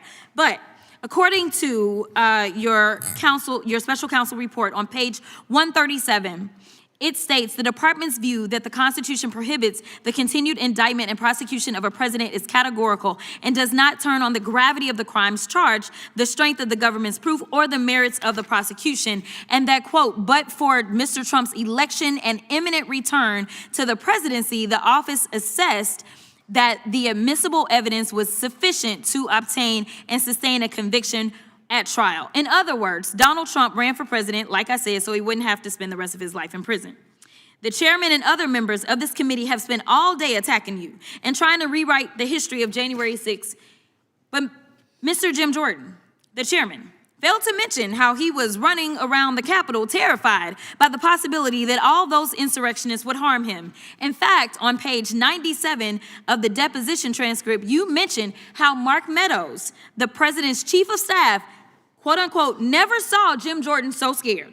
The chairman also failed to mention that he was in direct contact with the White House in the days leading up to and on January 6th, which is why his toll records were subpoenaed by your office. Let me be clear, because they're trying to act like this is Democrats on Republicans, and I guess you are a covert Democrat that knew that he was going to try to steal an election before he tried to steal that election, and so therefore you were somehow put into place. I mean, the conspiracy theories make your head spin, but nevertheless, were you going to subpoena the toll records of every single Republican simply because they were a Republican? No. We subpoenaed the toll records in the course of this investigation because they were relevant to our investigation. Relevant. Oh, okay. All right. So that means something about facts. So let's talk about facts. Donald Trump lost to Joe Biden, yes or no? That's correct. Okay. In fact, 60 federal and state courts have found that there was no evidence of election fraud. Trump's own attorney general and vice president knew that he lost the election, but he still tried to steal the election by pressuring state officials, designing fake elector plans, nearly having Mike Pence hanged, and ultimately demanding that his supporters, quote, fight like hell, correct? Correct. We all saw it happen once they reached We all saw what happened once they reached the U.S. Capitol. As your report outlines, President Trump knew that he would incite violence at the Capitol that day. In fact, some of Trump's senior advisors were pushing for violence. For example, page 81 of the report details how co-conspirators number 2, John Eastman, tried to convince Mike Pence to break the law, stating that, quote, violence was necessary. So it isn't just Trump who is responsible for the death of multiple law enforcement officers and the injuries of thousands of people. A lot of Republican members of Congress are also responsible. 147 Republicans voted to overturn the 2020 election results, including multiple members currently serving on this committee, and I will yield. Gentleman yields. Gentleman from North Carolina is recognized. Thank you, Mr. Chairman. Mr. Smith, we've heard a lot of information that's gone across this day as we spin it here. We've heard disregard for the First Amendment at times. We've heard talk about solely seeking charges against Donald Trump, obviously targeting. We've talked about the amount of time and reasonable time frame. But I want to ask you for a moment, I can, about some troubling reports that a prosecutor from your office, Jay Bratt, implied to Stanley Woodward that the administration would look more favorably on a judgeship application if he managed to get his client, Walt Nauta, to cooperate against President Trump and to flip on him. And we know this because Stanley Woodward himself came forth with this information. And I guess my question for you, is this appropriate behavior for a special counsel's office to leverage attorneys' future career prospects? Sir, I believe I can answer this question, even though it's regarding the Florida case, because we did filings on it, and I'm not referring to anything in the final report. And my answer to you, sir, is that when I was first notified about this issue, which was 9 months after it allegedly occurred, this is alleged to have occurred before I was even special counsel, what I did is I directed my deputies to look into it. We made sure the person involved self-referred it to OPR, and then we did a filing to the court. There was a motion by President Trump's attorneys. We responded and we laid out our position, and our position was that I did not believe that that allegation was credible. At best, it was a misunderstanding because the people in the room did not understand any threat to be made. Even Mr. Woodard, in his allegation, claimed it was only an inference. 9 months went by where we interacted with Mr. Woodard, in which we had no hearing of a complaint. When the complaint was raised for the first time, which was on the eve of that indictment being brought, it was raised in the guise of asking the court to delay the indictment while an investigation of it happened. So I take allegations of misconduct very seriously. I would not want any of my attorneys threatening anybody. Ultimately, when I looked at this, I did not credit it, and we responded with our position in court. But we also, it was clear that it was referred to the Office of Professional Responsibility, which is what good prosecutors do in that situation. Well, again, to say that you didn't consider it to be credible, I guess we have the United States Associate Attorney General Stanley Woodward, who claims that this threat was made to him, and I don't see what he would stand to gain from not telling the truth there. And I understand that you tasked 2 of your attorneys with investigating those statements made by Brat, but given the amount of publicity and the scrutiny that was surrounding this entire investigation, why in the world did you not initiate an independent investigation into these very alarming allegations? Well, 2 points there. You stated that you don't, why would he do this? When he made the allegation, when this allegation first came from President Trump's attorneys and then days later from Mr. Woodard, he did ask for the case, the indictment, to be put off in result of this. So there was a thing he was asking for in result. And with respect to an independent investigation, that's exactly why you refer this to the Office of Professional Responsibility. They conduct an independent investigation outside of my office. Well, let me just say, for 4 years, we watched the Biden administration politicize and weaponize the Department of Justice. From going after pro-life activists to spying on faithful Catholics, the Biden administration showed disregard for impartiality. And this blatant disregard was perhaps no clearer than in the targeting of President Trump. We've talked about it all throughout this day. They knew they couldn't beat him at the ballot box, so they pursued alternative options. And I'm grateful for this committee's efforts today to investigate this conduct to ensure accountability. And while elections are not akin to jury trials, I feel strongly that the results of the 2024 election sent a clear message about how the American people feel about these politicized charges. And I think they absolutely made a difference in those 24 elections. And with that, Mr. Chairman, I yield back. Gentleman yields back. The gentleman from Missouri. Mr. Chair, I actually have a UC. Gentleman is recognized. This is, let's see, I asked unanimous consent to enter into the record this DOJ press release titled "Houston Man Sentenced to Prison for Assaulting Law Enforcement with Dangerous Weapons During January 6th Capitol Breach." Without objection. My second one is I asked unanimous consent to enter into the record an article titled "They Ransacked the U.S. Capitol and Want the Government to Pay Them Back," published by the Washington Post, January 21st, 2026. Without objection. Gentleman from Missouri is recognized for 5 minutes. Thank you, Mr. Chairman. Mr. Smith, after indicting the leading Republican candidate for the President of the United States on August 1st, 2023, you asked for a trial date of January 2024, just 5 months later. During your deposition, you did not dispute that that would have given Trump's legal team just 5 months to review 13 million pages and thousands of hours of video evidence, working out to nearly 100,000 pages per day. Mr. Smith, you claim that you acted independently of the upcoming presidential election, and yet you pushed for a trial date ahead of the election. Why such a rush to charge and try and pursue conviction on President Trump? I sought to move that case forward expeditiously because the public has a right to a speedy trial as well as a defendant. That is, there is Supreme Court precedent directly on point regarding that. I felt it was my duty to do that. I considered all options. I listened to But isn't the right to a speedy trial primarily a right of the defendant? I honestly, before your arguments, I've never heard of the idea that the prosecution has a right to speed up a trial and require the defense to review 100,000 pages a day in order to get a trial in before an election. I've never heard of such a thing.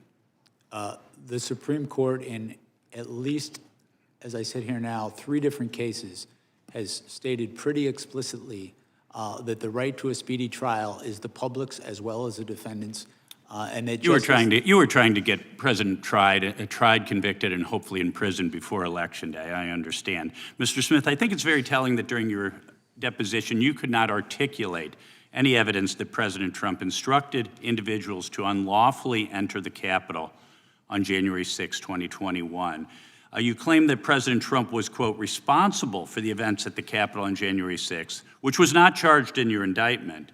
How do you reconcile that with the position of the department in other GA6 related cases that President Trump wasn't responsible for the events at the Capitol that day? I'm not aware of the department taking a position that Donald Trump was not responsible. I think my recollection is the position that the department took in other cases is other defendants weren't not responsible themselves because of Donald Trump, that blaming him wasn't going to be a valid defense in their case. That's my recollection. So on January 6, 2021, President Trump tweeted, quote, please support our Capitol Police and law enforcement. They are truly on the side of the country. Stay peaceful, exclamation point. This seems to show clearly that Trump urged his supporters at the Capitol to remain peaceful. Is that not right?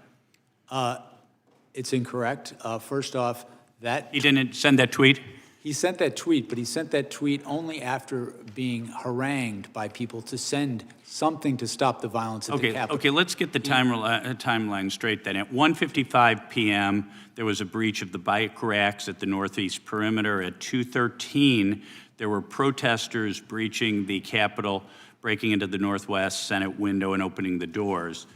At 2:38, President Trump tweeted what I just quoted. That's 25 minutes between the Capitol building breach.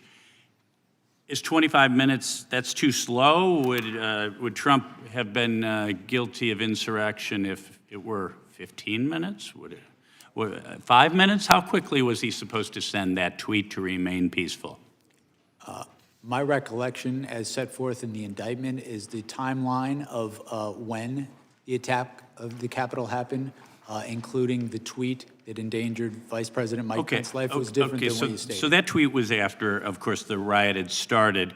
But President Trump also said, quote, "We have come to demand that Congress do the right thing and only count the electors who have been lawfully selected, I know that everyone will soon be marching to the Capitol building to peacefully and patriotically make your voice heard." Peacefully and patriotically, is that an incitement of a riot?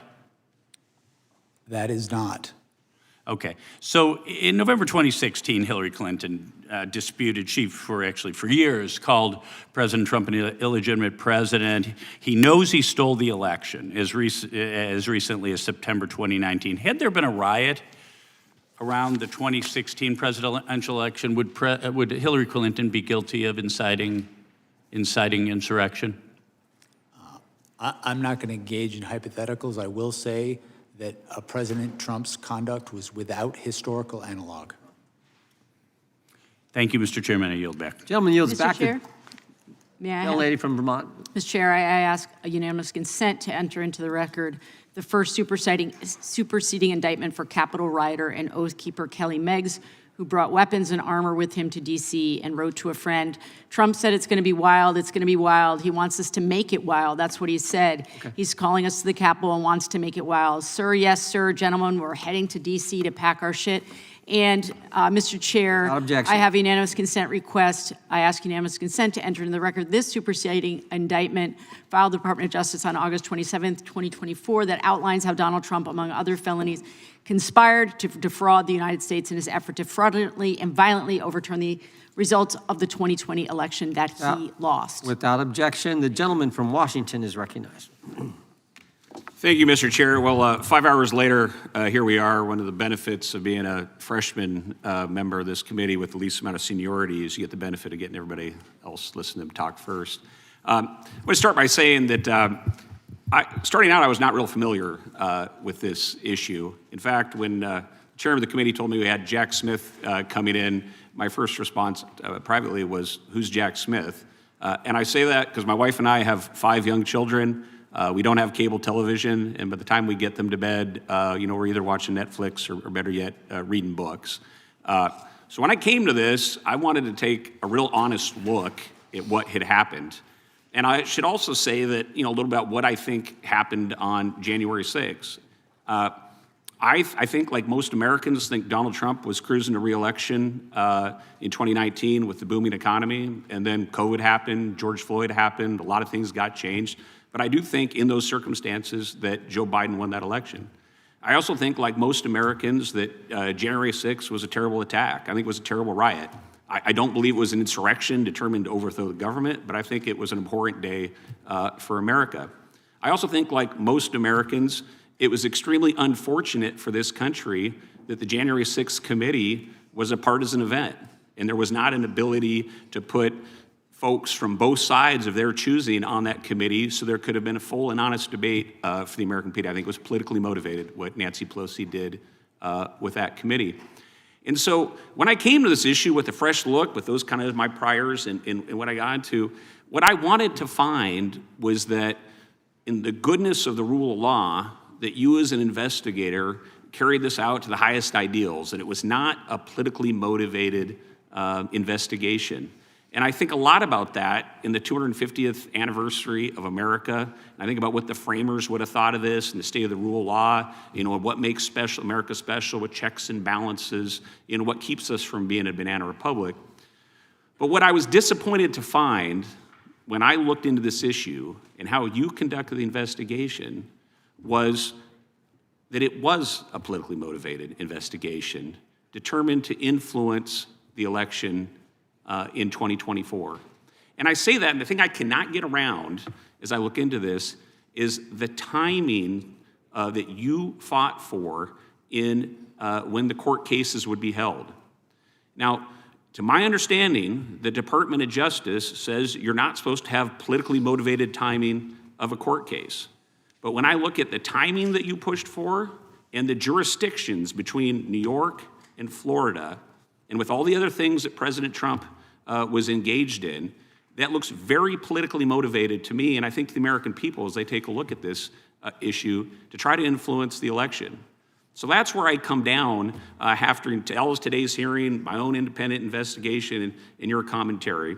I sincerely hope that conclusion is incorrect, but that's the conclusion I come to, and I think when most people, if they look through this not through a partisan lens, I think they'll come to, they will not be able to get around the fact of how you timed these elections. I think that's really to the detriment of the American Republic and for where we sit today as a country. And so my one question for you, Jack Smith, is are you familiar with the Vietnamese city of Bến Tre? I am not. Well, Bến Tre was the site of an intense firefight in early 1968. And after that intense firefight that destroyed the town, a reporter from the Associated Press interviewed a U.S. major, and he said it became necessary to destroy the village in order to save it.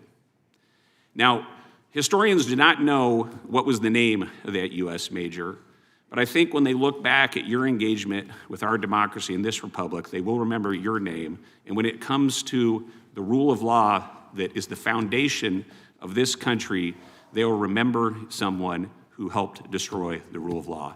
And with that, Mr. President, Mr. Chairman, I yield back. Gentleman yields back. Ranking member is recognized for. Oh, I was wondering whether you would yield for a question. I will defer on that. I'll just yield to the chairman. Gentleman yields back. think the gentleman. Yeah, then I've just got one UC request, Mr. Go Chair. to you, and then I think the gentleman from Wisconsin has a request. Okay, this is from Politico, October 20th, 2023. Kenneth Chesbrough, an architect of Trump's fake elector scheme, pleads guilty to the offense in Georgia. Without objection. Gentleman from Wisconsin, recognized. I just have to clarify something I said. Yep. I've talked to Donald Trump over a period of time. Donald Trump is 100% certain he won that election. There is 0% chance that he believes he lost. And I say that based on private conversations, which just, boom. So I want to clarify that. Noted for the record, we appreciate that. This concludes today's hearing. We thank Mr. Chairman, for me, I just have one final question for you. That it begins really just as a point of order. Okay. As you a know, point of order, or is it a point of order or a question? it's a point of order leading to a question, if that's all Wow, right. that's innovative. Okay, so it's I don't think that's an order, but because I'm such a nice guy, well, I I'm going appreciate to let that. you state It's whatever you're straightforward and stating. it's in good faith. Okay, Look, in good faith. Because of nothing you've done and nothing that I've done, Jack Smith has not been able to answer the vast majority of questions about what's in Volume 2 of his special counsel report relating to the stolen documents. Now, it's been said that the judicial order that Eileen Cannon imposed will be lifted in February. And so I guess my point of order is, do we intend to bring him back so he can answer questions about Volume 2 and about the stolen documents case? We'll take it under advisement. Okay, well then, we're going to just see what the court decides to do, frankly. I got you. Well, then in that event, I've got the signatures of every member on our side who are writing to notify you of our intent to call him to testify in continuation of this hearing to answer all of the unanswered questions about the second half of his That will work. certainly factor in tremendously when we make our decision. Okay, because we have a right on the minority day to have a witness, and we will exercise that right. You're going to call him back again? Yes. Wow, okay. So, and We'll see. yeah, okay. I'm citing Rule 11, Clause 2J. We look forward to seeing the letter, and we'll find out. Thank you. We'll take it all under advisement, as we said. That concludes today's hearing. We thank the witness for appearing before the committee today. Without objection, all members will have 5 legislative days to submit additional written questions for the witness or additional materials for the record. Without objection, the hearing is adjourned. Awesome. Here's